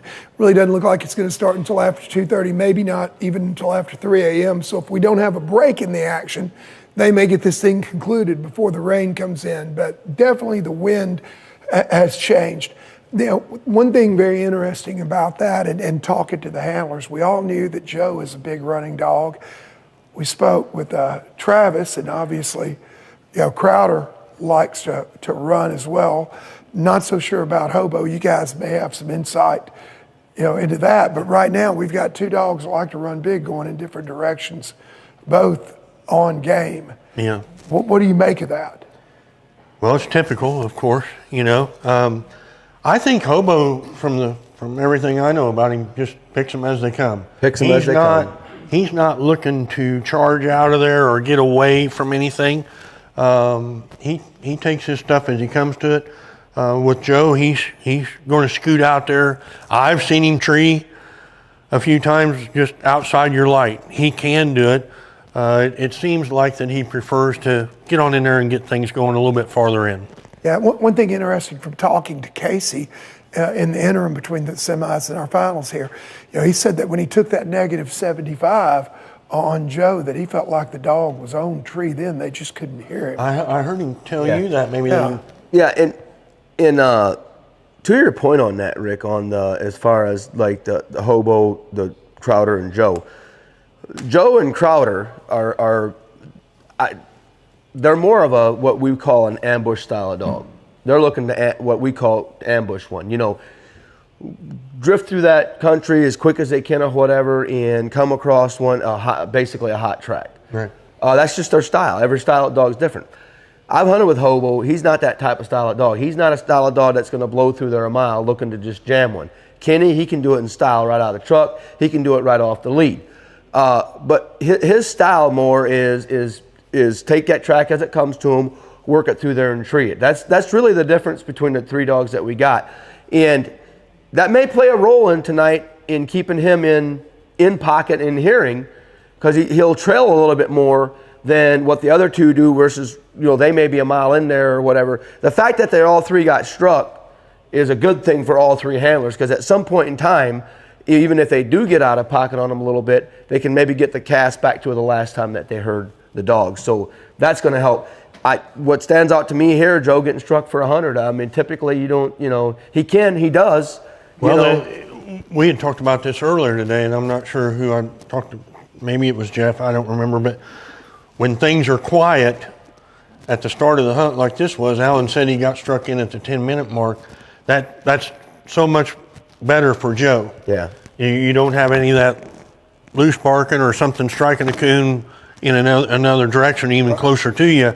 The longer it takes to strike, the better his chances are of striking high. If he can hear him, one would have to think that we would get an update shortly on a tree call. Yeah. That would be, of my opinion. But you got to think, we've got 3 dogs in 3 different directions, all struck. I have a feeling that we're going to have a report come in. I have a feeling we're going to have a report come in really, really quick, because even as I speak, we see our Director of Hunting Operations for the United Kennel Club, Alan Gingerich, coming back over to the podium. Guys, he didn't waste any time. He didn't go over to the production table. He went straight to the podium. So let's take it over to Alan. I'm pretty sure you got something for us, don't you, buddy? Well, I do. We have 2 dogs declared treed now, so I have that update. There's no trees been scored yet. But you can... Crowder got treed for 125. He's the first dog treed. He's about 600 yards from the cast when they treed him, and that was at the 15-minute mark in the hunt. And then after that, right soon after that, Joe treed for 125. He's a little closer, but he's to the south of the cast. So 2 dogs treed. And actually, Stallard is headed to Joe's tree with backup judge Jason Bryant. So they're headed to Crowder's tree right now to score it first. And then after that, they'll be headed to Joe's tree. So that's all I have for right now. Great. Well, thank you very much for the update, Alan. Okay, guys, y'all are writing it down. What are you thinking here now? Well,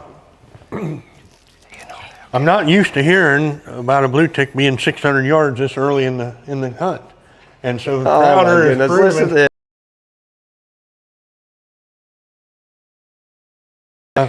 Strike the iron quick. So you're about to kill him, I'm telling you. I give it to him.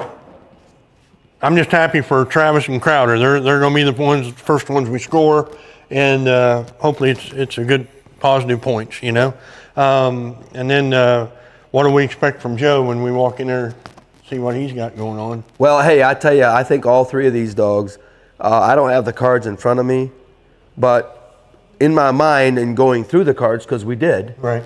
I don't know if these dogs, any of these dogs, the whole weekend was anything underneath anything other than a plus tree. I could be wrong. Yeah, I'm not positive on Crowder, but Hobo and Joe, I'm sure, was only on plus trees. Just looking at this, I want to bring up a point. This may be a break for Jeff and Hobo. We're obviously not there, but when they was talking, they had said that Joe was struck straight in front of him. Crowder was to the left, Hobo was to the right. The fact that Crowder got treed first to the left and Joe being in front of him, they're going to go score Crowder first, then they have to come back and score Joe. And then if in fact Hobo was to the right of where Joe was at, that could possibly be a break for them guys to get back into, because obviously we know the wind is picking up, so that may work into that favor of getting back in to be able to hear that. Sure. So speaking of Jeff and Hobo, I think we have the pedigree for all 3 dogs. Let's take a look at Hobo's pedigree right quick. Talk a little bit about the lineage. So the Hobo dog out of obviously Busrow Creek, Josie Wells, and Busrow Creek, Casey. Do you guys know anything about either one of those y'all would like to share with us? No, I don't know. Well, here's what I can tell you. These are dogs that obviously Mike Gilbert in that group has, he got him from Mike Gilbert. Right. And I'm pretty sure they hunted the Josie Wells dog. And, kind of an interesting thing on this here, the Hawk dog that was in the Final Four of the UKC World Hunt last fall, in the Final Four, right, come from Mike Gilbert. And I believe his name isn't his name Busrow Creek Hawk? Yeah. And he was a first-round winner here this year. And he was a first-round winner here this year. And a finalist in the world. Right. That's right. Yeah, a finalist in the world. So, I know that Doc's Little Sugar, that was a female that Gilbert, I'm pretty sure, hunted for quite a while. Did quite a bit of winning with her. And he's Mike Gilbert. Them boys hunt hard down there. They've had a lot of winners come through here. They've started a lot of, from what I know of Mike, and you could correct me if I'm wrong or not, Rick, but he's started a lot of winners. It seems like when they get to where they're at a certain point, he starts over with another young one. Right. And that's kind of his claim to fame, probably a little. That Sugar is probably out of a dog that they had named Doc, and I think Doc placed high up in the Super Stakes. Oh yeah. 1 or 2 times as a young dog. And it seemed like to me that Doc hung around there at their place longer than some of these others did. Right.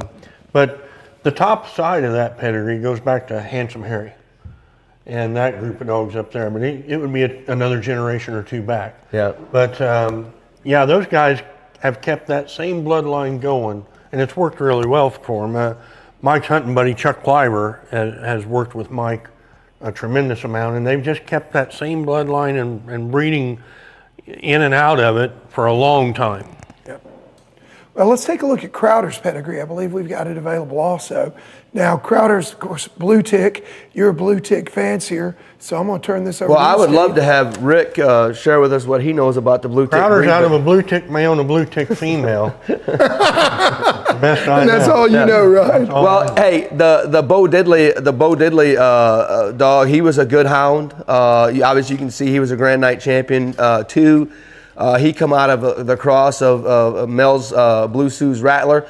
That was a good dog. You go to his bottom side, the Honest Poison Ivy is out of Goodson's Rowdy Bocephus.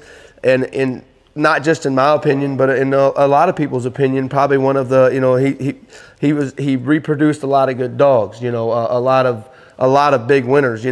Obviously, I owned a country dog that was out of Bocephus who was won probably his lifetime earnings somewhere right around the $75,000 mark. And, he was out of Bocephus, and now we have, Crowder being a grandson. It's just a strong line of dogs that have been doing it for a while. And probably the thing that stands to me out in that pedigree and is ringing true in a Crowder, that hunt comes from, it's not by accident that they're a big hunting dog. Yeah. Yeah. So anytime you're in a crowd of blue tick people, the world blue tick guys there around the club, and then we hold blue tick days up at Ashland and things like that. And that dog, what little I know about them, but when you're walking by a group of them, or you're hearing somebody talking about a good reproducer, he's the name that you hear. There was 7 of them that come here, but last night the Country Thief dog and Crowder that was in that cast together, right? Both grand pups off of Bocephus. Okay. Wow. So of that, that's pretty. It's just and it takes more than just him, but it's definitely making a difference. Sure. I'll tell you, we've got Little Joe's pedigree too, but we're going to hold up just a second because while we were taking a look at the graphic there, Alan came back in, and I believe we've scored another dog. Alan, tell us what's going on out there. Yeah, I do have a score here for you. The cast did arrive at Crowder's tree, and they found him treed right on the edge of a creek bank. And they handled him up, and they find his coon right away. So he's the first one on the card with plus points. Talking about Crowder there with 25 minutes gone after they scored it. So, but here's the interesting thing. Travis is keeping him on the leash going to Joe. So you might question that a little bit, what's going on, but you got to realize there's some wind going on, and he's afraid if he turns him loose here, he's afraid he's going to blow out in the wrong direction. So that's why he's opting to hang on to him at this moment and going to Joe. So that's the handler's deal with that, and I'm just the reporter here. So make of it what you will. But right now there's probably around 30 minutes gone, first 30 minutes of the 2-hour hunt. But Crowder is first on the board. All right, Alan, thank you for the update. And I'm sure these guys are going to make a bunch out of that. But before they do, we've got to give little Joe his due also. So before we start to commentate, let's take a look at the final dog and our third finalist here, Little Joe. And Rick said that you are just such a treeing Walker fan. You ought to have all kinds of information on this dog. Well, I got a little bit of information here. You see that Joe is out of a dog called Neosha River, or Neosha Cuz. And Cuz has sprung to popularity through the young dogs that have popped up here lately in these, especially in these pup hunts and futurities and super stakes and things like that. He has produced a lot of winners. And now Joe's an 8-year-old, so he's also produced some dogs way back when that are winning. But Cuz is probably one of the most well-known Walker stud dogs at this point right now. Bottom side down there is Hardwood Elvis Attack, and it slips my mind who had Elvis Attack there. Yeah, he was from Kentucky. Wesley Stanford or something like that. Wesley Stanford. And you'll get a kick out of this, J. Paul. Elvis Attack was well trained. I believe he would sit. I believe he would come on command. I believe you could play ball with him. He was just one of them dogs that was a versatile type dog, and Wesley trained him to do a lot of things that most of us hunters don't even think about attempting to do.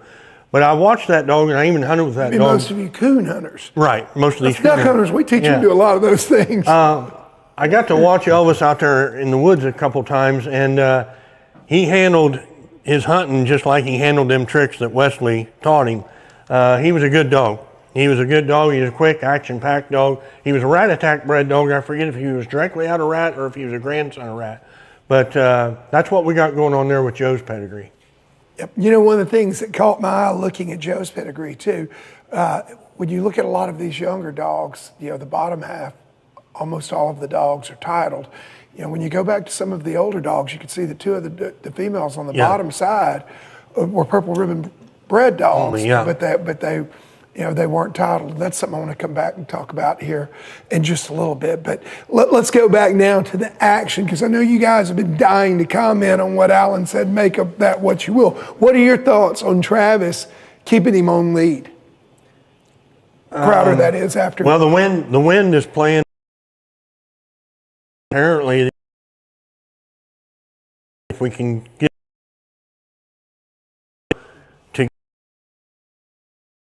together, be able to have it. Now, are they going to hunt together? Probably not. But at least they may go in the same general direction that the guide will want to take, to have us hunt. And that's the only thing I can think of. If the wind wasn't blowing, I don't believe it would have happened, because if we get back here to where we can hear Joe and we hear Hobo, Crowder's going to be in third place, and he was the first one to strike iron, and the wind must be playing a part in his decision, no doubt. Yeah, of course, the other thing too is if Crowder comes in and Crowder strikes back in, where's he striking in at? You've got one on the board with 100, one with 75. Striking for no, he'd strike back in for 50. He's striking back in for 50. He's striking back in for 50. It'd be tough for me to keep mine on the. Initially when that report come in, I'm like, you would just think that you'd want to get him back off the lead and take that chance, but. Possibility that maybe they think Hobo's treed through there, and like Rick said, you get into if you go in and score Joe, and then you're going to go over thinking that maybe Hobo gets treed, and he keeps going the direction he was headed, the chance of hearing him the rest of the night may be done. Right. And I would bet that Travis may have consulted with the guide a little bit, perfectly fine, to say, hey, you know, what should I do here? What would you do here, knowing the direction we're going to be wanting these dogs to go? Because when the guide pulls up to a place, he's got a generalization in his mind that says, oh, we're going to hunt this direction, or we're going to hunt this direction. If the dogs suddenly go back behind this way, then we may be in a little bit of a bind. Yeah. So, you know, for Travis to do what he did there, I'm going to say he probably consulted with the guide just a little bit to say, hey, which way do we really want to go here? And Joe was between the cast and Crowder. We probably don't have that much distance to get back to Joe. So, you know, we're going to be loose here in another few minutes, I would think. Yeah. One thing I want to point out too, you know, we talked about earlier that we were going to have a camera live in the field in those finals, and we do. We have Brandon Fine out there in the field. The problem is, you know, at the last minute, there was a decision made to hunt another area, and we just don't have any cell service folks. So it's not that we don't want to bring you live action from the field. We do. As a matter of fact, we're trying really, really hard. We're hoping these dogs do move into an area where we've got a little bit better service, but there's no point in bringing you video that is of, you know, no quality to speak of whatsoever. So we're going to keep working on that. That's just to let you guys know.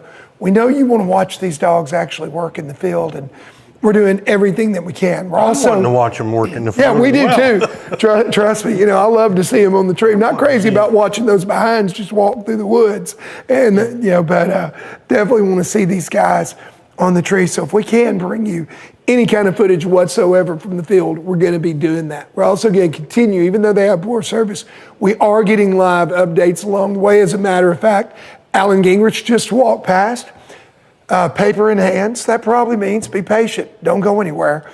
We're going to have an update here in just a second. But, you know, I also agree that these guys, you know, you're talking about a guy that comes in here from Red Oak, Oklahoma. I'm sure he probably is leaning on the guide a little bit. I mean, yeah. I've been to Red Oak, Oklahoma, and I'm going to tell you something. The terrain around Red Oak, Oklahoma, or even the part of Texas where Kevin Rash is from, it ain't like Greencastle, Indiana. Yeah. So sure enough, I see Alan walking back up to the podium over there. We're going to let him get set, and then we're going to throw it to him if he's ready. Alan, give us an update, please, sir. Yeah, so the cast arrived at Joe's tree with 32 minutes gone in the hunt. So they didn't waste a whole lot of time getting over there to him. And at that point, Ricklefs confirmed that Hobo was about 700 yards from the cast. At that point, he was off to the south of them. And Trevor said he hadn't actually heard Hobo barking, or hadn't heard him barking for a little while, but they'd been walking and they were shining Joe's tree at the time when he sent in the report. But unfortunately for Joe, they found no coon and they minused his tree. So he's going to have a total of 225 minus on his tree. And at this point, they walked Crowder and Joe away from there, and they have recast them. And that's where we're at right now. So back to you guys. Okay, guys. Hey, we're not going to do any more predicting here, are we? Well, I don't know that we did any predicting to start this thing off. I mean, we had three great dogs here. Alan can probably confirm this, but when they walked off that tree, one would have to think that they would have had to hear Hobo bark, since he had Crowder on the lead. You know what I mean? 6 minutes. You know, he would have to, since he walked Crowder over to that tree. So obviously they must have heard Hobo bark to release the dogs. You know what I mean? So he's still in hearing. Without the leash block? Well, a dog that's opening on the ground. Yeah. You know, if they're, you know, you still have to hear a dog bark, I would assume, in that situation in order to release. Well, I'll tell you, rather than speculate, I just saw Alan walking away with purpose. I have a feeling that that's something that he's checking into right now. So we'll let you know, because right now it's pure speculation on, you know, where they're at and being on the clock and those sort of things. So hopefully we'll get you guys an update pretty quickly from Alan. I have a feeling that when he headed down those stairs in a hurry, same thought, you know, occurred to him. We'll know what's going on there. But yeah, you know, chances are he's probably barking, or I think we would have heard an update. So the good thing was that we didn't waste much time. That Travis didn't waste much time with his dog on the lead. He's probably had the right idea to get both those dogs together. The guide is going to release those dogs in the direction that they want to hunt, and then they'll figure out what they're going to do here with Hobo. If he comes treed, they go to him or whatever. But there was just a few minutes burnt there for Travis, and now, you know, with the score being what it is now, wasn't a bad decision probably. No, I'm thinking it looks pretty good for Travis right now. It was a wise decision. 32 minutes into a 2-hour hunt. I mean, he's only a quarter of the way in. The first struck at 10 minutes. Right. Took a few minutes to get to him and score him. He lost maybe 10 minutes out of 120. Yeah. Yeah. Well, and Joe's not out of it. I mean, he can rebound. We've watched him. He scored 575 last night. Treed 3 coons. Obviously, weather conditions. Sometimes these dogs, when they operate like Crowder and Joe, tend to be their hunt style. When that wind picks up, we don't know we're not out there. Sometimes they can miss it by a tree or so. You know what I mean? That's just the way the wind is coming and it's strong enough, and that can happen. We don't know if that happened in this situation, but that's a possibility. On that side of it. Yeah. So I think we all said here, or at least I did. Knew they was walking over there, and just you could exit before you got there instead of the minus, I guess. Right. All right, so you guys are the experts, so I'm asking the question because I'm not certain. But with that 100 minused out now, that 100's back open. So if we got Hobo up here for 75. Hobo's still holding 50 is still, so if Crowder, he's our next chance. Crowder or Joe strike in, they're striking in for 50. The first one to be called will be struck in for 50. Cool. Well, I think Alan's got some answers for us too. He came back up the stairs as fast as he went down them. So Alan, tell us what you got. Yeah, the cast, they walked away from Joe's tree there. They cut Crowder and Joe, and they couldn't hear Hobo's. They ran the 6 on him, but for the Hobo fans, don't worry about that. He broke that pretty quickly, and didn't take long after that. He was declared treed for 125. 714 yards from the cast at the time. So 40 minutes gone into the hunt, and they're walking to Hobo. There you are. All right, Alan, thank you for the update. First thing that comes to mind to me is knowing how big these dogs run, 700 yards isn't very far for Hobo to be away from the group right now. No. I assume he was knowing Joe like we think we know Joe. When they get to Hobo, they're going to pull him off and head him in that direction, I would assume. And now we should have, at least we have turned all 3 of these dogs back in the direction we're going to hunt. Yeah. So that's going to be the good news for this. As far as these other 2 dogs being loose and going away from Hobo, they're going to get back to where they can probably hear them at some point. So, that cast with the weather coming in, the wind picking up, are they high-stepping it probably right now over to Hobo, or are they taking their time?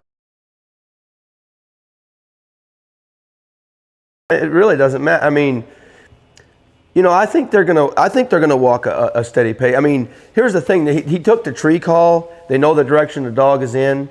They're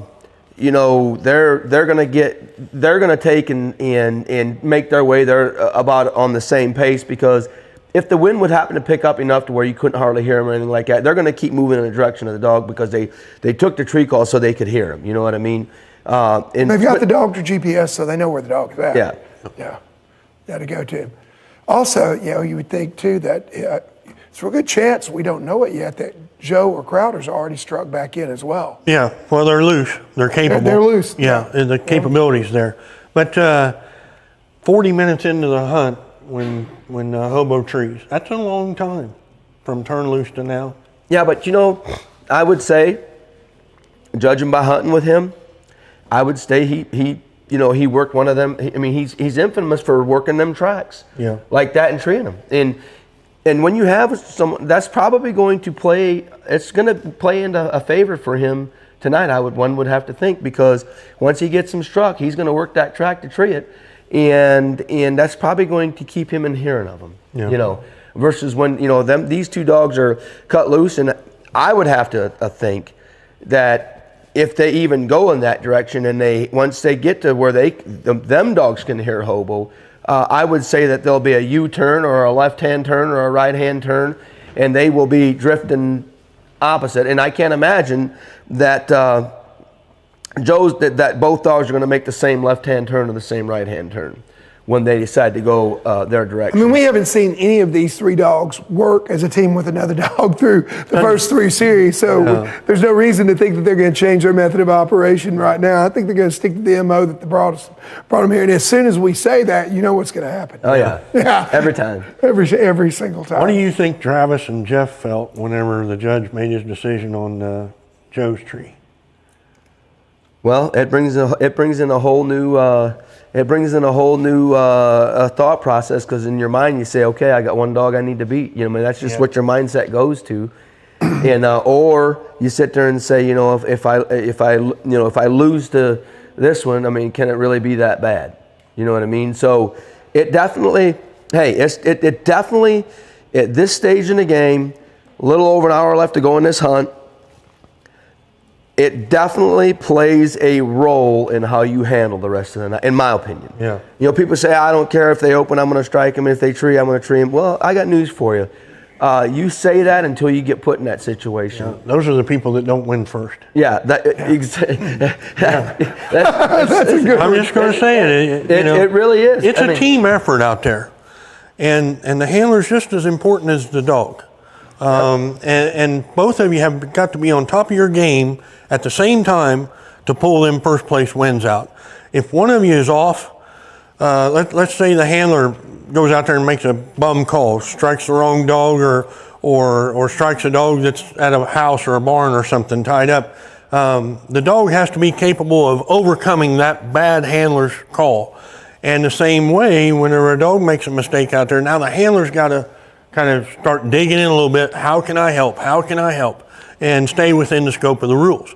So it's a team effort, and for somebody to just say, I'm just going to go out there and strike them and tree them for what they do, like Steve says, when they get in that position, they change their mind when thousands of dollars are on the line, or a world title's on the line, or a national championship, something like that. They kind of change their mind or change their tune a little bit on that. And we're talking tens of thousands of dollars, guys, too. I mean, this isn't just like, you know, a $2,500 night hunt. I mean, if you think about it, there's a significant difference to me it is, I mean, and to a lot of people it is, there's a significant difference between second and third. Yeah. It's a $10,000 difference. Yeah, I can think of 10,000 There's a huge difference reasons I would between want to third be and second first, than you know. third. I mean, it's over double, you know, so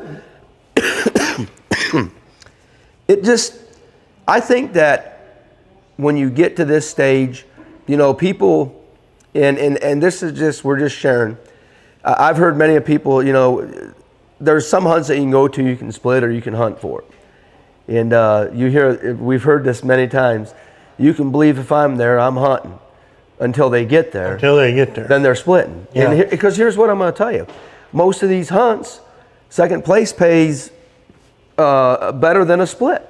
Right. Or plays the same as a split. Same as a split. Yeah. But if you got 4 dogs, you're batting the odds at 50%. You know, somebody's placing third and somebody's placing fourth. In this case tonight, somebody, you know, it's just the way it is. Somebody's placing second and someone's placing third. So I think that, I think at this point in time, if you're Casey, you are 100% wide open, slinging from the hip because you've got nothing to lose. You've got third locked up. Pretty much in a nutshell. In his mind right now, he's trying to think, how can I move to second? Yeah. How can I move to second? And when I get to second, how can I move to first? But now he's fighting the clock. Yeah. You know, fighting the clock, fighting the weather. He's 400 points off of first. Fighting the clock, fighting the weather, 2 things that he can't control. Yeah. So, but we're still probably an hour and 10 minutes left in the hunt. Oh, yeah. You pretty much nailed it. It's an hour and 8 minutes left in the hunt, assuming that there are no stops. So, yeah. I'd say your watch is a little bit off. Yeah. You were wrong once before, right? You thought you'd made a mistake, but then you found out you really hadn't. So they're walking to Hobo, and Joe with a coon here, Jeff takes the lead. He'll be feeling pretty good if he's got one on the outside that they can score. When we come back off of there, he's going to walk his minute, whatever it is, whatever he determines, and he's going to strike. He's going to get cut loose, and then the strike is open for all of them, unless one of these two is struck, and we don't know it at this time. But sitting here right now, looking at what we got, he could strike back in for 100. Right. One would have to think that Jeff's thinking in his mind that he's hoping that some of these get struck. Yep. Well, I'll tell you what, guys, we've been at it for an hour now. We're just about at the halfway mark here, so we're fixing to take a short break. We're not going to be gone very long at all, guys. So, if you want to go take a quick run to the bathroom, get something out of the fridge, now's the time to do it, but don't waste your time, because we're just going to take a short break, and then we're going to come back with more action from the 2023 United Kennel Club Tournament of Champions here in Greencastle, Indiana.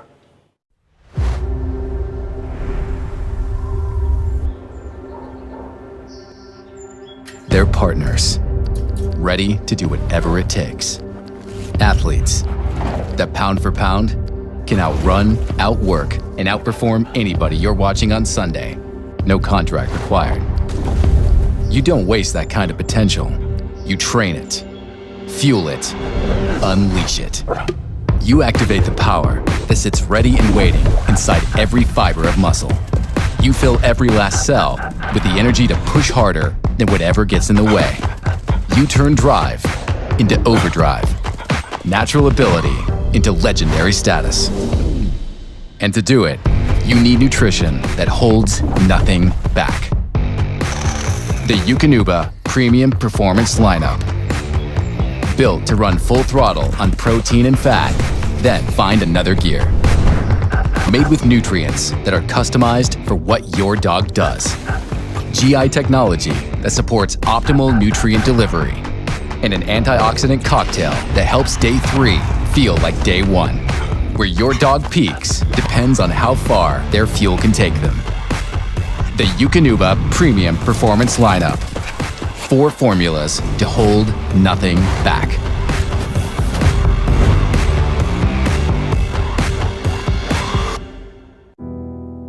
UKC celebrates 125 years in 2023. For a limited time, honor the history and legacy of your dog's line with the all-new 3-generation Heritage Display Pedigree. The Heritage Display Pedigree pays homage to UKC pedigrees of old with elegant modern touches. These pedigrees are meant to be framed, cherished, and passed down from generation to generation. Whether you have a highly recognized dog or simply want to pay tribute to that special dog from years ago, the Heritage Display Pedigree helps celebrate and recognize those who left their mark. My hope is that my kids and future grandkids have this pedigree tucked away somewhere long after I'm gone. Get your Heritage Display Pedigree at shop.ukcdogs.com.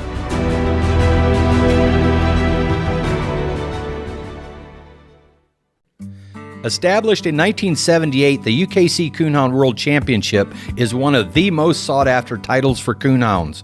Qualifying for the 46th running of the 2023 World Hunt will conclude at the end of August. Qualified hounds will compete in regionals September 15th and 16th, and 108 will advance to the finals. If you qualify, join us for the finals in Mount Gilead, Ohio on September 21 through the 23rd. For more information, visit ukcdogs.com.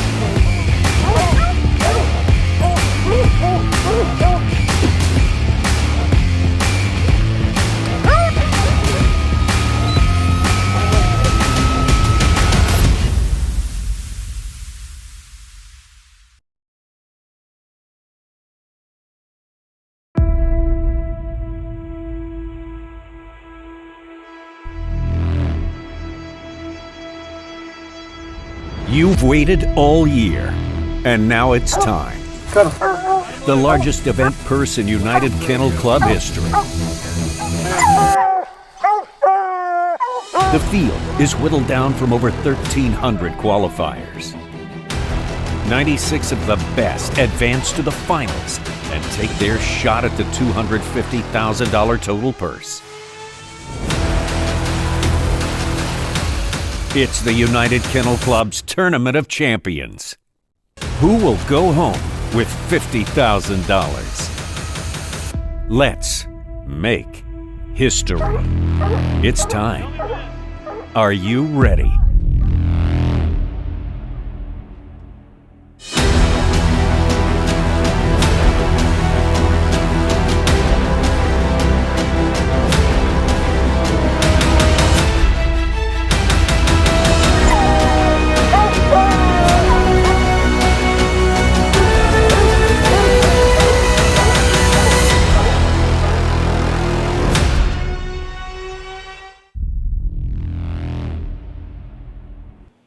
Welcome back to the 2023 United Kennel Club Tournament of Champions here in Greencastle, Indiana. We're back here at 3 Fat Labs, our beautiful venue, and we're at the halfway mark right now in our finals. To recap how we got here, we started out on Thursday night, 96 dogs qualified to be here. 3 had to scratch, 93 made it. We cut after the first round to 24. Then we cut further again down to 6 in our semifinals. Earlier tonight, those 6 dogs went out in 3 casts of 2 each, head-to-head, where we cut down to our 3 finalists. Coming into the break, we had Joe that was on the board for minus 225, Crowder 175 plus, and Hobo had struck for 75, treed for 125, and the cast was moving to the tree to figure out whether it was going to be plus, minus, or a circle. Since Alan Gingerich has moved over there to the podium, I believe we probably got an update telling us what happened there, so don't leave us hanging, Alan. Tell us what the score is. Yeah, I do have another update. Trevor says they had that 700-yard stroll across there, and there was across a couple of hills as well. So it took them a little while but they finally got to Hobo's tree with 54 minutes gone in the hunt at that point. But it did not take them long, and they found another raccoon there, so put him on the card for 200 plus for a score for Hobo. That now puts him in the lead.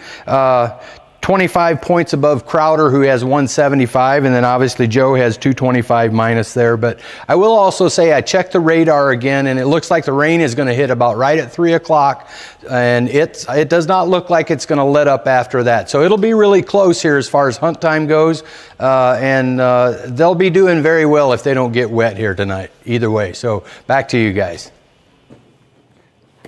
Good deal. Thank you very much, Alan. Now, to remind you guys, they turned loose at 1:03 local time, and looking right now at the clock, we are exactly at the halfway point. It's 2:03 here, so we've got an hour left to go. Guys, tell us what your thoughts are. Alan's still over at the podium. Alan, has anything been struck back in? Has there been a report of anything being struck back in? That's a good question, and I actually asked that question. I texted Trevor back, and I had not heard back from him, but I'll try to get that report. As far as I know, nothing had been struck yet, but that's obviously interesting. I know where you're going with that, but I'll find out here in just a minute, and I'll report back. Awesome. Okay, so Alan may know where you're going with that, but probably not everybody else does. Well, I was just thinking if neither one of them dogs are struck, the one of them dogs got struck going to him, they got to go back where they last heard them dogs at to be able to release. If not, he gets to walk just a little.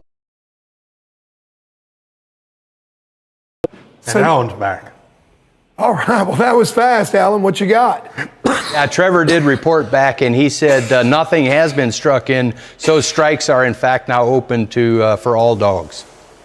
So we're back ready to strike in for 100 on the next dog, correct? The next one that gets struck at this point is going to strike in for 100.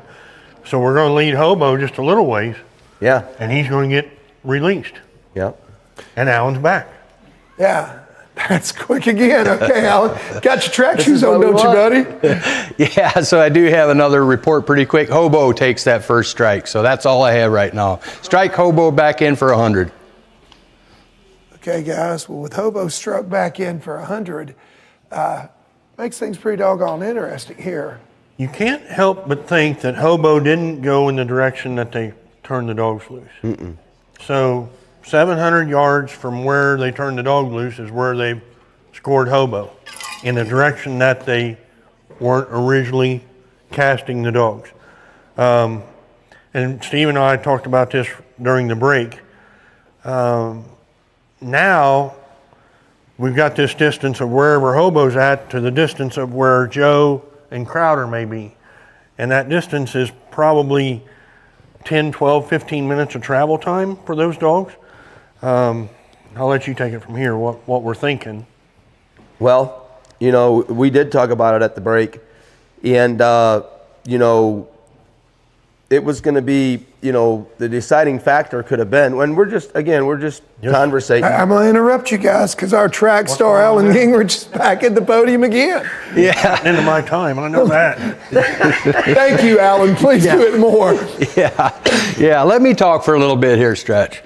So we got more action. Joe, we haven't heard from him in a while, but he opened and treed actually 965 yards from the cast. So strike Joe in for 75 and tree him for 125.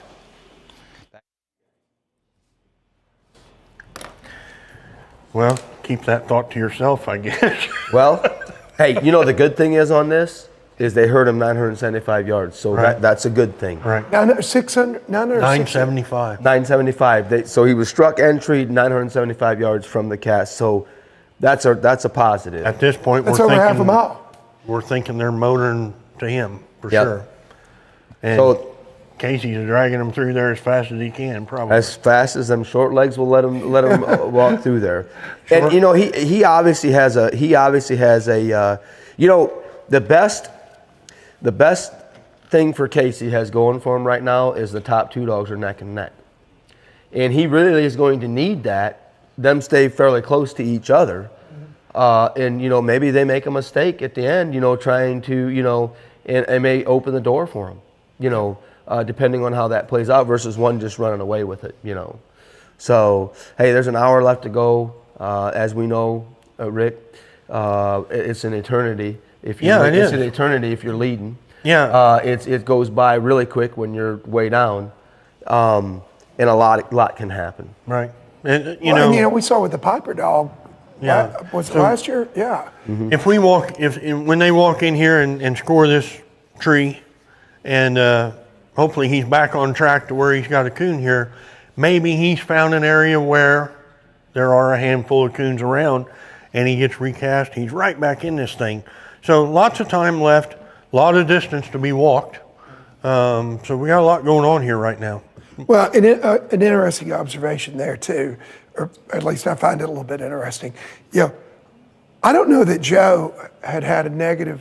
He had a minus on his scorecard through the first 3 rounds, and he did the round prior to this.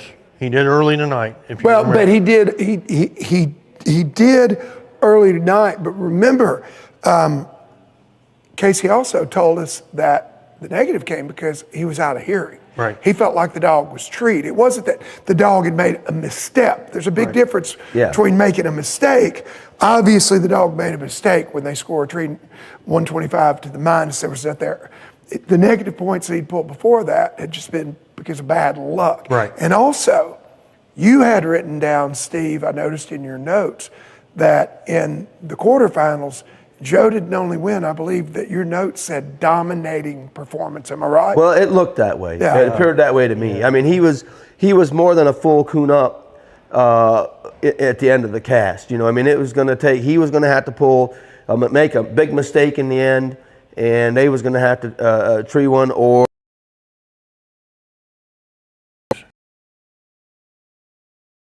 He came in with what, a 575? 575. I'm thinking it was 8. 8? I believe it was 8. So the difference of him making it and somebody else not making it out of that cast was again minus points. Yeah. He had none, and they all had some. They all had some. Yep. Casey also told me that he felt like he could have done better than the 575, but there were 4 dogs in that cast, not 2, not 3, but 4, and they spent a lot of time because they did score 8 coons, and they all went in different directions going back and forth. You know, so now they seem to be bunched back up a little. We've only got 3 dogs. He's got the potential to score 3 or 4 coons in this last hour. Not out of it. Yeah, he's definitely not out of it. It's anybody's game right now. You know. I think a lot of it will come down to when he gets to this tree where it's at, what he does from that point. Yeah. Then we got a little bit of a wait for that. Yeah, and here's the thing. One would have to think, too, that them walking to Joe will probably bring Crowder back into the mix. Yep. You know what I mean? Because they're going to walk that direction 975 One thing yards. we haven't talked about is Crowder's voice. I don't remember anything being... Yeah, and I don't remember asking Travis that on what kind of if he, what he's confident on hearing him and that kind of thing. Yeah. So when you talk about, the dog's voice and what kind of voice does he have, elaborate on that a little bit. What I was referring to in that only was the loudness of it. Does he have a big booming loud mouth that, if he was 975 yards or 1,200 yards, are they going to be able to hear him? That's what I was alluding to about his voice. Or does he have maybe just an average voice or a little less than average, and the wind's out there blowing and we got a dog treed this direction, one trailing the other direction? Is he going to be a little bit hard to hear? And I don't remember all weekend anybody mentioning his voice. And I don't remember anybody saying that he was a weak mouth dog. I mean, with him having them kind of wheels, I'm sure he's not. To that point on that, some dogs have big mouths, but they're not carrying mouths, if that makes sense. They're more of a doll, And then other ones, their volume may not be quite what other ones are, but they just have that clear, that mouth that just carries a long way. It just rings. It's got that ring to it. Just has that, where you can pick it out, And that's exactly what and that's kind of how I would describe Joe's voice. It's not, he by far is not near as loud as some of the loudest dogs we've ever heard, but his voice can be heard for 1.5 miles, 2 miles, if conditions are right. And at 975, the conditions are right here for him. He's got a Rick or a J. Paul voice, probably one that carries a good long way.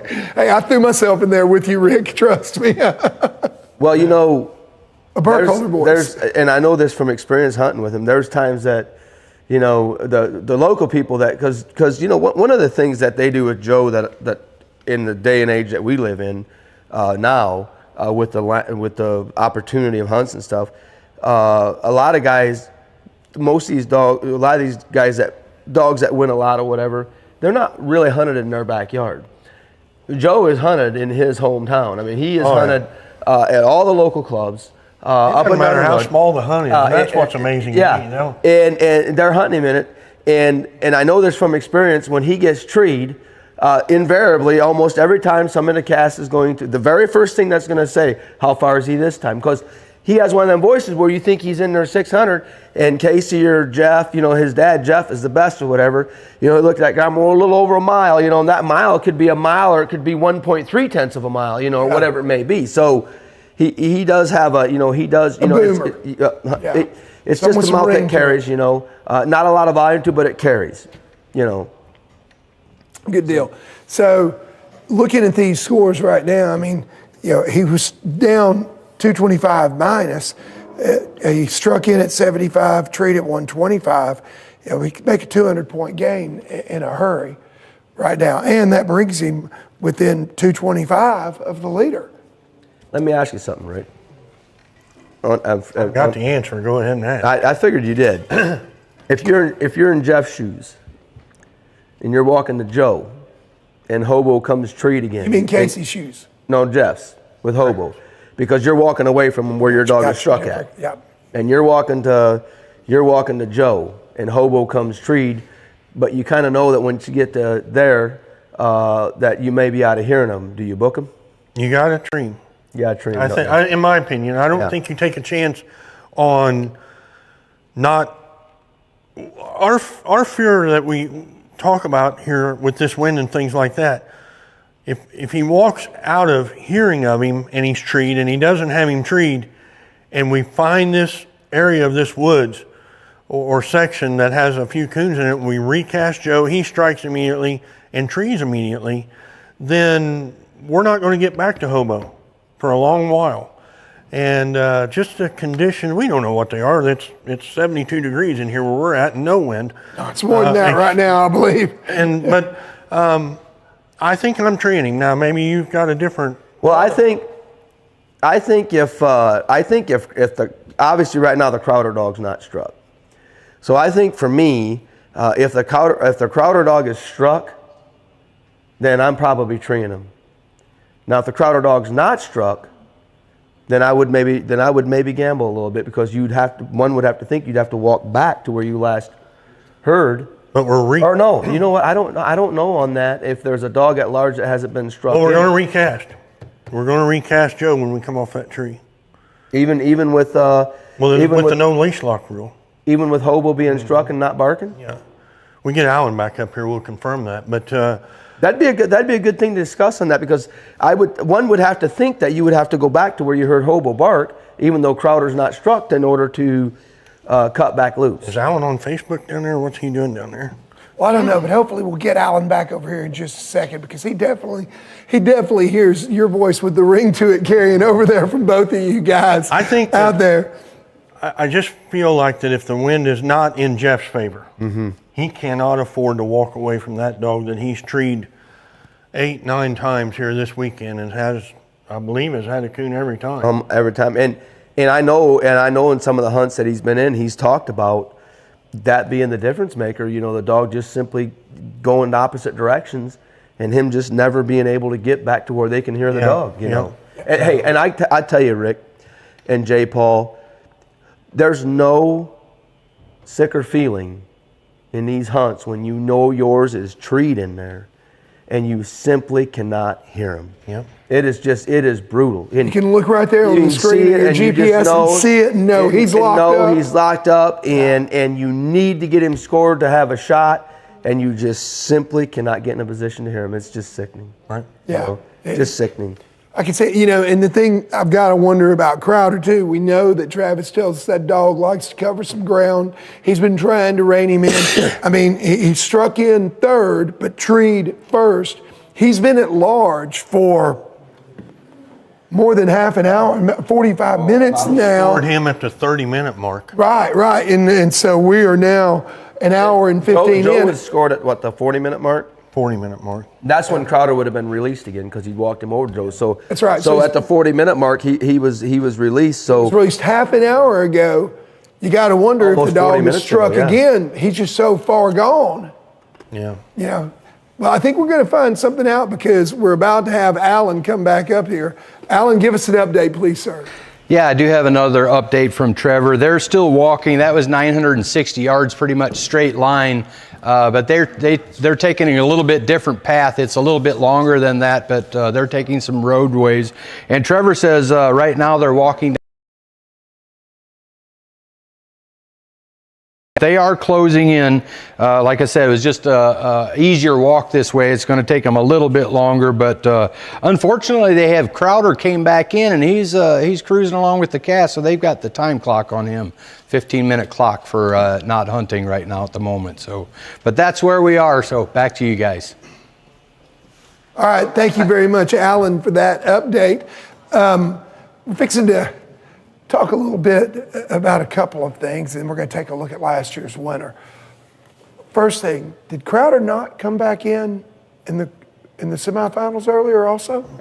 Yeah, he'd shared with me that he'd had a few issues with him on, and this happens. It happens with dogs, especially when you start traveling dogs and you start exposing them to a lot more elements than just your home turf. As per to say, and it can happen even on your home turf. Dogs can, what we call, I guess the best terminology is trash a little. And he'd shared that he's got nothing worse than having one about 50% broke off of maybe running something that they shouldn't be. Now, I don't know if that happened in this situation, but I know early he felt that happened, and that could be just something that he's been working on. That minus on the strike. 100%, yeah. And that could be that, or hey, when you think these dogs aren't going to do something, they decide to do it when it counts the most. All right, it's just one of them things. Second thing, quickly, he's back on the clock for 15. What does that mean? They've started a time on him, a no participation and no hunting time on him. So he's got, if in the next 15 minutes he doesn't start hunting and engage, right, he's done. Right. And engage, we mean that he slips off and gets out of sight and actually seems to be hunting. Right. And not just hanging out with the group. Yeah. Then they break the 15 then. Right. Gotcha. Yeah. Gotcha. And the issue here is that they're traveling down a gravel road.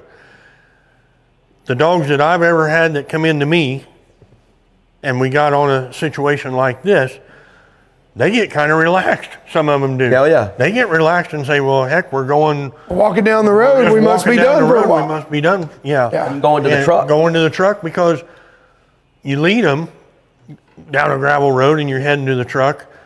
You know, that I've seen dogs just settle in before and just say, well, heck, we're moving or something, you know, I'll just hang out here and go with the flow.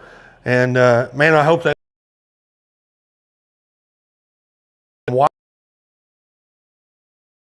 can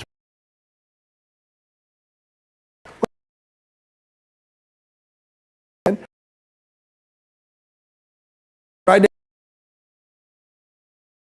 Look. See.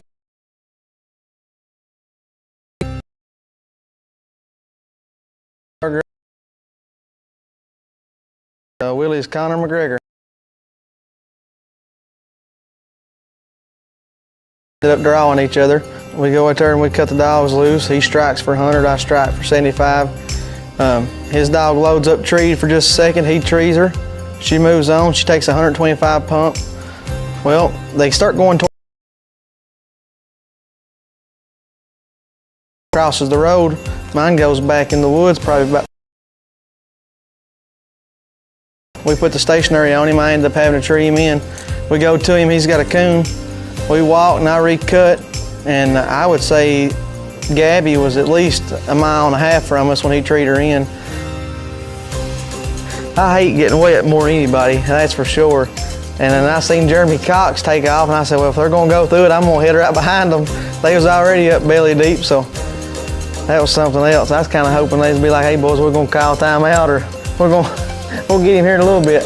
I don't even know if I had 32-inch boots there. My legs ain't that long already, so it don't take much for me to get wet.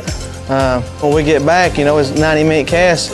We get back, there's about 20 minutes left, and Connor's treed. We go to him, he's got another coon, and pretty much that was, you know, that was the end of the hunt. I mean, Friday night early round, he scored on 4 coons, treed 5. The late round, he scored on 3 coons, and had another coon, but I didn't have to tree him in before the hunt was up. Then this round right here, or tonight, the early round, he trees 2 singles early and then trees 2 singles late and makes a den tree.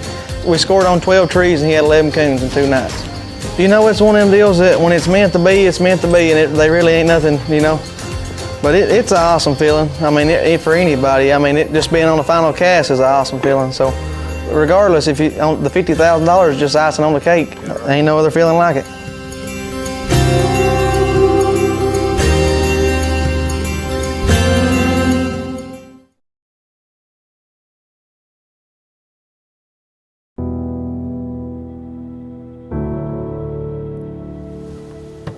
I used to play music, played in bands when I was younger. I remember the very first time I ever went on stage, and the first time I'm playing in front of a real crowd.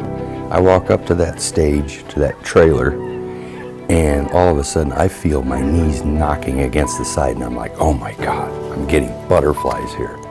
I get that same feeling, especially in a hunt that is a big deal. It's one thing just to participate at your local club, but when you come to an event like the World Championship was always one of those for me. This is an important event, something that you put a lot of work into with your dog, and now the time is here and you hope your dog is going to perform like he had been, you know. Get out of the truck, go back, get your dog out, pet him up a couple times, you know, talk to him a little bit. And here we go, and then it's like you just feel those same type of butterflies. And I always thought that it's good to have butterflies. If you don't get a little bit of that excitement, you probably don't have that passion.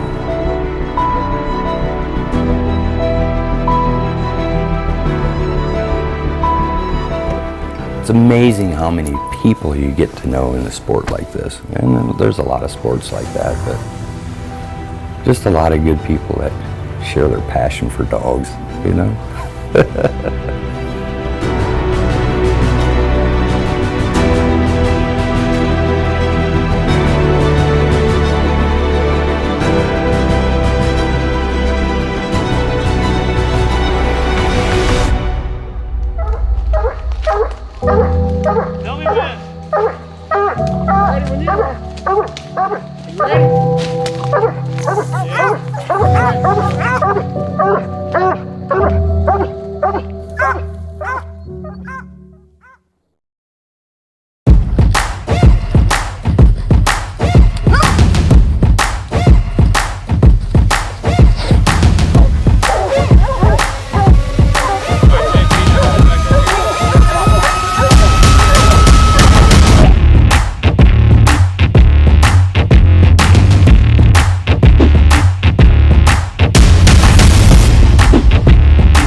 Your puppy only gets one start to set the foundation for a lifetime of performance at your side. Fuel growth and activity, support digestive health, and give him a training edge to one day flush, point, track, retrieve. So when the gear comes out, he'll be ready. Make every milestone count with game-changing puppy fuel. Eukanuba Premium Performance Puppy Pro. Did you know that your monthly subscription to Coonhound Bloodlines comes packed with upcoming UKC event information, official UKC event results, and articles of interest about coon hunting? It sure does. Read about the top competition hunters and hounds, as well as stories about pleasure hunting and bench show hounds. Subscribe today or renew online at shop.ukcdogs.com.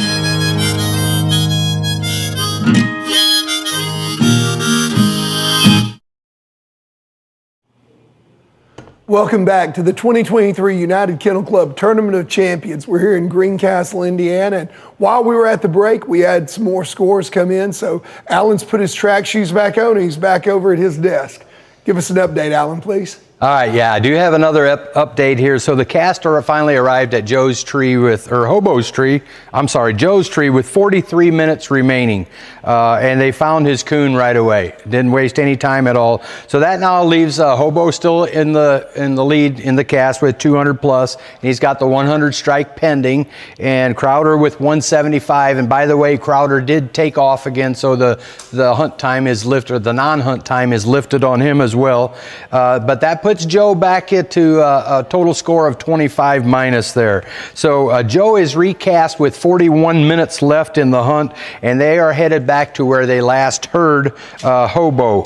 And they are actually 0.85 miles from where they were when Ricklefs struck Hobo. So at this point, right now, they've got 38 minutes left in the hunt. And you are up to date on what's going on out there in the final cast. So quick question for you, Alan. Do we have any word on the last time that they heard Hobo? I don't really know exactly when they last heard him, other than in this game they would have been going to Joe, and they really don't pay any attention to that because Joe is keeping that 6 minutes open even though he's treed, so that's kind of irrelevant at that point. But after they score Joe's tree, they do need to go back to where they could last hear Hobo before the judge is going to put the 6 minute clock on him. Great. Thank you for clearing that up for us. And they released Joe. They have recast Joe, yes, sir. All right, so we've got all 3 dogs back out in the field. Crowder's gone back to work. They've cut Joe loose again, and now they're headed to Hobo. 0.85 with the windy conditions tonight. It could be a fairly big deal. You know, y'all talked a little bit about Joe's voice. Let's talk a little bit about Hobo's. Either one of you guys got some insider knowledge there? Yeah, they're going to hear him. They get a reasonable distance away from where Joe was. They're going to hear him, depending on the wind strength and things like that. But if he's barking, they're going to get to where they can hear him. Good deal. Yep. Yep. You know, these guys, they're working independently. The thing that I'm glad to see Crowder at least back in the game. You hate to see a dog give up on it, get confused. Maybe he was just a little bit confused. You know, I'm sure Kevin Rash, if he's out there watching us right now or listening, which I'm pretty sure he is, dogs all back in. It's good to hear him back in the game in different directions. So now with that coon scored with Joe, he's right back in this thing to where he's less than a coon down, probably without figuring the math on it. So if the other 2 dogs, just to tell you how it's changed up here, if the other 2 dogs pick up some sort of minus here on this deal, and Joe trees, so it's still anybody's game here. That when we hear him, he's probably going to get a tree call out of Jeff, but just know that 5 minutes ago we thought Joe was kind of out of it, and now he's right back in it again. Yep. So the thing is, with you almost think that if you're Travis and Crowder, they get to, if Hobo goes on and trees for 125 and he has game. Right now, Crowder, if he strikes in, he's still just going to strike in at 50. He's 25 points down. Yeah. A whole lot's riding on whether Hobo can go on and tree or not. Right. And they can hear him and so forth. And, Joe had 75 strike, so 75 is back open. Right. So, but yeah, right. So it's going to come down to, again, it's shaping up what we thought it would be. It's going to, could possibly, at this point in the game, it's anybody's game. It's obviously, and like Rick said, we don't know what kind of pocket they got into. If Joe gets treated here real quick again, before they get back in that direction, and then Joe's have to strike in first, though. Yeah, he'd have to strike in and get retreed. Right. And if he gets that accomplished, or even Crowder, if Crowder accomplishes that, then we're taking time away from Hobo to be able to get back in there where we can hear him to make a call on him. So I would venture to say that Jeff's got him up and moving back that direction. Yeah. He's wanting to hear him. He needs to hear him. Yeah, he needs absolutely. To hear him. Well, what we don't know is he's 0.85 away. Is he 0.85 away on the move, or is he 0.85 away stationary? Right. Yeah. Right. And that would definitely give us a little bit of insight as well, but we just don't know. So there's still a lot of unknowns. One thing I do know, it's still anybody's game. Yeah. And it looks like we just, there you go, 2:33. So we're 3/4 of the way in. We've got 30 minutes left to go. Doesn't it seem like this? Oh, this one's flew by. Flew by? Yeah. It does. It's the fastest one we've ever had. Yeah, hour and a half. It's hard to imagine that there's only 30 minutes left to go in this hunt. Yeah. And the other good news is we took a look at the radar while we were away at that break a while ago. Looks like they're going to dodge a bullet here in the rain. Everything that's coming our way seems to be dissipating before it makes it to Greencastle. I don't know where they're at in relation to where we are, but if they're north-south, that'd be awesome if it worked out that way. If they're north, south, or east, more than likely they're going to dodge it. The only place looks like to the west of us it's going to hit probably. Right. And then it's dissipating. So that would be great if we can make it through this last 30 minutes. So if we had a visual of this, we would see Jeff out in front probably. Which, there for a few years that wasn't going to happen. But I could venture to say with this much on the line, he's probably leading the train up through there. I think and so. I would be too. Yep. And guys, if we could bring you a visual, we would. We're trying constantly. We've still got a cameraman in the field with the cast. Yeah. Sometimes you're, it's just unfortunate, but sometimes your best hunting is just areas that don't have Oh, for sure. And they're catching little pieces of them. That's the thing. I've checked in several times that, we're getting little bits of feed, but nothing of the quality that, we would want to bring it to you. Yeah, nothing available, of any significance. So, but we're getting the updates, and, Alan's had his track shoes on. And I'll tell you what, I've seen him move up and down those stairs or around this catwalk pretty dang fast a few times tonight. So he's keeping us updated very, very well. He's debunked our theory. He's debunked me and Rick's theory that he's become this office guy. I never said anything like that about become this office guy and just sits in a chair. Yeah. We've had to eat our words. Yeah, I can tell you. He stays on the move all the time. Interesting fact about Alan Gingerich too. He has coonhounds. He has beagles. No. He used to have coonhounds. I think he's still coonhounds. He has beagles. And he also has a squirrel dog. So he's just about as versatile as the registry itself. No, absolutely. Yeah, he's a houndsman. He's a beagle man, and he's a squirrel dog guy. Absolutely. I was fortunate back in the day when we was both young. We actually hunted together, competed against each other. What do you mean when you were young? Well, I mean, we're age is creeping up on us, and I don't I say that in a whatever way you want to call it, but I got to hunt with Alan quite a bit. We had a lot of good times. He had a couple of good dogs. Him and his brother hunted, and we competed out of a lot of our local clubs, and had a lot of fun with it. So he is definitely an avid outdoorsman and an avid hunter.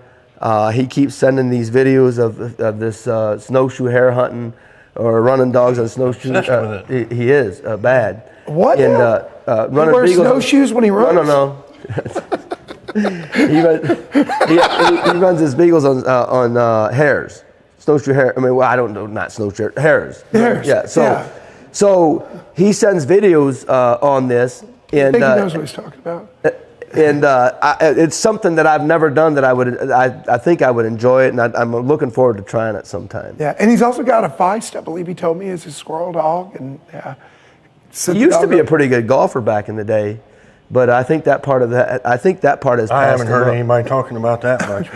Not for the last couple of years. Did you say golfer or gopher? Golfer. Golfer. Okay, gotcha. Well, they both chase things around holes, so I think it's kind of similar there as well. So he was a golfer too. Oh yeah. He's just a Renaissance man, Alan. And I'll say it open publicly. I could hardly ever beat him. That's just the way it was. And but he. You were a golfer too.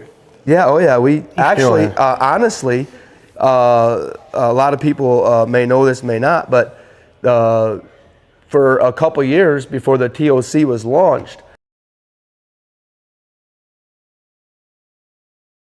a comment on this, but there was a lot of talk about this hunt.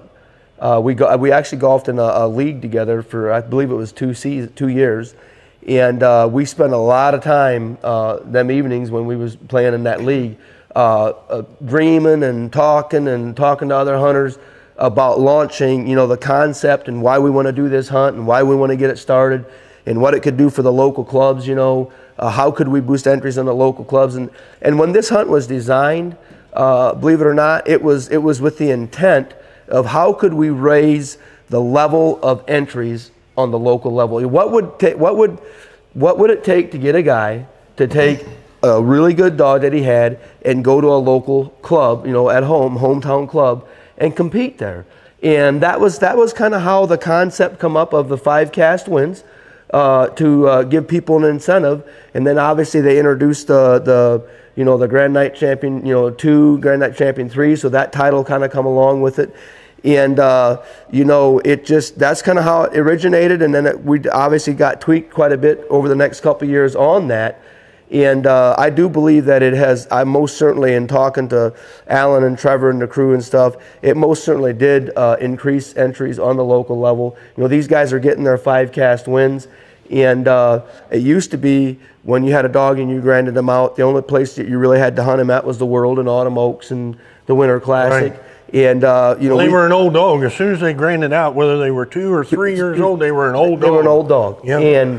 And you simply and when you had that gut burning desire to compete, you know, you just wanted to go compete somewhere. So you was forced to you go get another dog and get started on it because, you know, so and so club was going to have a hunt this Friday and Saturday night, and you wanted to be able to have something there to go hunt and compete in that hunt. And you know, and it was not just the competitive side that drove you to go there. It was the camaraderie and you know, the next morning at the breakfast table, the bragging rights and the talk of it, you know.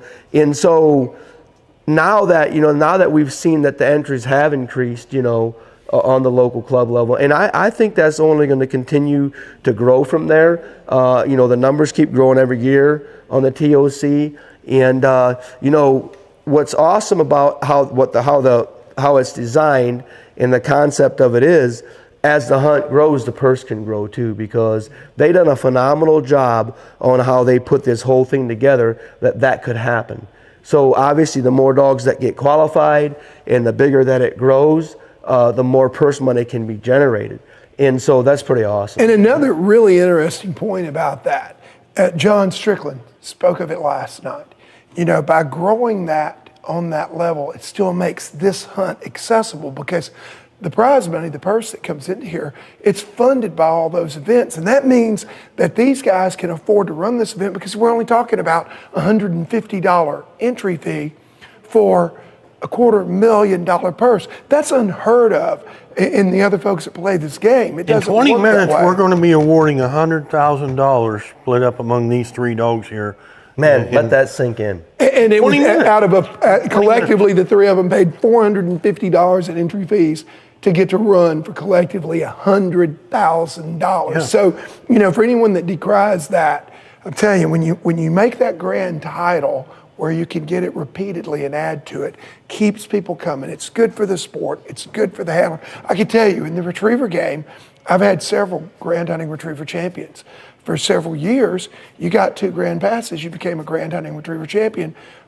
I've got dogs that didn't run anymore. Now we have the Hall of Fame available, and multiple grand passes adds to that. And I can tell you, I've had a couple of dogs that I wish we'd had it back then because I would have kept running those dogs, you know, along the way. So it's not about, you know, wanting to keep the entries up so that you can make more money, so you can give it back and keep the sport going. Right. And I think that's an awesome thing here, guys. Yep. Well, and you know, I think the other good benefit, I mean, there's obviously, you hear the people, they come here and you know, there's no other experience like coming and hunting the TOC.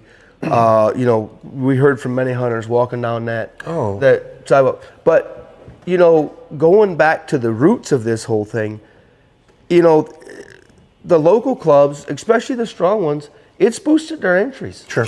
It's boosted their entries by quite a bit. Mm-hmm. And so throughout the year, I mean, obviously this hunt happens over a weekend at the regionals and then skips a couple weeks and is here on a weekend.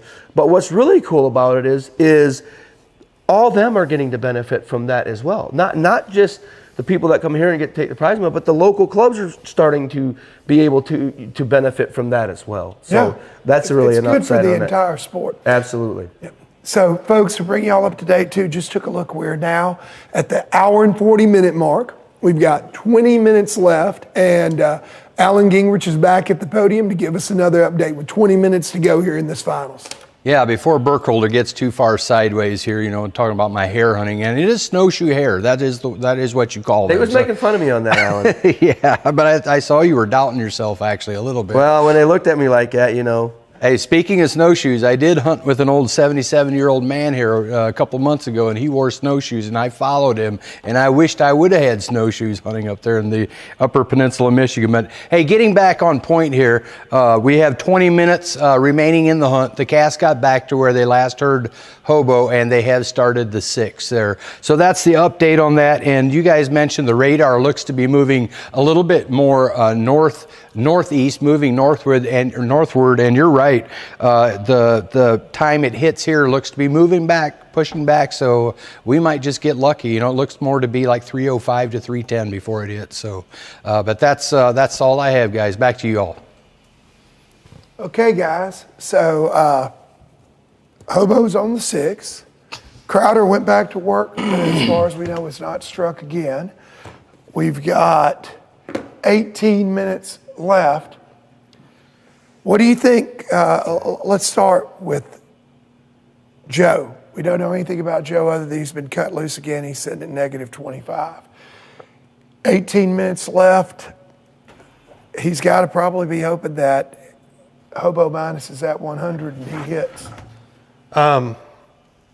Yeah, in order for Joe to win, these other two are going to have to take a minus, I believe. That's, yeah. Because he's going to get struck back in at 75. That would give him 200.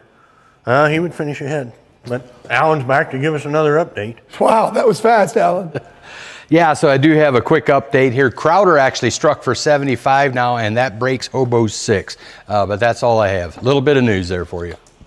So Hobo got a little bit of help there. All right, I've got a question for you guys, our experts here. So Hobo's 6 is broke. Crowder struck in for 75. Got 17 minutes left, 16 and a half. Nobody trees, what happens to those points that are hanging out there? They'll get deleted. They just get deleted. They just get deleted. Yeah. And Hobo would be our winner. Hobo would be our winner. They got to keep the strike open. They got to keep their strike open in order for that to happen. But now that, let's just say it ends with this track, you know, whether it gets minused or deleted, that's going to put Crowder at, it's going to put him at 50. Let's see, 175. It's going to put him at 100. It'll tie them both up. Yeah. And he'd have the least amount of minus. The least amount of minus. Yep. Now, you know, it's obviously the condition. Hey guys, I'm going to interrupt you because I think we got a little bit of a feed from the field. Let's take a look at it. It may not last, so let's look while we can.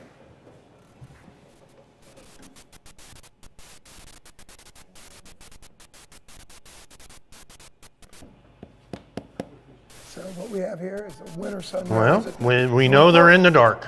We know they're in the dark, and that's and we didn't need that feed to know that. It's a night hunt. Yeah, like we promised. We know the sun's not up where they're at. Yeah.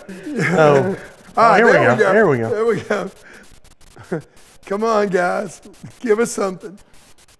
You think they put Brandon up a tree to get a little better signal, or what do we got here? Let me tell you something. If it'll get him better signal, I can tell you he that will do young it. man will climb the tree. He will do it. He certainly will. Got to give big kudos to Brandon. Great photographer, great videographer. Not even 21 years old yet. All right, well. So, as you can see, we just don't have a lot. We're trying. Maybe we'll bring you something before it's done. What we are for sure going to bring you right now, though, is another update from Alan Gingerich. Yeah, I sure do. Hobo's treed for 125 with 18 minutes left in the hunt, and he is 0.77 miles from the cast. But I have another update. Crowder is also now treed the opposite direction for 125. So it's getting interesting here. That's back to you guys. Well, to me, guys, and y'all correct me if I'm wrong, that sounds like not so good news. For the judge and the guide and all the hunters, because they're going to be traveling. Yeah. They are going to be walking their tails off. Well, and for Joe, because even if he strikes in now, he strikes in for 50, he's going to need some help. Not necessarily if both these are bad trees. Yeah. Well, like I said, he's going to need some help. Yeah. Yeah, big time. I mean, if both of these are bad trees, he's still going to need some help because 200 to the minus puts him tied with Crowder, who would have less minus. He's got 25 minus at this point, Joe does. Yep. Right? Yep, that's correct. And he's got... So if he strikes for 50 and trees for 125, that'll give him 100. 25 minus and put him at 150 plus. Now you can look at the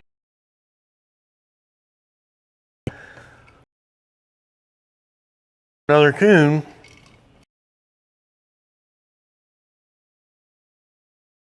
He's got to be heard and he's got to be treed. Yeah. I would think that there's one dog is what 0.77. Yeah, hobos. So the hunt's going to be over here in another 10, 11. It's going to come down to scoring of these trees. It's going to come down to scoring of these trees, and one would have to think matter because it sounds like Crowder's quite a ways through there as well. It would probably took them. It would have probably took them when the hunt ended when they got to either dog. So if Crowder even takes a minus on his tree, let's just talk about Crowder and Joe, he's going to have 25 minus. Right. But he's going to have less minus than Joe. So Joe's going to have to get struck and he's going to have to get treed to pull something off here. Here's something interesting, guys. Crowder takes a minus. He's minus 200. He's at 175 plus. He goes to 25 minus. Hobo takes a minus. He's at 200 plus. He drops to 25. He would go to 25 minus. And Crowder would be the winner because he would have the least minus points of all. Well, if you want to go We even. could have a winner with a three-way tie with minus points, possibly. It's a long shot. I don't expect it to happen. Well, we're just saying the scenarios and the odds. It's a possibility. It's a possibility. And I don't expect it to happen. No one at this table does. Here's what my gut tells me. And you've got one to tell you something. Look at yourself in the mirror. Anyways, you would think, judging by what these dogs have done all weekend and most of their life, that it'd be very highly unlikely. I'm not saying it couldn't happen, but if I'm Jeff, I'm walking in there pretty confident.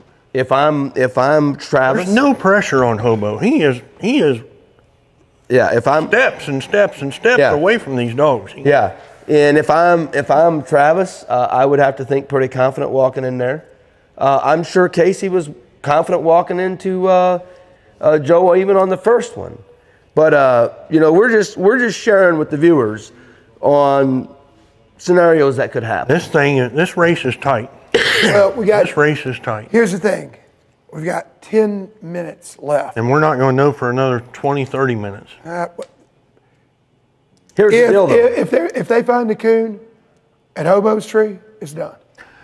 He's your overall winner. If he's got your coon, it's done. If he's got your coon, and even if Crowder gets minus, they're going to finish just the way we have them on this paper here. If Joe stays quiet. Here's the thing. If Joe stays quiet, they're still going to have to go to Crowder's tree. Mm-hmm. Well, I mean, to figure out second and third. No.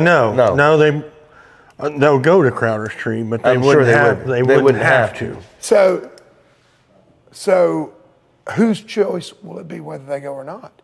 It would, because I can tell you, if it's Jeff's choice, they're going to Crowder's tree. Well, it's not going to make a difference in the scoring, is what I'm saying. No, you're exactly right. It wouldn't make a difference. So it's all over with. If there's a coon when they get to Hobo's tree, it's done. And we've got Alan Gingerich about to tell us something. Alan, what do you got for us to stop this argument? Yeah, just a little discussion, I should say. Yeah, just a little update here. The cast is obviously headed to Hobo. He's the first one that gets to be scored here. But in the meantime, Jason Bryant, one of the backup judges, is going with Travis Dill to Crowder, and Joe happens to be about 1.5 miles away at this point. And Trevor says Casey's kind of given up on everything here for his chances with 11 minutes remaining. But hey, anything's possible still. Good deal. Thanks a lot, Alan. Wow, 1.5 miles away. It's going to be really, really tough for him to hear that dog, no matter how much ring he's got in his voice. If they don't make up a little bit. And they're still heading to Hobo, getting farther away. Sounds like. Yeah. So it'll be up to Jeff and Hobo what they have in their tree. They can shut the door on them right here. Yeah. And you imagine what's going through Travis's mind right now as he's walking to his, knowing that it's not, he's not in the driver's seat. Yeah. Oh, it's tough. It's got to be tough. But again, really no pressure at this point. If in fact, I'm sure Travis doesn't know this, but with Joe being 1.5 miles through there, knowing that the worst, knowing the worst he can do is stay where he's at. Yeah. I mean, what about? So let's think about this just a little bit. We brought up the scenario of all of them having 25 minus. Crowder wins.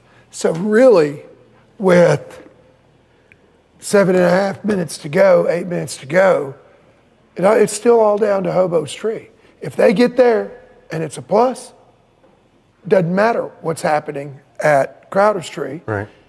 If they get there and it's a minus, doesn't matter what's happening at Crowder's tree.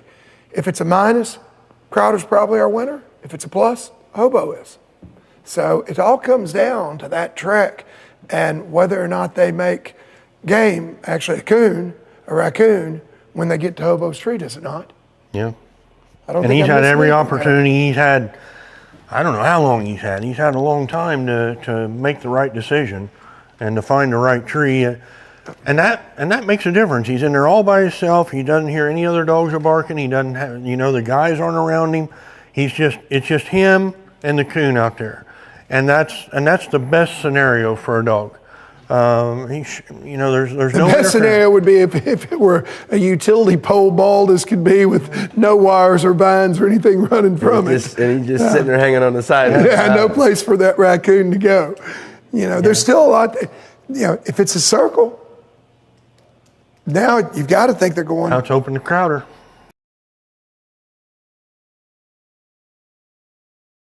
Yeah, if it's a circle now.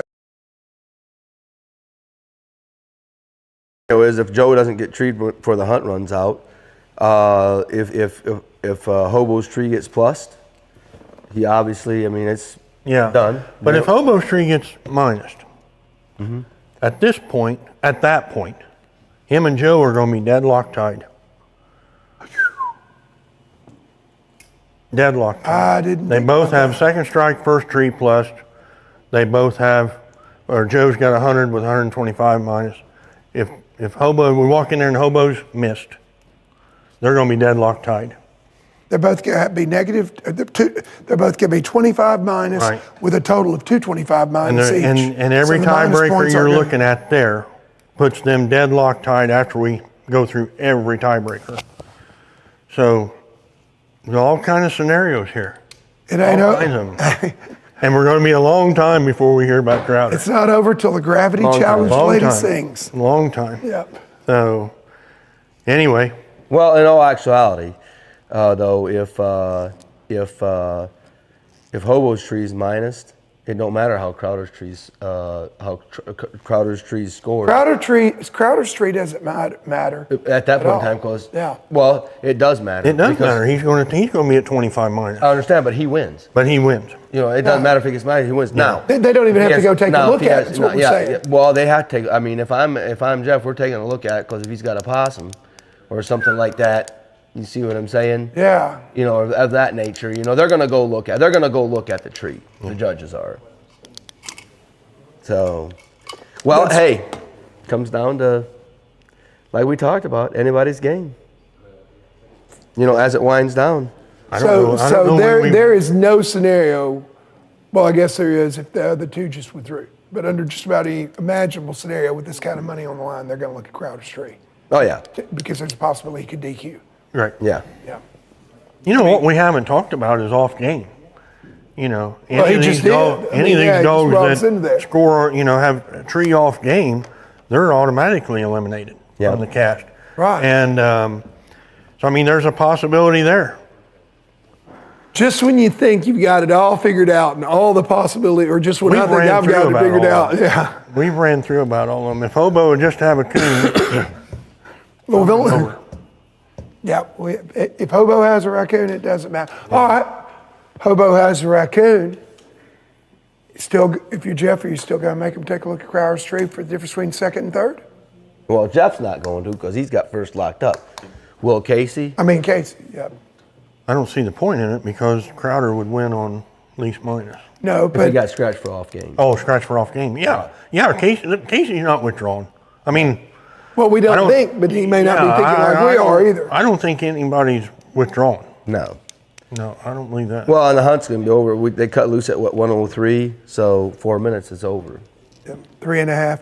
And I think I just saw Mr. Gingerich have the phone to his ear as well. So I'm sure. Hey guys, I'm told that we have footage. Oh, see what it looks like.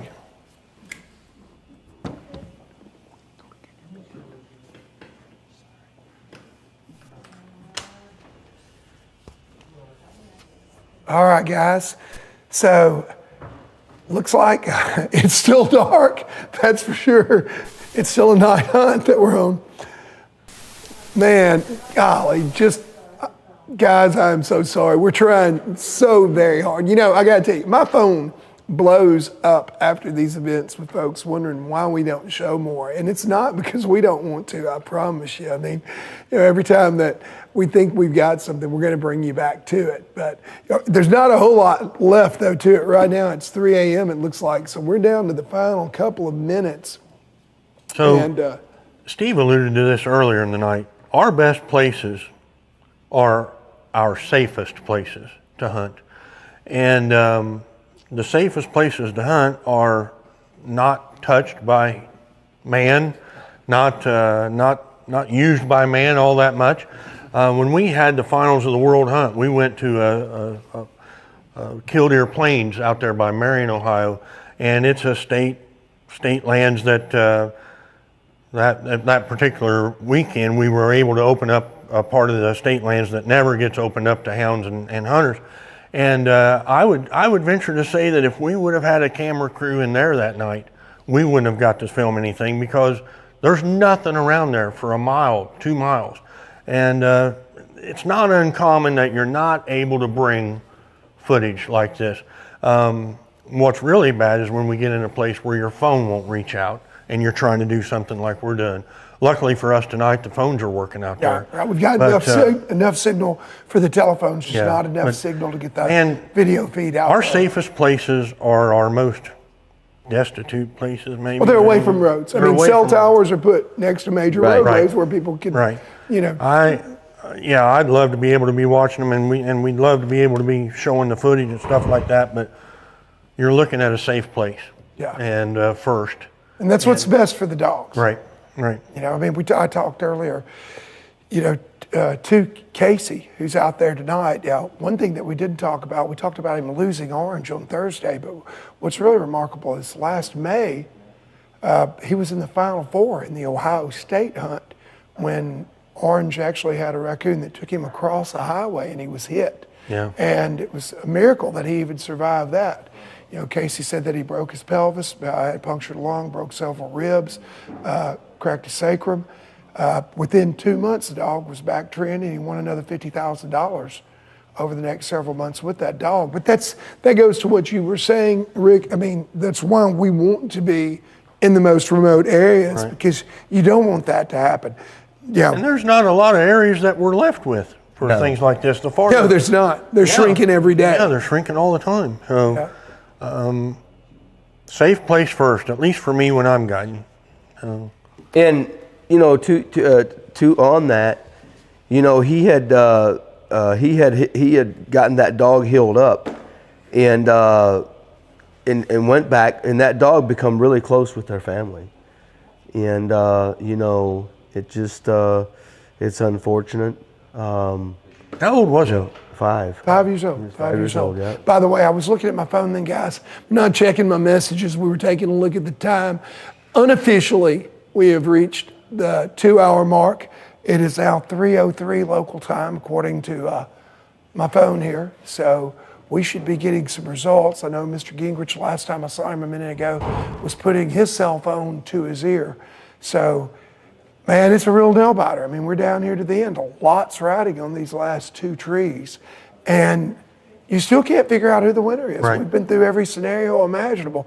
You know, I thought, hey, it depends on whether they find game or they don't when you get to Hobo, but no, there's still a lot of other possibilities. We didn't even think about off game, as you said earlier, which is definitely a possibility. And we may still be here for a while, because with the distance separating these dogs, if they do indeed need to score Crowder's tree, it's going to take a while to get from Hobo's tree. Once they get to Hobo's tree, they've got 8 minutes of shine time, and could take all of that. And then it's going to take a while to get back to Crowder if need be. So we're by no means done. Yeah. You know, you know, like I said, you think you got it all figured out? Yeah, you start thinking of something else. One of these guys is going to be a $50,000 winner. They already are a $50,000 winner. We just don't know which one. Right. Yeah. Well, I can tell you one thing for certain. There's going to be $100,000 worth of checks written when they come back. Yeah. Regardless. Yeah. I mean, that's a good thing. Hey, one of them can trip awesome and still come away with 20 grand. Yeah. Yeah, they don't take that away from you. So looks like Mr. Gingerich has put his phone down, so we may have something. Don't go anywhere. It's fixing to happen fast, guys. I'm pretty sure we're going to at least have one more question answered. It may not be the last question answered that we need to have answered, but we're going to know something here in just a minute. I also want to tell you guys, don't go away. After we call it, we're probably going to go to break for a few minutes, but we 100% want to get a word with all 3 of these handlers when they come back from the field. So even after we've determined the winner here, just because the cast is going to be returning back here to this beautiful venue at 3 Fat Labs, doesn't mean that we're done by the night by any means. We'll have a lot of footage of that. We're going to have a lot more. We're going to have some interviews with the winners, and we're going to have the presentation of the check. We're going to deviate from the last couple of years a little bit also. Once they get back here in the interview, start the good news for you guys is you don't have to listen to the 3 of us anymore, because this year we're going to let Alan interview the contestants when they come back, 3 teams, and present, and they're going to wrap it up from there.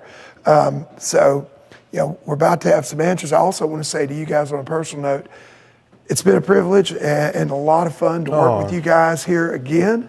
I think this is our 3rd time together. 3 for me. And I think it's our 4th for me and you. 4 it makes us, 4 so. for you and I, Steve, and 3 for the 3 of us together. Yeah. And I got to say, this has probably been the most fun of all. As we do it more, the older we get, the better we get. You know. Yeah. Well, it's definitely you know, it's fun coming in here. You know, it's going to kind of be a long weekend. You know, you're going to get to meet a lot of new faces. Some old familiar faces. Obviously, this year there was 17 repeats from that was here a year ago. But with that being said, you know, 17 from '96. You know, that means there was roughly close to 80 new ones that come in. So it's always fun watching that unfold. The first timers that come here, you know, their first time at this event, kind of thing. And gathering the information, and it's really helped me.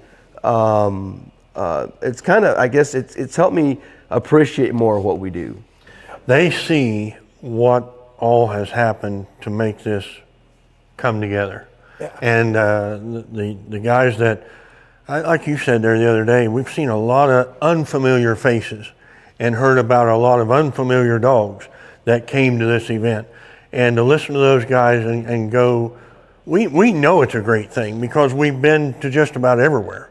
But for these guys to walk in here and see this for the first time, it's unbelievable to them. They just can't believe that they are getting treated the way they're getting treated, that the red carpet's rolled out for everybody, not just a handful. And I grinned and laughed and I thought, wow, you know, this is what we've been trying for years.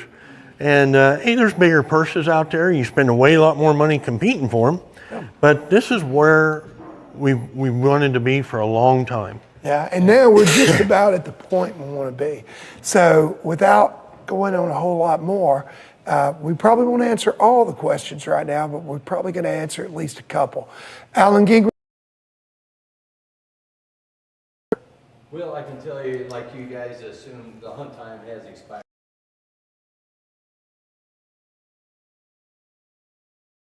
Trevor just said that they are within about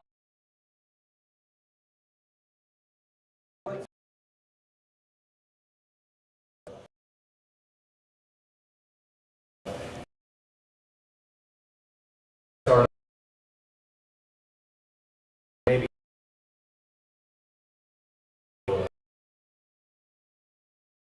mile back to him, but so that's where we are, and Riding around scoring trees. see how these Right, trees so- score.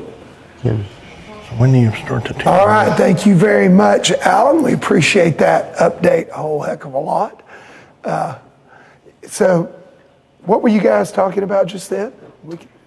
Just the fact that we're going to know within 400 yards that what Hobo's got here, you know, and once we score that tree, a plus, it's first, second, third, barring no off game. Right.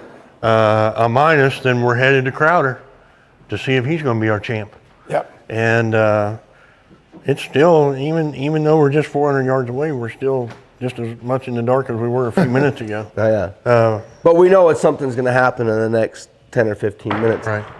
And, you know, Alan did share a little bit on, with the hunt being over and Crowder being handled, sent and handled with a, you know, he's, in this case scenario, you know, he mentioned about they could maybe get a ride to go score them.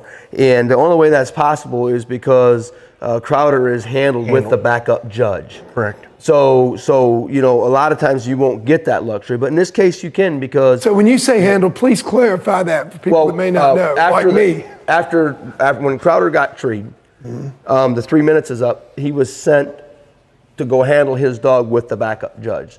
So he's at his tree right now. Crowder's handled at his tree with the backup judge sitting there with him. So that kind of opens up, the hunt is over to where they could hitch a ride and maybe get closer to him to speed up, you know, the scoring process, because there is a judge there that's, you know, when a backup judge is sent with a handler to go handle their dog, he has some of the things, his duties is to make sure that the dog stays barking once every 2 minutes as they're walking to him. Once he gets handled, obviously he doesn't have to do that. And then So the dog can stop barking now that he's handled. Correct. If he shuts up and curls up in a ball at Travis's feet, it's not a big deal. It's as long as kind of a big raccoon deal, doesn't leave. except for because they want to try to get back to him. Right. But yeah, as per to say, you know, now that he's handled and the backup judge is there, they're going to come over there and get him scored. Right. So that kind of. So by saying he's handled, we know that Travis and the backup judge haven't just started that way. They've arrived. They've arrived. They've arrived. Yeah. That is correct. They've arrived. And so now Travis can breathe a little bit easy, because if he's handled, he doesn't have to worry about taking a minus for him You losing can the tree. rest assured right now, here's what Travis is doing depending on how big that tree is. They've got their lights off and he's looking everywhere in that. Right. Can he? Yeah. I know he can't look with his lights. If he's got thermal with him, can he be looking with his thermal? I think you're only allowed the 8 minutes. You're only allowed to look officially for 8 minutes. Right. And the thermal's helping you look, so no, we wouldn't be able to do that. But yeah, So if there's any moonlight at all, which there's probably not with the Probably weather not, coming in, right. he's looking for a lump or something Yep. to indicate to him that Yep. that maybe. Possibly. Yeah. It'll be the longest. It will. 25 minutes sitting there. A lot of thoughts will be going through your mind. Yeah. You know, the thing is, with Hobo Plus, the only thing that could kill second, if Hobo Plus is, he's got it won. That's done. The only thing that could kill second for Crowder is if there is off game. Off game. So he doesn't care if it's a minus. Right. Yep. Yeah, Yep. doesn't matter. Yeah. Plus, minus, doesn't matter. Yeah. Only thing that matters is the dog hadn't lied to him. And I would say the chances of that are, I'd be amazed. Yeah. But it could happen for sure, which is why they've got to score it. But the chances of it happening are probably not very good. Well, we you're gonna get him there. I know that Jeff is just praying that as soon as the lights turn on, they see eyes. Yeah. Yep. Yeah. You know that it's not a den or Right. God forbid an empty, but you know that a den. You know, for me walking in there is because it happens. I mean, you tree on a den tree. Yeah. And, you know, you just hope that if it is, and if there's one there, that you can get it to look. So Travis is Travis is able to follow along with us just like anybody else is back home. And so he may be following along and waiting on the score to pop up on his phone of how they score Hobo. Oh, you know what he is. You know, if it's anything but a coon, now his heart's going to be pounding. Get to me as fast as you can. And let's every find... case scenario starts running through your head. Yeah. This thing, get nervous and jump out. How many times has it happened to us over the years, He's Rick? going, you know, the possibility going from 30,000 to 50,000, you know. You can bet if there's any cell service at the base of that tree whatsoever, Travis Dill is listening and watching us right now. I would guarantee it. Yeah. And even if he's not, Kevin Rash and he are probably texting. Yeah, he's getting vet information one way or the other, I would bet. Yeah. It's been an exciting finals. Yeah. This really has. We haven't had one like this since I've joined on here. No, we haven't. No, we. Which reminds me, you two did the first one on your own, you're saying? The very first one here? No, the very first time you commentated was... We actually did Autumn Oaks. No, I wasn't at Autumn Oaks. You and I, the very first time was the second one of these. Were you with us at number 2 last? Were you with us here last year? No, this would have been because I didn't make the world because I remember I'd gotten. Yeah, you didn't make Peru. We did. Were you in Peru? Just briefly there. I got on there with you briefly when Alan stepped away from the desk. That's right. It was Alan and I. Yeah, it was Alan and even the lovely Nicole came and got sat at the desk. Yeah, it would have been. I was just trying to figure out why they thought that I needed to come on here, and it has to be. I've been trying to figure that out. It has to be able to help you. J. Paul doesn't need any help, but it has to be able to help you, and then. Oh my goodness! I can't believe we're going. I can't believe we're going. Thank you very much. I feel bad about what I just said now. No, I'm thinking that it was we. You guys did something at Autumn Oaks. I think that was the first time. But that was a smaller side of it. Mm-hmm. It would have been probably the TOC, the World. This would probably just be our. This is our third time together. Third time together, yeah. Yeah, third time's a charm. Because I missed the World because I obviously had gotten sick and couldn't make it there. So. Yeah, well, there are a few things that stand out to me about Peru, but I'd forgotten that y'all weren't there. That was a very interesting evening. I'll just leave it at that. And very intense. It was very, very intense. But to be sure, when you come and when you come to these events, there's a lot riding on the line. You know what I mean? And I think I know for me, I'm just speaking from a handler's aspect. Sometimes I would catch myself getting caught up in the moment. And then, things calm down. I go home that night and get up the next morning and I think back to myself, why did I let myself get that worked up? You know what I mean? And the more I would think about that scenario or that case or whatever, I'd think to myself, then you really get to thinking about it and you say, you know what? I was even maybe a little bit to blame. And, when you compete and you're competitive, one would have to think that most guys that come to that event and they enter expecting to win. Yeah. The odds of that is 25%. That means that 1 out of every 4 casts, on average, 1 out of every 4 cast members. Yeah, 1 out of every 4 cast members. 4 cast members. 3 out of 4. One's going to be a winner, and 3 out of 4. So if you attend 4 events and you win 1, that's going to be your standard average. Now, some don't do quite as good, and others do better. But if you think about that, you got to kind of just take the defeat and say, hey, you know what? I mean, that's just the way. It's where we are.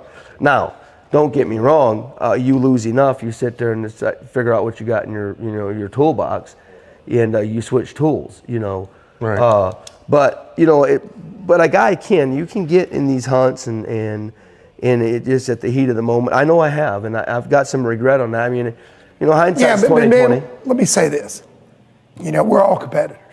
I mean, all of us. I haven't been in the coonhound world, I've been in the retriever world. And at a very large, we've all been competed at a very high level. You've won a world, I've won an ESPN championship, you've won, I had dogs that won a world title. And had a dog that won the world. So we're all competitors. And I have a very good friend who's also a coach, and was a roommate of mine. And I love it. He used to tell his football players, you show me a good loser and I'll show you a loser. Most winners are not good losers, guys. No. It's just a competitive side. It's a competitive side. So you've got to factor that in. And I think most of us do. We understand that, hey, sometimes you just got to take a step back, let somebody vent.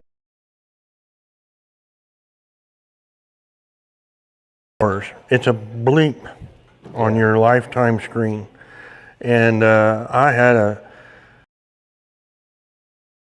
Burkholder. He's got the same friends as, and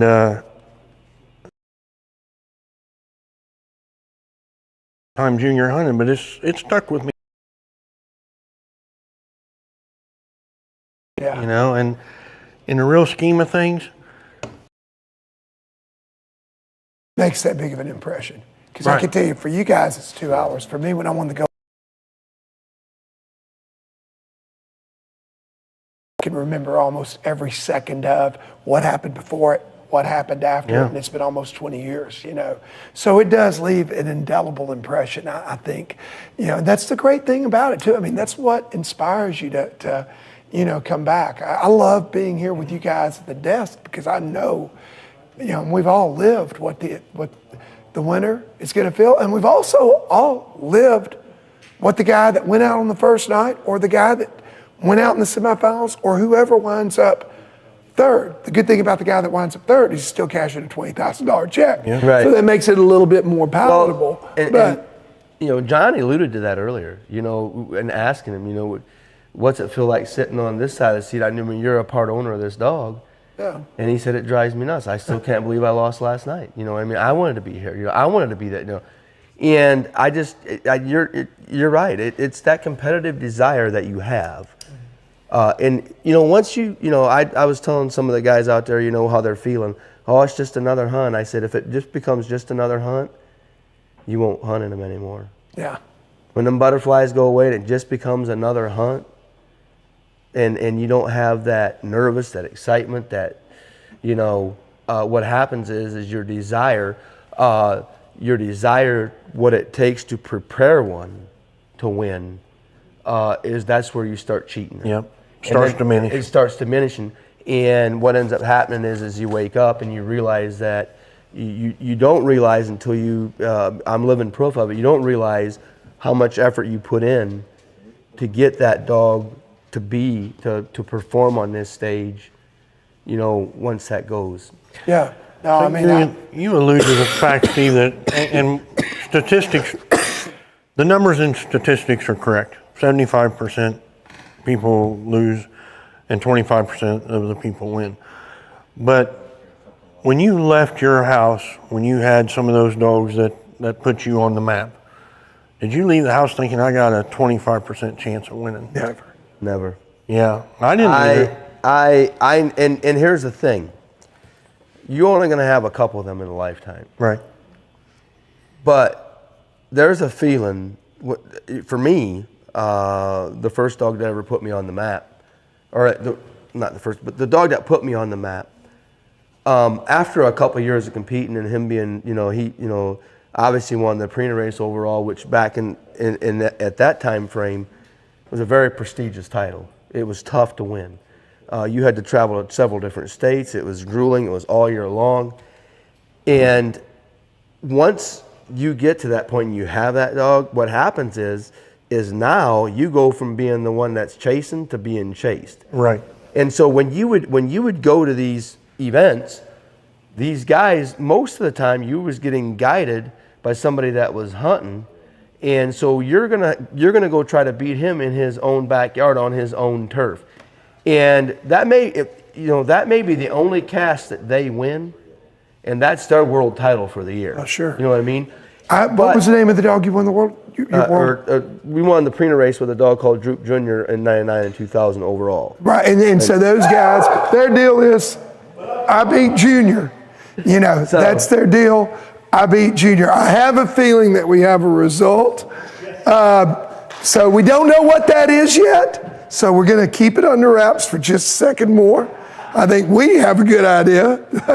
but yeah, go ahead. So, you know, for that guy, it was, you're right. That was, hey, I beat Junior. Yeah. Well, but they were to Rick's point, you would go to a hunt, and you knew going there that they was going to have to be on their A game. Yeah, right. You just had that feeling. You know what I'm saying? You knew that they was going to have. You wasn't feared of anyone. Right. You know what I mean? Or any dog or any combo or any handler. Now, did you win all the time? No, but you won way more than your share. Mm-hmm. You know, so that was the difference once you get in a groove with that one and on that side of it, you know. And there's dogs that even now there's dogs that get on that streak, and you know, it just flows. And number one, they're a good dog. Number two, the second thing is they got a good handler behind them. You know what I mean? Which is huge. You know what I'm saying? And the combination just works. It just fits. You know. So yeah, it's a good feeling when it doesn't happen very often in a man's lifetime, but it's a really good feeling when it happens. For sure. And you keep chasing it for a while. But you know, I'm like you. I mean, for me personally, I always said that when I lost all the excitement for it, which I haven't lost my passion for dogs, that's why I'm still here. But you know, I did for 20 years and had some great successes. And then one day I thought, you know what, it's not driving me like it used to. It's time, and I'm glad, you know, didn't stick on after that because, you know, now I think I may go back to it, you know. Yeah. So, you know, sometimes it also just takes a break, a minute to step away. This is inspiring to me, you know, and we know that, you know, somebody's going to walk away from here not only $50,000 richer, but they're also going to walk away with that title, and that's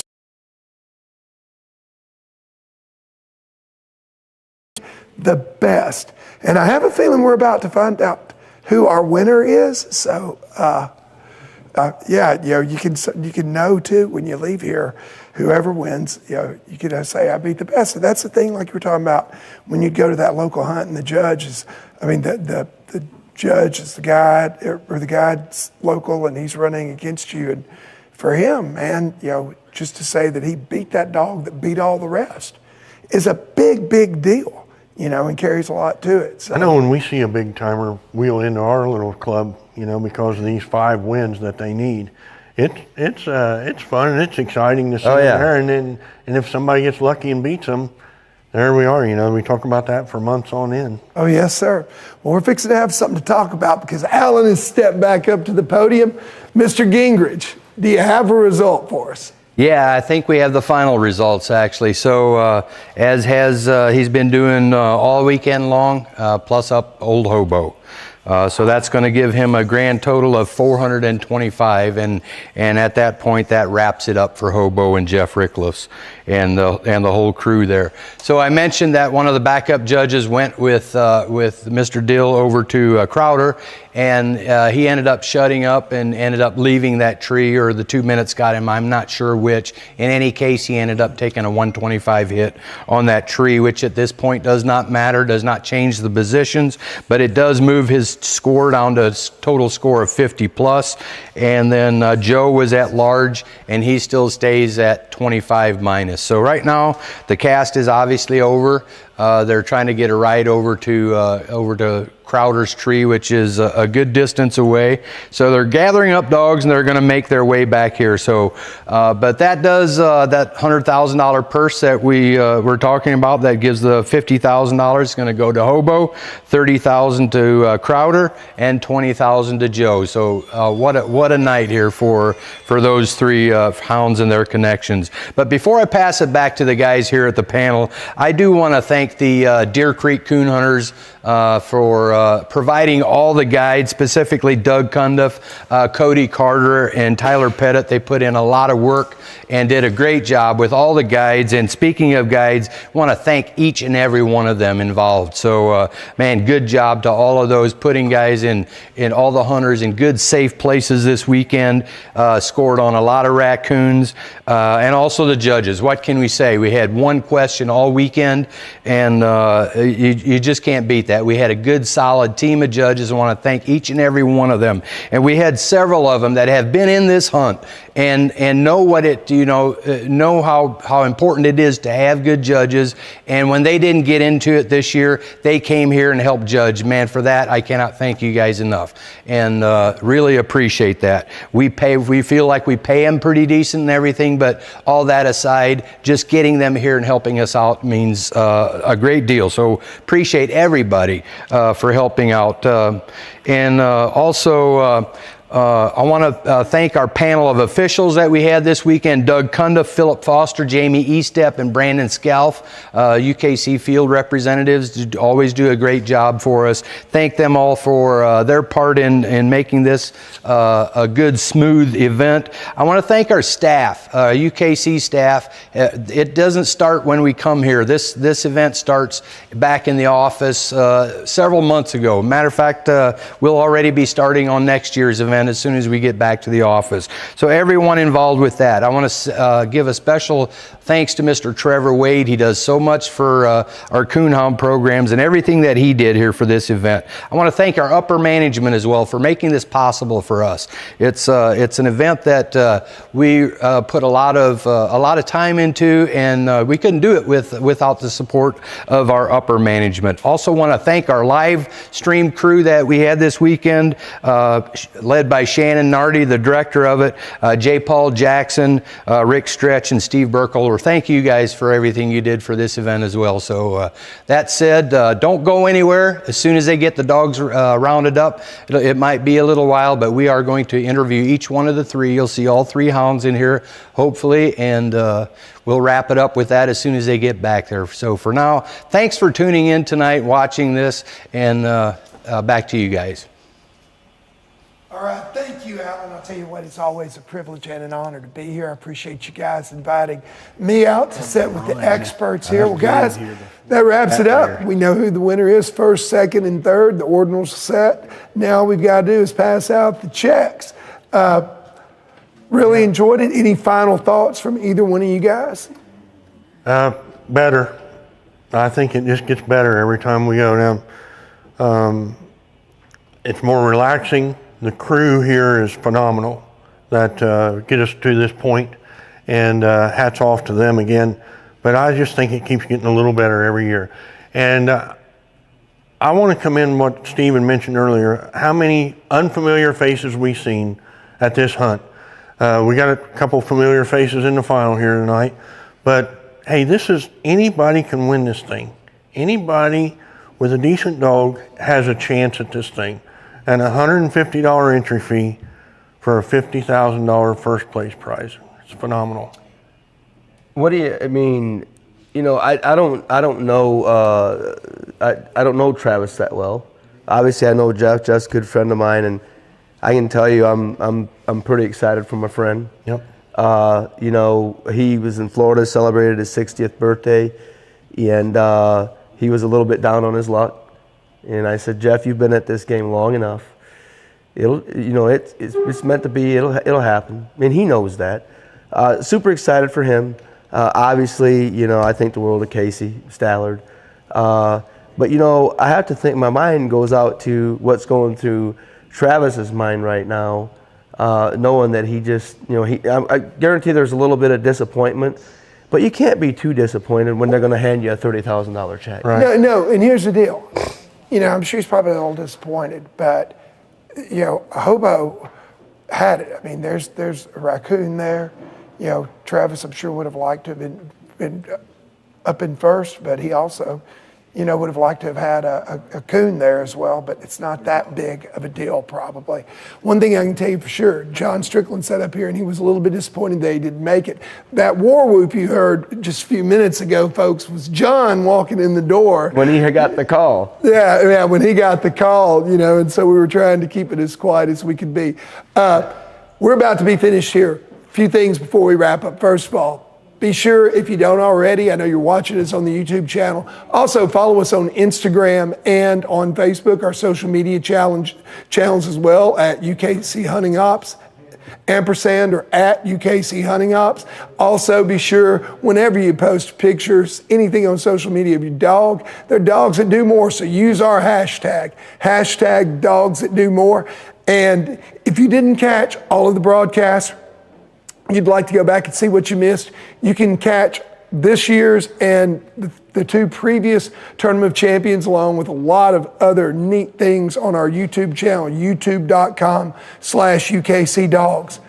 I want to also thank the community of Greencastle, Indiana, the local club that had us here, and the wonderful staff and crew here at 3 Fat Labs. Great venue. If you've got anything going on that you need a venue for in this part of the world, weddings are fantastic here, but this is a venue suitable for a lot of other events. So be sure and check out 3 Fat Labs. So don't go away. That is going to wrap it up for this crew here at the desk. We're about to be done for the evening, but we've got a lot more coverage coming up here in just a little bit. Alan Gingerich, Trevor, they're going to interview all three of the handlers as they come back in from the field, and they're going to present $100,000 in checks to our three competitors from the finals here tonight. However, for us here at the desk, I'm J. Paul Jackson. I want to thank you guys on behalf of my colleagues here, Steve Burkholder, Rick Stretch, for joining us and tuning into this. And when we come back,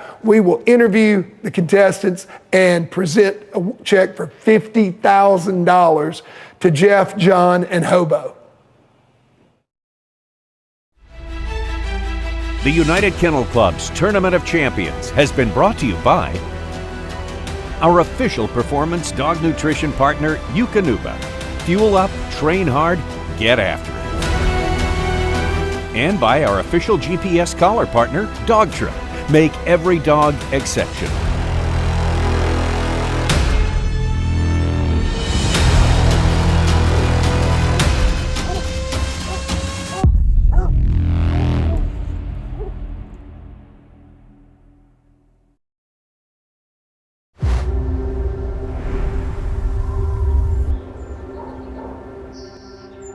They're partners, ready to do whatever it takes. Athletes that pound for pound can outrun, outwork, and outperform anybody you're watching on Sunday. No contract required. You don't waste that kind of potential. You train it, fuel it, unleash it. You activate the power that sits ready and waiting inside every fiber of muscle. You fill every last cell with the energy to push harder than whatever gets in the way.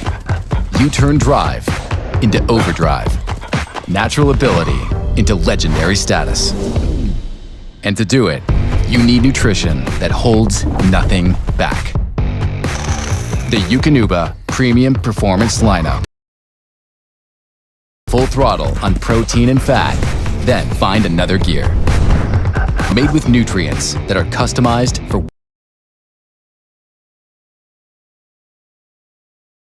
delivery, and an antioxidant cocktail that helps day 3 feel like day 1. Where your dog peaks depends on how far their fuel can take them. The Eukanuba Premium Performance Lineup.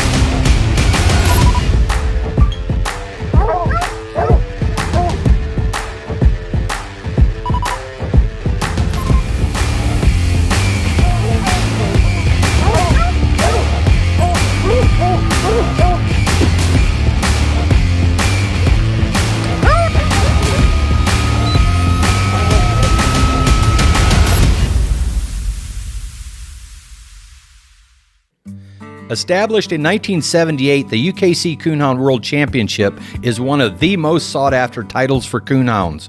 Qualifying for the 46th running of the 2023 World Hunt will conclude at the end of August. Qualified hounds will compete in regionals September 15th and 16th, and 108 will advance to the finals. If you qualify, join us for the finals in Mount Gilead, Ohio on September 21 through the 23rd. For more information, visit ukcdogs.com.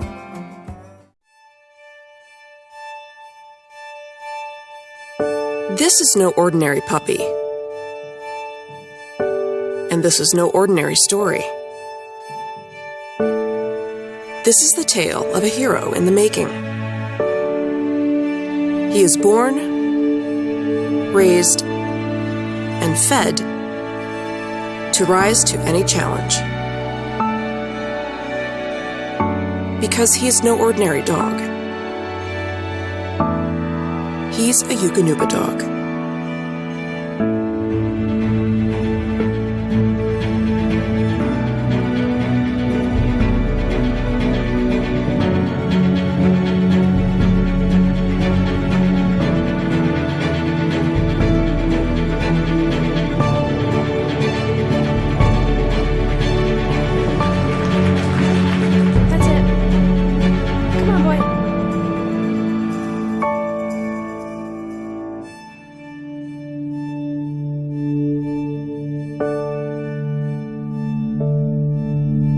Eukanuba provides animal proteins and high levels of DHA for a strong body and mind.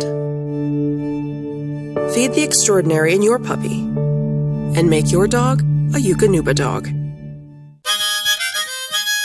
Did you know that your monthly subscription to Coonhound Bloodlines comes packed with upcoming UKC event information, official UKC event results, and articles of interest about coon hunting? It sure does.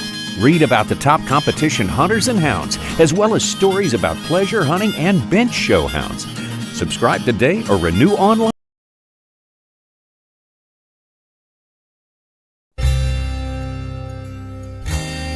My name is J.R. Gray. I'm from London, Kentucky, and this is Willie's Conor McGregor.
Back again. We all the dogs back. We got them. Before we do, of your thoughts on that's my big weather looming. Turns out we dodged that, so that was a blessing in disguise. But without getting a bark, I know you were up there probably stressing, thinking that my phone had gone dead or something. But literally 10 minutes without a bark from these three, and then all of a sudden they're all treated everywhere. And you know, it's how it is in any of these big hunts. It's the dogs that catch a break and the ones who don't. And you know, yeah. Some of them, a couple of them had a coon, and he didn't, and put him behind from the start, and a lot of walking. Yeah, you're right. I was really concerned about the weather, and then when you weren't reporting back right away, sent you a couple texts. But anyways, I think we got lucky and kind of dodged the weather, so we got lucky in that regard. So, but yeah, let me move on over here to our third place dog, Casey. Congratulations, man! Good showing with Joe here. I know you would have liked a couple of places earlier, but 20,000 isn't a bad weekend. Yeah. What are your thoughts? What are your thoughts on the hunt? I know you the dogs kind of scattered out a little bit there for you, but your thoughts on the final hunt here. He made a pretty big mistake out of the truck, and Jeff's dog looked good, and hard to come back from that. So we had a good hunt. Yeah, well, hey, the dog put on a good showing, little Joe did, and I know he had a lot of fans rooting for you, but congratulations to you, and appreciate you coming here. Congratulations, man. Yep. Pleasure. All right, moving on over here to Mr. Travis Dill here with the blue tick. Man, did you think? What do you think about this? Did you think you'd be sitting here on your way up here the other day? No, I didn't. Barrier breakers for the blue ticks, you know, and just I didn't think it, you know. Yeah. But appreciate it. Yeah. So man, he was kind of a little bit up and down for the dog out there, but he looked good out there, did he not? Mm-hmm. Yeah, I feel like I could see him treed on the Garmin right out, you know, pretty quick, and we couldn't hear him bark, but I felt like he was treed in there, and then he was kind of in some ditches and stuff, and then we finally could get where we heard him, and then it just kind of rolled downhill from there. But we treed some coons, had a good hunt, had a good time. Yeah, so have you, obviously Tracy Rash from Texas owns this dog, or Kevin Rash, I'm sorry, owns the dog. Have you been in contact with him probably? Yeah, he's been watching the live, so he actually probably knew the score before I did. Oh yeah, so, all right, well, hey, congratulations again. Great showing here with Crowder, and congratulations on the second place. $30,000, not a bad payday. Oh, it's really good. All right, man. All right, we're going to move on over here to our grand winner here. Congratulations, Thank Jeff, you, man. I appreciate it. Yeah, so your thoughts on the hunt here? Whew, it's been a great week. I mean, of course, I wouldn't say that if I would have said that anyway, whether I won or not. You guys put on a great hunt. It's top-notch. Well, you know, we were talking earlier, and you mentioned the dog's got to tree coons to win hunts like this, and you mentioned, I forget what the number was, but I'm sure you've got that in your head, and it's got to be up in the 30-some with hardly any circles at all. Yeah, so in the forecast, I've hunted him down here now. He's made 7 trees and had 7 coons, no circles, no minus. Yeah, that's hard to beat. And right out of the truck had the first tree, and probably good to walk to the first coon right out of the gate like that. Well, tonight, Casey, that's right. The blue dog actually had the first tree. Actually, mine kind of hammered around that he hasn't been doing much this week. The blue dog treed the coon first, and then Casey treed right after he did, and mine is. He's hard to hear because 2 dogs treed, but I was watching him on the Garmin, and he was working, and he finally dropped that track and jumped on in there. And after we got off Casey's tree, we walked up, and you could hear him, and he was running a lot better track then, and it wasn't a minute he come treed. So then he got with the program. I cut him off and we had to walk. I don't know. Casey said I think his was like over a half a mile. And I strike back here, so by the time mine gets treed and we get to Casey's, they're a mile and a half apart. And it was a little nerve-wracking. I was afraid the weather was going to come in. I mean, you run every scenario through your brain, what could happen. I knew if the blue dog got to treat a coon and I don't, he wins. If I get over here and the 6 catches me, the blue dog wins. Casey gets treat again. I mean, you never know what's going to happen. I was a little nervous about that. There was a lot of scenarios still in play there towards the end. And when we finally got back, Jeremy, you know, I was trying to get him to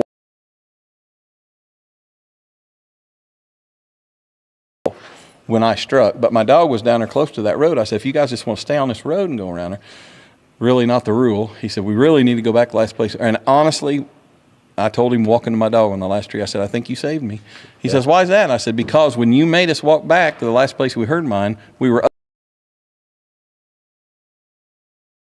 I'd have never heard him. Yeah. And I had to ask Jeremy several times if he could hear me, and he finally had me picked out in there. And yeah, well, it sounds like you're going to get you and Gwen mentality for the next 10 years. So good job. We appreciate it. Well, congratulations, Jeff. Tournament of Champions winner right here with Hobo. So good job, man. I just want to say one other thing, that because I know you guys don't get enough credit, John has been here. This is his 3rd year. You know, you guys have been doing it for 3 years. And first year I didn't get here, was hunting just a dog for somebody else because we didn't have one qualified. Last year I had back surgery, couldn't. Yep.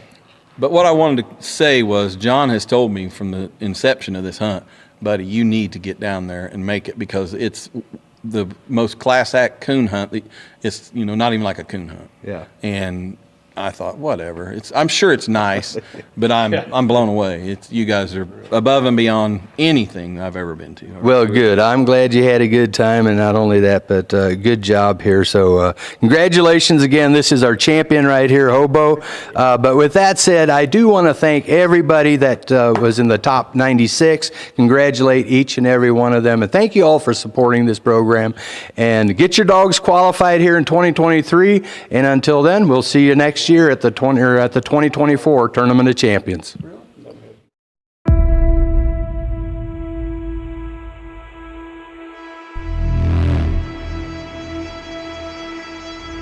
You've waited all year, and now it's time. The largest event purse in United Kennel Club history. The field is whittled down from over 1,300 qualifiers. 96 of the best advance to the finals and take their shot at the $250,000 total purse. It's the United Kennel Club's Tournament of Champions.